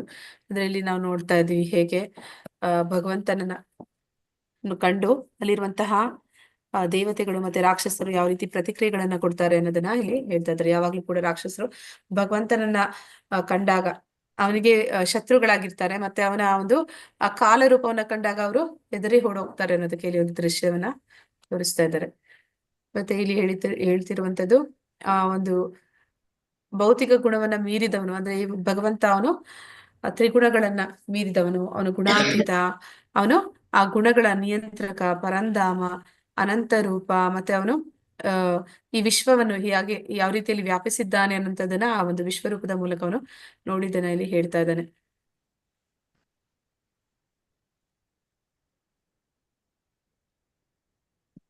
ನಿನ್ನ ಮಹಿಮೆಗಳನ್ನು ತಿಳಿಯದೆ ನೀನು ನನ್ನ ಸಕ್ಕನೆಂದು ಅಂದ್ರೆ ಇಲ್ಲಿವರೆಗೂ ಸ್ತುತಿಗಳನ್ನ ಮಾಡ್ದ. ಈಗ ಅಂದ್ರೆ ನಾವು ಭಗವಂತನ ದರ್ಶನಕ್ಕೆ ಹೋದಾಗ ಯಾವ ರೀತಿ ಅವನಿಗೆ ಆ ಒಂದು ಪ್ರಾರ್ಥನೆಗಳನ್ನ ಮಾಡ್ಬೇಕು ಅನ್ನೋದನ್ನ ಇಲ್ಲಿ ಅರ್ಜುನ ನಮ್ಗೆ ತಿಳಿಸ್ಕೊಡ್ತಾ ಇದ್ದಾನೆ. ಅಂದ್ರೆ ನಾವು ಯಾವಾಗ್ಲೂ ಕೂಡ ಭಗವಂತನ ದೇವಸ್ಥಾನಕ್ಕೆ ಹೋಗಿದ ಕೂಡಲೇ ಏನ್ ಮಾಡ್ತೀವಿ, ನಾವು ಪ್ರಾರಂಭಿಕ ಭಕ್ತರು ಚಿಕ್ಕ ಮಕ್ಕಳ ಹಾಗೆ ಒಂದು ದೊಡ್ಡ ಲಿಸ್ಟ್ ಇಟ್ಕೊಂಡು ಹೋಗ್ತೀವಿ. ಅಂದ್ರೆ ಅಪ್ಪ ಹತ್ರ ಹೋಗಿ ನನ್ಗೆ ಇದ್ಬೇಕಂತ ಕೇಳೋ ಹಾಗೆ ನಾವು ಎಷ್ಟೊಂದು ವಿಷಯಗಳನ್ನ ಹೋಗೋದೇ ಅದಕ್ಕೆ ದೇವಸ್ಥಾನಕ್ಕೆ ಅರ್ಕೆ ಹೊತ್ಕೊಳ್ಳುವಂಥದ್ದು ಎಲ್ಲ ಹೇಳುವಂಥದ್ದು. ನಮ್ಗೆ ಹಿರಿಯರು ಕೂಡ ಅದೇ ರೀತಿ ಹೇಳ್ಕೊಟ್ಟಿರ್ತಾರೆ, ದೇವಸ್ಥಾನಕ್ಕೆ ಹೋದಾಗ ಏನ್ ಕೇಳ್ಕೊಂಡೆ ಅಂತ. ಹಾಗೆ ಆ ರೀತಿ ಪ್ರಾರ್ಥನೆ ಮಾಡೋದಲ್ಲ. ಪ್ರಾರ್ಥನೆ ಅಂದ್ರೆ ಯಾವ ರೀತಿ ಇರ್ಬೇಕು ಅನ್ನೋದನ್ನ ಇಲ್ಲಿ ಅರ್ಜುನ ತಿಳಿಸ್ತಾ ಇದ್ದಾನೆ. ಭಗವಂತನ ದರ್ಶನ ಆದಾಗ ನಾವು ಮೊದಲು ಅವನನ್ನ ಒಂದು ನಮ್ಮ ಒಂದು ಆಚಾರ್ಯರು ಅಥವಾ ಶುದ್ಧ ಭಕ್ತರು ಅವ್ರು ಹಾಡಿರುವಂತ ಕೀರ್ತನೆಗಳನ್ನ ಹಾಡ್ಬೋದು. ಅಂದ್ರೆ ಆ ರೀತಿ ಅವನನ್ನ ಸ್ತುತಿಗಳನ್ನ ಹೇಳ್ಬೇಕು ಅಂತ. ನಂತರ ನಾವು ಮಾಡಿರುವ ತಪ್ಪುಗಳಿಗೆ ಕ್ಷಮೆಯನ್ನ ಯಾಚಿಸ್ಬೇಕು, ಅದು ಎರಡನೇದು. ನಂತರ ಮೊದಲು ಭಗವಂತನಿಗೆ ಶರಣಾಗುವಂಥದ್ದು, ಮೊದಲು ಭಗವಂತನಿಗೆ ನಮಸ್ಕಾರವನ್ನು ಮಾಡ್ಬೇಕು, ನಂತರ ಅವನನ್ನ ಸ್ತುತಿಸಬೇಕು, ನಂತರ ಅವನಿಂದ ಕ್ಷಮೆಗಳನ್ನ ಯಾಚಿಸ್ಬೇಕು, ನಂತರ ಅವನಲ್ಲಿ ಲಿಸ್ಟ್ ಕೊಡೋದು ಅಂತ ಹೇಳೋದಲ್ಲ, ಅದು ವಿನಂತಿಗಳನ್ನ ಮಾಡುವಂಥದ್ದು, ಅವನಿಂದ ವಿನಂತಿಸ್ಕೊಡುವಂಥದ್ದು. ಅದನ್ನ ಇಲ್ಲಿ ಅರ್ಜುನ ಮಾಡ್ತಾ ಇದ್ದಾನೆ. ಈಗ ಅವನು ಶರಣಾಗಿದ್ದಾನೆ, ನಮಸ್ಕಾರ ಮಾಡಿದ್ದಾನೆ, ಸ್ತುತಿಗಳನ್ನ ಮಾಡಿದ್ದಾನೆ. ಈಗ ಅವನು ಒಂದು ಕ್ಷಮೆಯನ್ನ ಯಾಚನೆ ಮಾಡ್ತಾ ಇದ್ದಾನೆ. ನಿನ್ನ ಮಹಿಮೆಗಳನ್ನು ತಿಳಿಯದೆ ನೀನು ನನ್ನ ಸಖನೆಂದು ಭಾವಿಸಿ ಯೋಚನೆ ಮಾಡದೆ ನಿನ್ನನ್ನು ಕೃಷ್ಣ, ಯಾದವ, ಓ ಗೆಳೆಯ ಎಂದೆಲ್ಲ ಕರೆದಿದ್ದೇನೆ. ಪ್ರಮಾದದಿಂದಾಗಲಿ ಪ್ರೀತಿಯಿಂದಾಗಲಿ ನಾನು ಮಾಡಿರುವ ಅಪರಾಧಗಳನ್ನು ಕ್ಷಮಿಸು. ವಿಹಾರದಲ್ಲಿ ಒಂದೇ ಹಾಸಿಗೆಯಲ್ಲಿ ಮಲಗಿದ್ದಾಗ ನಾವಿಬ್ಬರೇ ಇದ್ದಾಗ ಸ್ನೇಹಿತರ ಮುಂದೆ ನಾನು ನಿನ್ನನ್ನು ಅನೇಕ ಬಾರಿ ಅಪಹಾಸ್ಯ ಮಾಡಿದ್ದೇನೆ.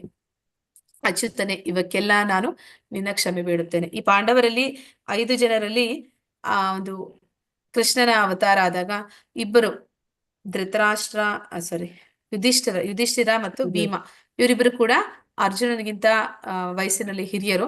ಮತ್ತೆ ನಕುಲ ಸಹದೇವ ಅರ್ಜುನ ಮತ್ತೆ ಕೃಷ್ಣನಿಗಿಂತ ಕಿರಿಯರು.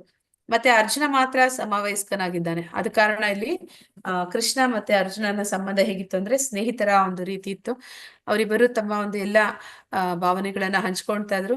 ಸ್ನೇಹಿತರ ಹಾಗೆ ಅವರು ಜೀವನದ ಅಂದ್ರೆ ಓಡಾಡ್ತಾ ಇದ್ರು ಎಲ್ಲ ಕಡೆ. ಅವಾಗ ಅವ್ರು ಏನ್ ಮಾಡ್ತಿದ್ರು ಅಂದ್ರೆ ಒಬ್ಬೊಬ್ರೆ ಇದ್ದಾಗ ಅಥವಾ ಎಲ್ಲಾದ್ರೂ ಇದ್ದಾಗ, ಎಲ್ಲರ ಮಧ್ಯೆ ಇದ್ದಾಗ ಅವರು ಒಬ್ಬರಿಗೆ ಒಬ್ರು ಅಪಹಾಸ್ಯ. ಸ್ನೇಹಿತರು ಅಂದ್ರೆ ಅಲ್ಲಿ ಸಲಿಹೆ ಇರುತ್ತೆ. ಆ ಸಲಿಹೆಯಿಂದ ಏನ್ ಮಾಡ್ತಾನೆ, ಕೃಷ್ಣ, ಯಾದವ, ಗೆಳೆಯ ಅಂತೆಲ್ಲ ನಿನ್ನನ್ನ ಏಕವಚನದಲ್ಲಿ ಕರೆದಿದ್ದೀನಿ, ಮತ್ತೆ ನಿನ್ನನ್ನ ತಿಳಿಯದೆ ನಿನ್ನ ಹತ್ರ ಅನೇಕ ಅಪರಾಧಗಳನ್ನ ಮಾಡಿದ್ದೀನಿ. ಅದನ್ನೆಲ್ಲ ನೆನೆಸ್ಕೊಂಡು ಅವನಿಗೆ ಈಗ ಹೆದರಿಕೆ ಆಗ್ತಾ ಇದೆ. ನಾನು ನಿನ್ನ ಏನೋ ಒಂದು ಸಾಧಾರಣ ನನ್ನ ಗೆಳೆಯ ಅಂತ ಹೇಳಿ ನಾನು ನಿನ್ನ ಜೊತೆ ಏನೆಲ್ಲ ಮಾಡಿದ್ದೀನಿ ಅದೆಲ್ಲ ತುಂಬಾ ದೊಡ್ಡ ಅಪರಾಧ. ನಾನು ನಿನಗೆ ಅಪಹಾಸ್ಯನ್ನೆಲ್ಲ ಮಾಡಿದ್ದೀನಿ, ಆದ್ರೆ ನೀನು ದೇವೋತ್ತಮ ಪರಮ ಪುರುಷ, ಮೊದಲಿಗೆ ನಾನು ನಿನ್ನ ಹತ್ರ ಕ್ಷಮೆಯನ್ನ ಕೇಳ್ತೀನಿ ಇದೆಲ್ಲದಕ್ಕೂ ಅಂತೇಳಿ ಹೇಳ್ತಾ ಇದ್ದಾನೆ. ಅರ್ಜುನ ಇಲ್ಲಿ ಏಕೆ ಕ್ಷಮೆ ಕೇಳುತ್ತಿದ್ದಾನೆ ಅಂದ್ರೆ ಅವನಿಗೀಗ ಅರಿವಾಗಿದೆ. ಅವನನ್ನು ಸಲಿಗೆಯಿಂದ ಮಾತಾಡಬೇಕಾಗಿ ಕ್ಷಮೆ ಕೇಳುತ್ತಿದ್ದಾನೆ. ಅವನು ದೇವೋತ್ತಮ ಪರಮ ಪುರುಷನು, ಆದರೂ ಇವನು ಸಲಿಗೆಯಿಂದ ಕೇಳುತ್ತಿದ್ದಾನೆ. ಏಕವಚನದಲ್ಲಿ ಹೋಗೋಬಾರ ಅಂತೆಲ್ಲ ಮಾತಾಡ್ಬಿಟ್ಟಿದ್ದಾನೆ. ಈಗ ಅದೆಲ್ಲ ನೆನೆಸ್ಕೊಂಡು ಅವ್ರಿಗೆ ಭಯ ಆಗ್ತಾ ಇದೆ. ಅಯ್ಯೋ ದೇವ್ರು ಅಂತ ಗೊತ್ತಿಲ್ದಿರ ನಾನು ಇಷ್ಟೆಲ್ಲ ಮಾಡ್ಬಿಟ್ಟಿದ್ದೀನಿ, ತಪ್ಪಾಯ್ತು, ಕ್ಷಮಿಸು ಅಂತ ಹೇಳ್ತಾ ಇದ್ದಾನೆ. ಈಗ ಹೇಳ್ತಾ ಇದ್ದಾನೆ, ನಾನು ಹಿಂದೆ ನೋಡದಿದ್ದ ಈ ವಿಶ್ವರೂಪವನ್ನು ಕಂಡು ಸಂತೋಷ ಪಟ್ಟಿದ್ದೇನೆ. ಆದರೆ ಅದೇ ಕಾಲದಲ್ಲಿ ನನ್ನ ಮನಸ್ಸು ಭಯದಿಂದ ತಲ್ಲಣಗೊಂಡಿದೆ. ಹೇ ಪ್ರಭುಗಳ ಪ್ರಭುವೇ, ಜಗನ್ನಿವಾಸನೆ, ನನ್ನಲ್ಲಿ ಕೃಪೆ ಮಾಡಿ ದೇವೋತ್ತಮ ಪರಮ ಪುರುಷನಾದ ನಿನ್ನ ರೂಪವನ್ನು ನನಗೆ ಮತ್ತೆ ತೋರಿಸು. ಅಂದ್ರೆ ಅವನು ಈಗ ವಿನಂತಿಸ್ಕೊತಾ ಇದ್ದಾನೆ. ಏನಂತ ವಿನಂತಿಸ್ಕೊತಾ ಇದ್ದಾನೆ, ಭಗವಂತ ನನ್ಗೆ ಇನ್ನ ಈ ಒಂದು ವಿಶ್ವರೂಪವನ್ನ ಅಥವಾ ನಿನ್ನ ಕಾಲರೂಪವನ್ನು ನೋಡಿ ಹೆದರಿಕೆ ಆಗ್ತಾ ಇದೆ, ನನ್ನ ಮನಸ್ಸು ತಲ್ಲಣಗೊಳ್ತಾ ಇದೆ, ನನ್ಗಿನ್ನ ಈ ಒಂದು ರೂಪವನ್ನ ನೋಡೋದಕ್ಕೆ ಸಾಧ್ಯ ಆಗ್ತಾ ಇಲ್ಲ. ದಯವಿಟ್ಟು ನಾನು ನಿನ್ನನ್ನ ವಿನಂತಿಸ್ಕೊತಾ ಇದ್ದೀನಿ, ನೀನು ನಿನ್ನ ಒಂದು ಸೌಮ್ಯ ರೂಪವನ್ನ ತೋರಿಸು, ನಿನ್ನ ಒಂದು ಆ ಶ್ಯಾಮ ಸುಂದರ ರೂಪವನ್ನ ತೋರಿಸು ಅಂತೇಳಿ ಕೇಳ್ಕೊತಾ ಇದ್ದಾನೆ. ಹೇ ವಿಶ್ವಮೂರ್ತಿಯೇ, ಸಹಸ್ರ ಬಾಹುವೆ, ಕಿರೀಟಧಾರಿಯಾಗಿ ಗದೆ, ಚಕ್ರ, ಶಂಖ ಮತ್ತು ಪದ್ಮಗಳನ್ನು ಕೈಗಳಲ್ಲಿ ಹಿಡಿದಿರುವ ನಿನ್ನ ಚತುರ್ಭುಜ ರೂಪವನ್ನು ನಾನು ನೋಡಲು ಬಯಸುತ್ತೇನೆ. ಅಂದ್ರೆ ಆ ಒಂದು ಶ್ಯಾಮ ಸುಂದರ ರೂಪವನ್ನು ನೋಡೋದಕ್ಕೂ ಮೊದಲು ಅವನು ಭಗವಂತನ ಆ ವಿಷ್ಣು ರೂಪವನ್ನ, ಚತುರ್ಭುಜ ರೂಪವನ್ನ ನೋಡೋದಕ್ಕೆ ಬಯಸ್ತಾ ಇದ್ದಾನೆ. ಕುರು ಯೋಧರಲ್ಲಿ ಅತ್ಯಂತ ಶ್ರೇಷ್ಠನಾದ ಅರ್ಜುನನೇ, ನಿನಗೆ ಮೊದಲು ಯಾರೂ ಈ ನನ್ನ ವಿಶ್ವರೂಪವನ್ನು ನೋಡಿರಲಿಲ್ಲ. ಏಕೆಂದರೆ ವೇದಾಧ್ಯಯನದಿಂದಾಗಲಿ, ಯಜ್ಞಗಳನ್ನು ಮಾಡುವುದರಿಂದಾಗಲಿ, ದಾನದಿಂದಾಗಲಿ, ಪುಣ್ಯ ಕಾರ್ಯಗಳಿಂದಾಗಲಿ, ಉಗ್ರ ತಪಸ್ಸಿನಿಂದಾಗಲಿ ಈ ಐಹಿಕ ಜಗತ್ತಿನಲ್ಲಿ ನನ್ನ ಈ ರೂಪವನ್ನು ನೋಡಲು ಸಾಧ್ಯವಿಲ್ಲ. ಅಂದ್ರೆ ಭಗವಂತನ ಈ ರೀತಿ ಒಂದು ರೂಪವನ್ನ ಯಾರೂ ಕೂಡ ನೋಡೋದಕ್ಕೆ ಸಾಧ್ಯ ಇಲ್ಲ ಅಂತ ಇಲ್ಲಿ ಹೇಳ್ತಾ ಇದ್ದಾನೆ. ನನ್ನ ಈ ಘೋರ ರೂಪವನ್ನು ನೋಡಿ ನೀನು ತಳಮಳಗೊಂಡಿದ್ದೀಯೆ ಮತ್ತು ದಿಗ್ಭ್ರಾಂತನಾಗಿದ್ದೀಯೆ. ಈಗ ಇದು ಮುಕ್ತಾಯವಾಗಲಿ. ನನ್ನ ಭಕ್ತನೇ, ಮತ್ತೆ ಎಲ್ಲಾ ಅಶಾಂತಿಯಿಂದ ಮುಕ್ತನಾಗು. ಶಾಂತವಾದ ಮನಸ್ಸಿನಿಂದ ಈಗ ನೀನು ಅಪೇಕ್ಷಿಸಿದ ರೂಪವನ್ನು ಕಾಣಬಹುದು. ಅಂದ್ರೆ ಭಗವಂತನಿಗೂ ಅರ್ಥ ಆಗ್ತಿದೆ, ಅವನು ಹೆದರ್ಕೊಂಡಿದ್ದಾನೆ ಅಂತ. ಅದಕ್ಕೆ ಅವನು ಹೇಳ್ತಾ ಇದ್ದಾನೆ, ಸರಿ ಆಯ್ತು, ಇನ್ನ ನಾನು ನೀನು ಬಯಸಿದ ಹಾಗೆ ನಿನ್ನ ಒಂದು ಅಂದ್ರೆ ಭಗವಂತನ ಚತುರ್ಭುಜ ರೂಪವನ್ನ ಮತ್ತೆ ಆ ಒಂದು ಶ್ಯಾಮ ಸುಂದರ ರೂಪವನ್ನ ಅವನಿಗೆ ತೋರಿಸ್ತಾನೆ. ಸಂಜೆಯ ವಾಚ, ಇಲ್ಲಿ ಸಂಜೆ ಕೂಡ ನೋಡ್ತಾ ಇದ್ದಾನೆ ಅವನ ಒಂದು ರೂಪಗಳನ್ನ.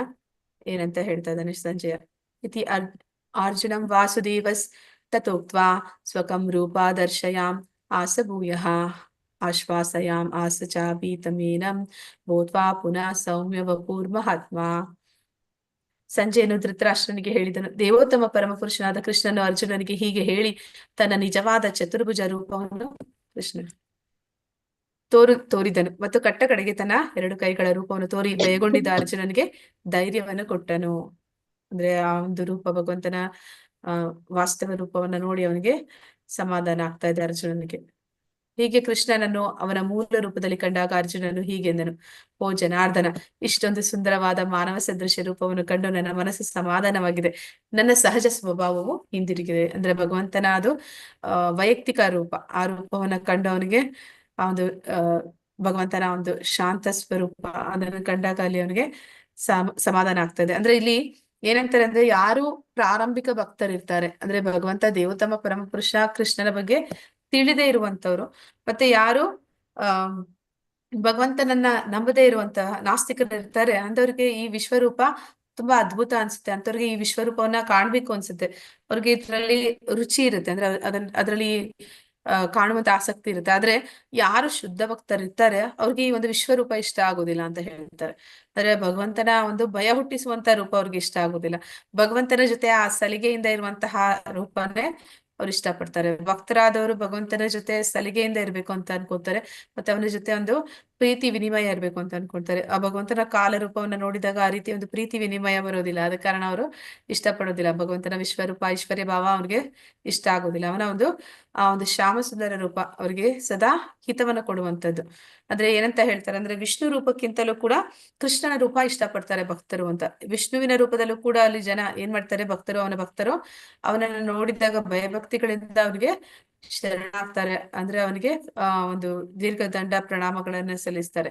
ಆದ್ರೆ ಕೃಷ್ಣನ ಜೊತೆಯಲ್ಲಿ ಅವನ ಭಕ್ತರು ಆ ರೀತಿ ಇರೋದಿಲ್ಲ. ಕೃಷ್ಣನ ಜೊತೆಯಲ್ಲಿ ಯಾವ ರೀತಿ ಇರ್ತಾರೆ ಅಂದ್ರೆ, ಅವನ ಹೆಗಲ ಮೇಲೆ ಕೈ ಹಾಕ್ತಾರೆ, ಅವನ ಜೊತೆ ಆಟ ಆಡ್ತಾರೆ, ಮತ್ತೆ ಅವನ ಜೊತೆ ಸೇರಿ ತುಂಟಾಟಗಳನ್ನ ಮಾಡ್ತಾರೆ. ಅವರಿಗೆ ಈ ಭಗವಂತನ ಈ ರೀತಿಯ ಒಂದು ರೂಪ ಇಷ್ಟನೇ ಹೊರತು ಭಗವಂತನಿಗೂ ಅಷ್ಟೇ ಆ ರೂಪದಲ್ಲಿ ಆ ಭಕ್ತರ ಜೊತೆ ಒಂದು ಪ್ರೇಮ ವಿನಿಮಯ ಇಷ್ಟ ಆಗುತ್ತೆ ಹೊರತು ಒಂದು ಕಾಲರೂಪ, ವಿಶ್ವರೂಪ, ಆ ಒಂದು ಐಶ್ವರ್ಯ ಭಾವ ಅದು ಶುದ್ಧ ಭಕ್ತರು ಇಷ್ಟಪಡೋದಿಲ್ಲ ಅಂತ ಹೇಳ್ತಾರೆ. ಮತ್ತೆ ದೇವೋತ್ತಮ ಪರಮಪುರುಷನು ಹೀಗೆಂದರು, ನನ್ನ ಪ್ರಿಯ ಅರ್ಜುನ, ಈಗ ನೀನು ಕಾಣುತ್ತಿರುವ ನನ್ನ ರೂಪವನ್ನು ಕಾಣುವುದು ಬಹು ಕಷ್ಟ. ದೇವತೆಗಳು ಸಹ ಪ್ರಿಯವಾದ ಈ ರೂಪವನ್ನು ಕಾಣುವ ಅವಕಾಶಕ್ಕಾಗಿ ಹಂಬಲಿಸ್ತಾರೆ. ಅಂದ್ರೆ ಭಗವಂತನ ಈ ವೈಯಕ್ತಿಕ ರೂಪವನ್ನ ಸ್ವತಃ ದೇವತೆಗಳು ಕೂಡ ಅದು ಕಂಡಿಲ್ಲ, ಅವ್ರಿಗೂ ಕೂಡ ಅದು ದುರ್ಲಭವಾದದ್ದು ಅಂತೇಳಿ ಹೇಳ್ತಾ ಇದ್ದಾನೆ. ಅಂದ್ರೆ ಇಲ್ಲಿ ನಾವು ನೋಡ್ತೀವಿ, ಕುರುಕ್ಷೇತ್ರ ಯುದ್ಧದಲ್ಲಿ, ಮಹಾಭಾರತದಲ್ಲಿ ಎಲ್ಲರೂ ಕೂಡ ಭಗವಂತನ ಆ ರೂಪದಲ್ಲಿ ಕಾಣ್ತಾ ಇದ್ದಾರೆ. ಆದ್ರೆ ಅವ್ರು ಯಾರಿಗೂ ಕೃಷ್ಣ ದೇವೋತ್ತಮ ಪರಮಪುರುಷ ಅನ್ನುವಂತಹ ಒಂದು ಜ್ಞಾನ ಇಲ್ಲ. ಅವರು ತಿಳಿದು ನೋಡ್ತಾ ಇಲ್ಲ, ಇದು ಭಗವಂತನನ್ನು ಕಾಣ್ತಾ ಇದೀವಿ ಅನ್ನುವಂತಹ ಒಂದು ಆ ಜ್ಞಾನ ಅವ್ರಿಗೆ ಇರೋದಿಲ್ಲ. ನಾನು ವಿಶ್ವರೂಪವನ್ನು ಹೇಗೆ ನೋಡಲಿ? ಹರೇ ಕೃಷ್ಣ, ನಾವು ವಿಶ್ವರೂಪವನ್ನು ಹೇಗೆ ನೋಡುವುದು?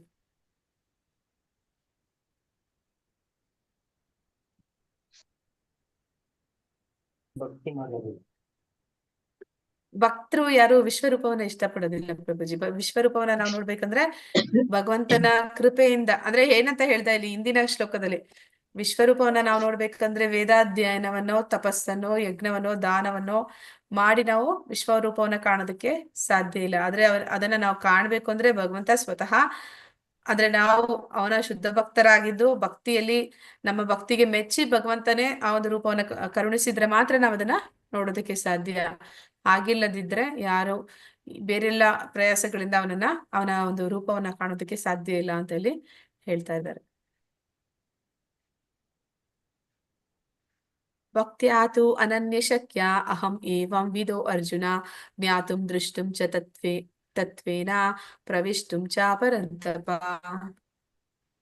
ನನ್ನ ಪ್ರೀತಿಯ ಅರ್ಜುನನೇ, ಏಕಚಿತ್ತದ ಭಕ್ತಿ ಸೇವೆಯಿಂದ ಮಾತ್ರ ನಿನ್ನ ಮುಂದೆ ನಿಂತಿರುವ ನನ್ನನ್ನು ನಾನಿರುವಂತೆ ಅರ್ಥ ಮಾಡಿಕೊಳ್ಳಲು ಸಾಧ್ಯ. ಹೀಗೆ ಮಾತ್ರ ನನ್ನನ್ನು ನೇರವಾಗಿ ನೋಡಲು ಸಾಧ್ಯ. ಈ ರೀತಿಯಲ್ಲಿ ಮಾತ್ರ ನನ್ನನ್ನು ತಿಳಿಯುವ ರಹಸ್ಯಗಳನ್ನು ನೀನು ಪ್ರವೇಶಿಸಬಲ್ಲೆ. ಅಂದ್ರೆ ಭಗವಂತ ಅಲ್ಲಿ ಕಾಣ್ತಾನೆ, ಕಂಸನಿಗೂ ಕಾಣ್ತಾನೆ, ಹಿರಣ್ಯಕಶಿಪುವಿಗೂ ಯಾರು ಶಿಶುಪಾಲನಿಗೂ ಕಾಣ್ತಾನೆ, ಮತ್ತೆ ದುರ್ಯೋಧನಾದಿಗಳಿಗೂ, ಶಕುನಿಗೂ, ಒಂದು ಧೃತರಾಷ್ಟ್ರನಿಗೂ ಕೂಡ ಕಾಣಿಸ್ತಾ ಇದ್ದಾನೆ. ಸಂಜಯನ ಮೂಲಕ ಅವನು ಕೂಡ ತಿಳಿತಾ ಇದ್ದಾನೆ ಕೃಷ್ಣನನ್ನ. ಆದ್ರೆ ಅವರೆಲ್ಲರೂ ನೋಡಿದ್ದಾರೆ, ಆದ್ರೆ ಅವ್ರು ಯಾರು ಕೂಡ ಭಗವಂತನನ್ನ, ದೇವೋತ್ತಮ ಪರಮ ಪುರುಷ, ಅವನ ಒಂದು ನಿಜ ಸ್ವರೂಪವನ್ನ ಅವ್ರು ಯಾರು ಅರ್ಥ ಮಾಡ್ಕೊಂಡಿಲ್ಲ. ಅದನ್ನ ಇಲ್ಲಿ ಹೇಳ್ತಾ ಇದ್ದಾನೆ. ಅದನ್ನ ಅರ್ಥ ಮಾಡ್ಕೊಳ್ಳಿಕ್ಕೆ ಯಾರಿಂದ ಸಾಧ್ಯ ಆಗುತ್ತೆ ಅಂದ್ರೆ ಏಕಚಿತ್ತ ಭಕ್ತಿ ಸೇವೆ ಯಾರಲ್ಲಿ ಇದೆ ಅಂದ್ರೆ ಒಂದು ಅನನ್ಯ ಭಕ್ತಿಯನ್ನ ಯಾರು ಹೊಂದಿದ್ದಾರೆ ಅಂದ್ರೆ ಭಗವಂತನನ್ನ ಹೊರತುಪಡಿಸಿ ಯಾವುದೇ ಅನ್ಯ ಆಸೆಗಳನ್ನ ಇಟ್ಕೊಂಡೆ ಯಾರಿದ್ದಾರೆ ಅಂತವ್ರು ಮಾತ್ರ ಪರಮಾತ್ಮನನ್ನ ಯಥಾರ್ಥವಾಗಿ ತಿಳ್ಕೊಳ್ಳಿಕ್ಕೆ ಸಾಧ್ಯ ಆಗುತ್ತೆ. ಅಂತವ್ರು ಮಾತ್ರ ಭಗವಂತನ ಒಂದು ರಹಸ್ಯಗಳನ್ನ ತಿಳ್ಕೊಳ್ಳೋದಿಕ್ಕೆ ಸಾಧ್ಯ ಆಗುತ್ತೆ ಅನ್ನೋದನ್ನಲ್ಲಿ ಭಗವಂತ ಹೇಳ್ತಾ ಇದ್ದಾನೆ. ಮತ್ಕರ್ಮಾಕೃನ್ ಮತ್ಪರಮೋ ಮದ್ಭಕ್ತ ಸಂಗವರ್ಜಿತಃ ನಿರ್ವೈರ ಸರ್ವಭೂತೇಷು ಯಾಸ ಮಾಮೀತಿ ಪಾಂಡವ. ಪ್ರಿಯ ಅರ್ಜುನ, ಕಾಮ್ಯ ಕರ್ಮದ ಮತ್ತು ಊಹಾತ್ಮಕ ಚಿಂತನೆಗಳ ಕಲದಿಂದ ಮುಕ್ತರಾಗಿ ಯಾರು ನನ್ನ ಪರಿಶುದ್ಧ ಭಕ್ತಿ ಸೇವೆಯಲ್ಲಿ ತೊಡಗಿರುವನೋ, ಯಾರು ನನಗೆ ಕರ್ಮಗಳನ್ನು ಮಾಡುವನೋ, ನನ್ನನ್ನು ತನ್ನ ಬದುಕಿನ ಪರಮ ಗುರಿಯನ್ನಾಗಿ ಮಾಡಿಕೊಳ್ಳುವನೋ ಮತ್ತು ಎಲ್ಲ ಜೀವಿಗಳ ಮಿತ್ರನೋ, ಅವನು ನಿಶ್ಚಯವಾಗಿಯೂ ನನ್ನಲ್ಲಿಗೆ ಬರುವನು. ಅಂದ್ರೆ ಇದು ಯಾವ ರೀತಿ ಅಂದ್ರೆ ಬಯಕೆ, ಆಸೆ, ಕಾಮ ಅನ್ನುವಂಥದ್ದು ನಮ್ಮ ಬಂಧನಕ್ಕೆ ಮೂಲ ಕಾರಣ. ಅದು ಯಾವ ರೀತಿ ಇದೆ ಅಂದ್ರೆ ಈ ಲಾಕ್ಗೆ ಹಾಕಿರುವಂತ ಕೀ ತರ ಅಂತ ಹೇಳ್ತಾರೆ. ಅಂದ್ರೆ ಕೀ ಅದು ಸೇಮ್, ಆ ಬಯಕೆ ಅನ್ನೋದು ಸೇಮ್, ಆದ್ರೆ ಅದನ್ನ ಯಾವ ರೀತಿ ನಾವು ಬಳಸ್ತೀವಿ ಅದು ನಮಗೆ ಬಂಧನಕ್ಕೂ ಕಾರಣ ಆಗುತ್ತೆ, ಅದು ನಮ್ಮನ್ನ ಬಂಧನದಿಂದ ಬಿಡುಗಡೆಗೂ ಕಾರಣ ಆಗುತ್ತೆ ಅಂತ. ಅಂದ್ರೆ ಬಯಕೆಯನ್ನ ನಾವು ಭೌತಿಕವಾಗಿ ಇಚ್ಛೆಗಳನ್ನ ಇಟ್ಕೊಂಡ್ರೆ ಅದು ಬಂಧನಕ್ಕೆ ಕಾರಣ ಆಗುತ್ತೆ. ಅದೇ ಬಯಕೆಯನ್ನ, ಅದೇ ಒಂದು ಆಸೆಯನ್ನ ನಾವು ಭಗವಂತನಲ್ಲಿ ಇಟ್ಕೊಂಡ್ವಿ ಅಂತಂದ್ರೆ ನಾವು ಆ ಒಂದು ಬಂಧನದಿಂದ ಮುಕ್ತಿಗೂ ಕೂಡ ಅದು ಕಾರಣ ಆಗುತ್ತೆ. ಅದನ್ನ ಇಲ್ಲಿ ಹೇಳ್ತಾ ಇದ್ದಾನೆ.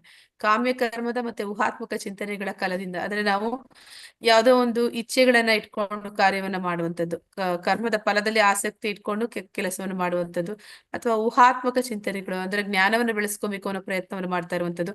ಅಂತಹ ಒಂದು ರೀತಿಯ ಒಂದು ಮನಸ್ಥಿತಿ ಇಟ್ಕೊಂಡಿದ್ರೆ ನಾವು ಶುದ್ಧ ಭಕ್ತಿ ಸೇವೆ ಮಾಡೋದಕ್ಕೆ ಸಾಧ್ಯ ಆಗೋದಿಲ್ಲ. ಯಾರು ಶುದ್ಧ ಭಕ್ತಿಯನ್ನ ಮಾಡ್ತಾರೆ ಅಂದ್ರೆ ಭಗವಂತನ ಶುದ್ಧ ಭಕ್ತರಿರ್ತಾರೆ, ಅವರಲ್ಲಿ ಯಾವುದೇ ಐಹಿಕ ಇಚ್ಛೆಗಳು ಇರೋದಿಲ್ಲ, ಮತ್ತೆ ಯಾವುದೇ ಒಂದು ಜ್ಞಾನದ ಬೆಳೆಸ್ಕೊಳ್ಳುವಂತಹ ಆಸಕ್ತಿ ಅವರಲ್ಲಿ ಇರೋದಿಲ್ಲ. ಅವ್ರಿಗೆ ಇರುವಂತಹ ಆಸೆ ಎಲ್ಲ ಒಂದೇ, ಭಗವಂತನನ್ನ ಹೇಗೆ ಖುಷಿ ಪಡಿಸುವಂಥದ್ದು, ಭಗವಂತನಿಗೆ ನಾನು ಹೇಗೆ ಸಂತುಷ್ಟಿ ಪಡಿಸುವಂಥದ್ದು, ಭಗವಂತನ ಸೇವೆಯನ್ನ ನಾನು ಹೇಗೆ ಉತ್ತಮವಾಗಿ ಮಾಡುವಂಥದ್ದು. ಆ ರೀತಿಯ ಒಂದು ಮನಸ್ಥಿತಿಯಲ್ಲಿ ಯಾರಿದ್ದಾರೆ ಅಂತವರು ಭಗವಂತನನ್ನ ಅವರ ಜೀವನದ ಪರಮೋಚ್ಚ ಗುರಿಯನ್ನಾಗಿ ಮಾಡ್ಕೊಳ್ತಾರೆ. ಮತ್ತೆ ಅಂತವರು ಎಲ್ಲ ಜೀವಿಗಳಲ್ಲಿ ಭಗವಂತನಿಗೆ ಅತಿ ಇಷ್ಟವಾದವರು, ಮಿತ್ರನ ಅಂತ ಹೇಳಿ ಹೇಳ್ತಾ ಇದ್ದಾನೆ. ಅಂತವ್ರು ನನ್ನ ಮಿತ್ರರಾಗ್ತಾರೆ, ಅವರು ನನ್ನ ಹತ್ರ ಬರ್ತಾರೆ ಅಂತ. ಇಲ್ಲಿಗೆ ಇವತ್ತಿನ ಅಧ್ಯಾಯ ಮುಗಿದಿದೆ. ಇವತ್ತಿನ ಅಧ್ಯಾಯದಲ್ಲಿ ಏನೆಲ್ಲ ವಿಷಯಗಳನ್ನ ನಾವು ನೋಡಿದ್ವಿ ಅಂತಂದ್ರೆ, ಭಗವಂತನನ್ನ ವಿಶ್ವರೂಪವನ್ನ ತೋರಿಸ್ಬೇಕಂತ ಕೃಷ್ಣನಿಗೆ ಅರ್ಜುನ ವಿನಂತಿಸ್ಕೋತಾನೆ. ಕೃಷ್ಣನು ವಿಶ್ವರೂಪವನ್ನ ಮೊದಲಿಗೆ ವಿವರಿಸ್ತಾನೆ, ನಂತರ ಅರ್ಜುನ ಅದನ್ನ ನೋಡ್ತಾನೆ. ಅರ್ಜುನ ವಿಶ್ವರೂಪವನ್ನ ನೋಡಿದ ಅನುಭವಗಳನ್ನ ಹೇಳ್ತಾನೆ, ಮತ್ತೆ ಕೃಷ್ಣನ ಅದಕ್ಕೆ ಉತ್ತರ ಅಂದ್ರೆ ಅನುಭವ ಏನು ಅಂತಂದ್ರೆ ಅವನು ಹೇಳ್ತಾನೆ, ನೀನ್ ಯಾರು, ನನಗೆ ಅರ್ಥ ಆಗ್ತಾ ಇಲ್ಲ, ನಿನ್ನ ಉದ್ದೇಶ ಏನು ಅಂತ ಹೇಳ್ತಾನೆ. ಅದಕ್ಕೆ ಕೃಷ್ಣ ಹೇಳ್ತಾನೆ, ನಾನು ಕಾಲ. ಈ ಒಂದು ಕುರುಕ್ಷೇತ್ರ ಯುದ್ಧ ಏನ್ ನಡೀತಿದೆ ಅದು ನನ್ನ ಯೋಜನೆಗಳೇ ಆಗಿದೆ. ಅಂದ್ರೆ ಭಗವಂತನ ಯೋಜನೆಗೆ ಅನುಗುಣವಾಗಿ ಯುದ್ಧ ಅನ್ನುವಂಥದ್ದು ನಡೀತಾ ಇದೆ, ಮತ್ತೆ ನಾನು ಇವರನ್ನೆಲ್ಲ ನಾಶ ಮಾಡ್ತೀನಿ ಅಂತೆಲ್ಲ ಅವನು ತೋರಿಸ್ತಾನೆ. ಮತ್ತೆ ಅರ್ಜುನ ಪ್ರಾರ್ಥನೆಗಳನ್ನ ಸಲ್ಲಿಸ್ತಾನೆ. ಅಂದ್ರೆ ಯಾವ ರೀತಿ ಪ್ರಾರ್ಥನೆ ಮಾಡ್ಬೇಕು ಅನ್ನೋದನ್ನ ನಾವು ತಿಳಿತೀವಿ. ಭಗವಂತನಿಗೆ ದೀರ್ಘದಂಡ ನಮಸ್ಕಾರವನ್ನ ಮಾಡಿ ಶರಣಾಗುವಂಥದ್ದು, ಅವನನ್ನ ಸ್ತುತಿಸುವಂಥದ್ದು, ನಂತರ ನಮ್ಮ ತಪ್ಪುಗಳಿಗೆ ಕ್ಷಮೆಯನ್ನು ಯಾಚಿಸುವಂಥದ್ದು, ನಂತರ ಅವನಲ್ಲಿ ವಿನಂತಿಸಿಕೊಳ್ಳುವಂಥದ್ದು. ಕೃಷ್ಣನು ನೋಡಲು ಶುದ್ಧ ಭಕ್ತಿ ಬೇಕು. ಅಂದ್ರೆ ಕೃಷ್ಣನನ್ನ ಎಲ್ಲರೂ ನೋಡೋದಕ್ಕೆ ಸಾಧ್ಯ ಇಲ್ಲ. ಅವನನ್ನ ಕಾಣ್ಬೇಕು ಅಂತಂದ್ರೆ ನಮ್ಮಲ್ಲಿ ಒಂದು ಶ್ಲೋಕ ಹೇಳ್ತಾರೆ, ಏನಂತಾರೆ, ಅನ್ಯಾಭಿಲಾಷಿತ ಶೂನ್ಯ ಜ್ಞಾನ ಕರ್ಮಾದಿ ಅನಾವೃತಂ ಅನುಕೂಲೇನ ಕೃಷ್ಣಾನುಶೀಲನಂ ಭಕ್ತಿರುತ್ತಮ ಅಂತಂದ್ರೆ, ನಾವು ಎಂತಹ ಭಕ್ತಿ ಮಾಡ್ಬೇಕು ಅಂತಂದ್ರೆ ನಮಗೆ ಯಾವುದೇ ಅನ್ಯಾಭಿಲಾಷಿತ ಶೂನ್ಯ ಅಂದ್ರೆ ಬೇರೆ ಎಲ್ಲ ಆಸೆಗಳಿಂದ ನಾವು ಮುಕ್ತರಾಗಿರ್ಬೇಕು. ನಮ್ಗೆ ಇರುವಂತಹ ಆಸೆ ಒಂದೇ ಆಗಿರ್ಬೇಕು, ಭಗವಂತನನ್ನ ಸಂತೃಪ್ತಿಗೊಳಿಸುವಂಥದ್ದು, ಅವನ ಸೇವೆ ಮಾಡುವಂಥದ್ದು. ಅದೇ ಸಮಯದಲ್ಲಿ ನಮ್ಗೆ ಯಾವುದೇ ಕಾಮ್ಯ ಕರ್ಮಗಳಾಗ್ಲಿ ಅಥವಾ ಊಹಾತ್ಮಕ ಚಿಂತನೆಗಳಾಗ್ಲಿ ಇರಬಾರ್ದು. ನಂತರ ನಾವು ಮಾಡುವಂತಹ ಭಕ್ತಿ ಸೇವೆ ಯಾವ ರೀತಿಯಾಗಿರ್ಬೇಕಂದ್ರೆ ಅನುಕೂಲೇನ ಕೃಷ್ಣಾನುಶೀಲನಂ, ಅಂದ್ರೆ ಕೃಷ್ಣನಿಗೆ ಅನುಕೂಲಕರವಾದ, ಕೃಷ್ಣನಿಗೆ ಪ್ರಿಯವಾದ ಸೇವೆಗಳನ್ನ ನಾವು ಮಾಡಬೇಕು. ಅದನ್ನೇ ಉತ್ತಮ ಭಕ್ತಿ ಅಂತ ಹೇಳ್ತಾರೆ. ಆ ಭಕ್ತಿಯಿಂದ ಮಾತ್ರ ನಾವು ಅವನನ್ನ ಸಮೀಪಕ್ಕೆ ಹೋಗೋದಕ್ಕೆ ಸಾಧ್ಯ, ಅವನನ್ನ ನೋಡ್ಲಿಕ್ಕೆ ಸಾಧ್ಯ ಅನ್ನೋದು ಈ ಕೊನೆಯ ಒಂದು ಶ್ಲೋಕದಲ್ಲಿ ನಾವು ತಿಳಿದ್ವಿ. ಇಲ್ಲಿಗೆ ಇವತ್ತಿನ ಅಧ್ಯಾಯ ಮುಗಿತು. ಹರೇ ಕೃಷ್ಣ. ಯಾರಿಗಾದ್ರೂ ಪ್ರಶ್ನೆಗಳಿದ್ದರೆ ಕೇಳಬಹುದು. ವಾಂಛಾ ಕಲ್ಪತರುಶ್ಚ ಕೃಪಾ ಸಿಂಧುಭ್ಯ ಏವ ಚ ಪತಿತನಾಂ ಪಾವನೇಭ್ಯೋ ವೈಷ್ಣವೇಭ್ಯೋ ನಮೋ ನಮಃ. ಅನಂತ ಕೋಟಿ ವೈಷ್ಣವೃಂದ ಕಿ ಜೈ. ನಾಮಾಚಾರಿ ಹರಿದಾಸ್ ಠಾಕೂರ್ ಕಿ ಜೈ. ಇಲ್ಲಿ ನೆರೆದಿರುವಂತಹ ಎಲ್ಲ ಭಕ್ತರಿಗೂ ಜೈ. ಹರೇ ಕೃಷ್ಣ. ಪ್ರಶ್ನೆಗಳಿದ್ರೆ ಕೇಳ್ಬೋದು. ಹರೇ ಕೃಷ್ಣ ಮಾತಾಜಿ. ಹಾಗಾದ್ರೆ ನನಗಿಲ್ಲೊಂದು ಕೇಳ್ಬೇಕನ್ಸಿದ ಪ್ರಶ್ನೆ ಏನಂದ್ರೆ, ನಾವಿವಾಗ ದೇವಸ್ಥಾನಕ್ ಹೋದಾಗ ಅಥವಾ ಕೃಷ್ಣನ ದರ್ಶನಕ್ ಹೋದಾಗ ಅಥವಾ ಯಾವುದೇ ದೇವಸ್ಥಾನಕ್ ಹೋದಾಗ ಪ್ರಾರ್ಥನೆ ಮಾಡ್ತೀವಲ್ಲ, ಬರೀ ದೇವರನ್ನ ಮಾತ್ರ ಸ್ತುತಿಸಿ ಪ್ರಾರ್ಥನೆ ಮಾಡ್ಬೇಕಾ? ನಮ್ ಕಷ್ಟಗಳನ್ನ ಹೇಳ್ಕೋಬೇಕಾ ಹೇಳ್ಕೋಬಾರ್ದಾ? ಮತ್ತಜಿ ನಾವು ಹೇಳ್ಕೊಂಡಿಲ್ಲ ಅಂದ್ರು ನಮ್ಗಿಂತ ಬೇಗ ನಮ್ಗಿಂತ ಜಾಸ್ತಿ ಗೊತ್ತಿರೋದು ಅವನ್ಗೆ. ಮತ್ತಜಿ ನಮ್ ಕಷ್ಟಗಳನ್ನೆಲ್ಲ ಅವನು ಪರಮಾತ್ಮನಾಗಿ ಎಲ್ಲ ಕಾಣ್ತಾ ಇರ್ತಾನೆ, ನನ್ಗೆಲ್ಲ ಗೊತ್ತಿರುತ್ತೆ. ಅದಕ್ಕೆ ಭಕ್ತರು ಏನ್ ಮಾಡ್ತಾರೆ, ಅವ್ರ ಕಷ್ಟಗಳನ್ನ ಹೇಳ್ಕೊಳ್ಳೋದಿಲ್ಲ. ಅಂದ್ರೆ ಅವ್ರು ಏನಂತಾರೆ ಅಂದ್ರೆ, ನಿನಗ್ ಗೊತ್ತಿಲ್ದಿರ ನನ್ನ ಲೈಫಲ್ಲಿ ಏನ್ ನಡೆಯಕ್ ಸಾಧ್ಯ ಇದೆ ಅಂತಾರೆ. ಎಂತಹದೇ ಪರಿಸ್ಥಿತಿ ಇದ್ರೂ ಕುಂತಿಯ ಪ್ರಾರ್ಥನೆ ಅಂತ ಬರುತ್ತೆ ಭಾಗವತದಲ್ಲಿ. ಅವಳು ಹೇಳ್ತಾಳೆ, ಕೃಷ್ಣ ಅಂದ್ರೆ ಆ ಒಂದು ಯುದ್ಧ ಮುಗ್ದೋಗಿದೆ, ಕುರುಕ್ಷೇತ್ರ ಯುದ್ಧ. ಯುಧಿಷ್ಠಿರ ಬಂದು ರಾಜ ಪಟ್ಟಾಭಿಷೇಕ ಆಗಿದೆ. ನಂತರ ಕೃಷ್ಣ ಅವನು ಮತ್ತೆ ದ್ವಾರಕೆಗೆ ವಾಪಸ್ ಹೋಗ್ತಾ ಇದ್ದಾನೆ. ಅವಾಗ ಕುಂತಿ ಹೋಗಿ ಹೇಳ್ತಾಳೆ, ಇಲ್ಲ ನೀನು ಹೋಗ್ಬೇಡ, ನೀನ್ ನಮ್ ಜೊತೆನಲ್ಲೇ ಇದ್ದು ಬಿಡು ಅಂತ. ಅಂದ್ರೆ ಏನಂತ ಹೇಳ್ತಾಳೆ ಅಂದ್ರೆ, ನನ್ನ ಜೀವನ ಪರ್ಯಂತ ಅನೇಕ ಕಷ್ಟಗಳನ್ನ ಸಂಧಿಸ್ತೆ, ಆದ್ರೆ ಎಲ್ಲಾ ಕಷ್ಟಗಳು ಕೂಡ ನನ್ಗೆ ಈಗ ನೆನೆಸ್ಕೊಂಡ್ರೆ ನನಗೆ ಇಷ್ಟ ಆಗ್ತಿದೆ, ಮತ್ತೆ ಆ ಕಷ್ಟಗಳು ಬರ್ಲಿ ಅನಿಸ್ತಿದೆ. ಯಾಕಂದ್ರೆ ಪ್ರತಿ ಸತಿ ಕಷ್ಟ ಬಂದಾಗ್ಲೂ ಕೂಡ ನೀನ್ ನಮ್ ಜೊತೆ ಇದ್ದೆ. ಈಗ ನಮ್ ಕಷ್ಟಗಳೆಲ್ಲ ಹೋಯ್ತು ಅಂತ ಕೂಡ್ಲೆ ನೀನ್ ನಮ್ಮನ್ನ ಬಿಟ್ಟು ಹೋಗ್ತಾ ಇದೀಯಾ.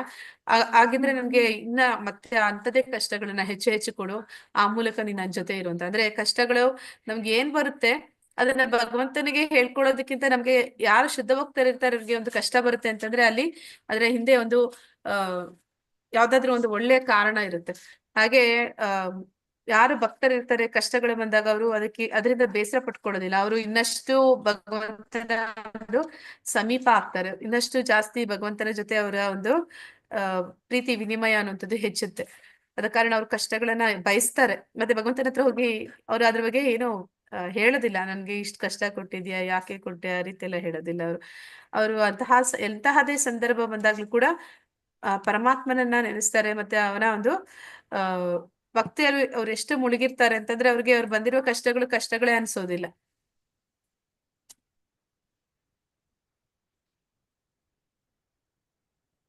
ಹರೇ ಕೃಷ್ಣ ಮಾತಾಜಿ. ಅಂದ್ರೆ ನಾನು ಜಾಸ್ತಿ ಹೇಳ್ದೆ ಅನ್ಸುತ್ತೆ ನಿಮ್ಗೆ. ಸತ್ಯವಾದ ಮಾತು ಮಾತಾಜಿ. ಇಲ್ಲ ಸತ್ಯವಾದ ಮಾತು. ಆದ್ರೆ ನಮ್ಗೆ ಕಷ್ಟ ಬಂದಾಗ ನಾವು ಜಾಸ್ತಿ ಭಗವಂತನ ನೆನೆಸ್ತೀವಿ ಅಂದ್ರೆ ಅದು ತುಂಬಾ ಒಳ್ಳೆ ಸಮಯ ಅಂತ ಹೇಳ್ತಾರೆ. ದೇವ್ರ ಜೊತೆ ಇರ್ತಾನೆ ಅಂತ ಸ್ಟ್ರಾಂಗ್ ಆಗ್ತೀವಿ. ಹಾ ಮಾತಾಜಿ, ಭಗವಂತ ಇರ್ತಾನೆ ಜೊತೆಯಲ್ಲಿ, ಭಗವಂತ ಇರ್ತಾನೆ. ಆ ಅನುಭವ ಚೆನ್ನಾಗಿರುತ್ತೆ. ಕಷ್ಟಗಳಿಲ್ದಿರ ನಾವು ಸುಖವಾಗಿದ್ದೀವಿ ಅಂದಾಗ್ಲೇ ನಾವ್ ಎಲ್ಲಾ ತಪ್ಪುಗಳು ಮಾಡ್ತಾ ಇರ್ತೀವಿ. ಹೌದು ಮಾತಾಜಿ, ಚೆನ್ನಾಗಿ.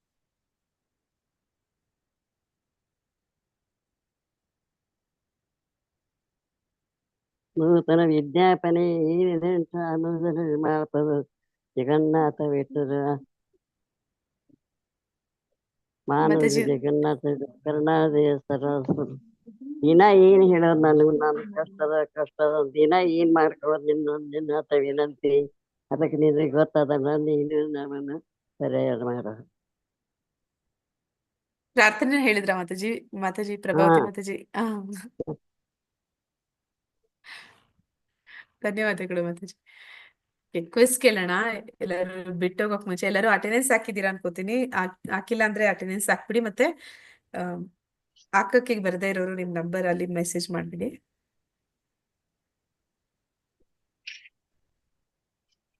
ಓಕೆ. ಪರಮಾತ್ಮನ ಪರಮ ಪುರುಷನೆಂಬ ಕೃಷ್ಣನ ಪಾರಮ್ಯವನ್ನು ತಿಳಿಯದಿದ್ದವರು ಅರ್ಜುನನಿಗೆ ಭಗವಂತನ ವಿಶ್ವರೂಪವನ್ನು ಕಾಣುವ ಬಯಕೆ ಏಕೆ? ಪರಮಾತ್ಮನ ಪರಮ ಪುರುಷನೆಂಬ ಕೃಷ್ಣನ ಪಾರಮ್ಯವನ್ನು ತಿಳಿದಿದ್ದರು ಅರ್ಜುನನಿಗೆ ಭಗವಂತನ ವಿಶ್ವರೂಪವನ್ನು ಕಾಣುವ ಬಯಕೆ ಏಕೆ?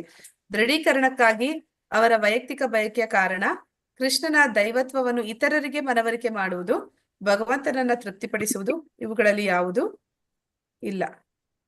ಯಾಕೆ ಅವನ್ ಕೇಳ್ದ? ಪರಮಾತ್ಮ ಅಂತ ಗೊತ್ತಿದೆ, ಆತ್ಮೀಯ ದೇಹದಲ್ಲ ಒಪ್ಕೊಂಡ, ಪರಂಧಾಮ ಪರಮಾತ್ಮ ಪವಿತ್ರ ಅಂತೆಲ್ಲ ಹೇಳ್ದ. ಮತ್ತೆ ಇವಾಗ ಯಾಕೆ ಅವನ್ ಅದನ್ನ ನೋಡ್ಬೇಕು ಅಂತ ಬಯಸ್ದ ವಿಶ್ವರೂಪವನ್ನ ಅಂತ? ಅದಕ್ಕೆ ಕಾರಣ ಹರೇ ಕೃಷ್ಣ, ಎಲ್ಲರಿಗೂ ಇತರರಿಗೆ ಮನವರಿಕೆ ಮಾಡೋದಕ್ಕೆ, ಕೃಷ್ಣ ಅಂದ್ರೆ ದೇವೋತ್ತಮ ಪರಮ ಪುರುಷ ಅನ್ನೋದಕ್ಕೆ ಪ್ರಮಾಣವನ್ನ ನೀಡೋದಕ್ಕೆ. ಮತ್ತೆ ಇಲ್ಲಿ ಡ್ಯಾಶ್ ಕಾರಣ ಅರ್ಜುನನು ಭಗವಂತನ ಸಾರ್ವತ್ರಿಕ ರೂಪವನ್ನು ಒಂದೇ ಸ್ಥಳದಲ್ಲಿ ನೋಡಬಹುದು. ಅರ್ಜುನನ ಕುಟುಂಬ ವಂಶ, ಪಾಂಡವರ ಧರ್ಮನಿಷ್ಠೆ, ಕೃಷ್ಣನ ಅಚಿಂತ್ಯ ಸಾಮರ್ಥ್ಯ, ಮಹಾನ್ ಯೋಗಿ ಆಗಿರುವುದು.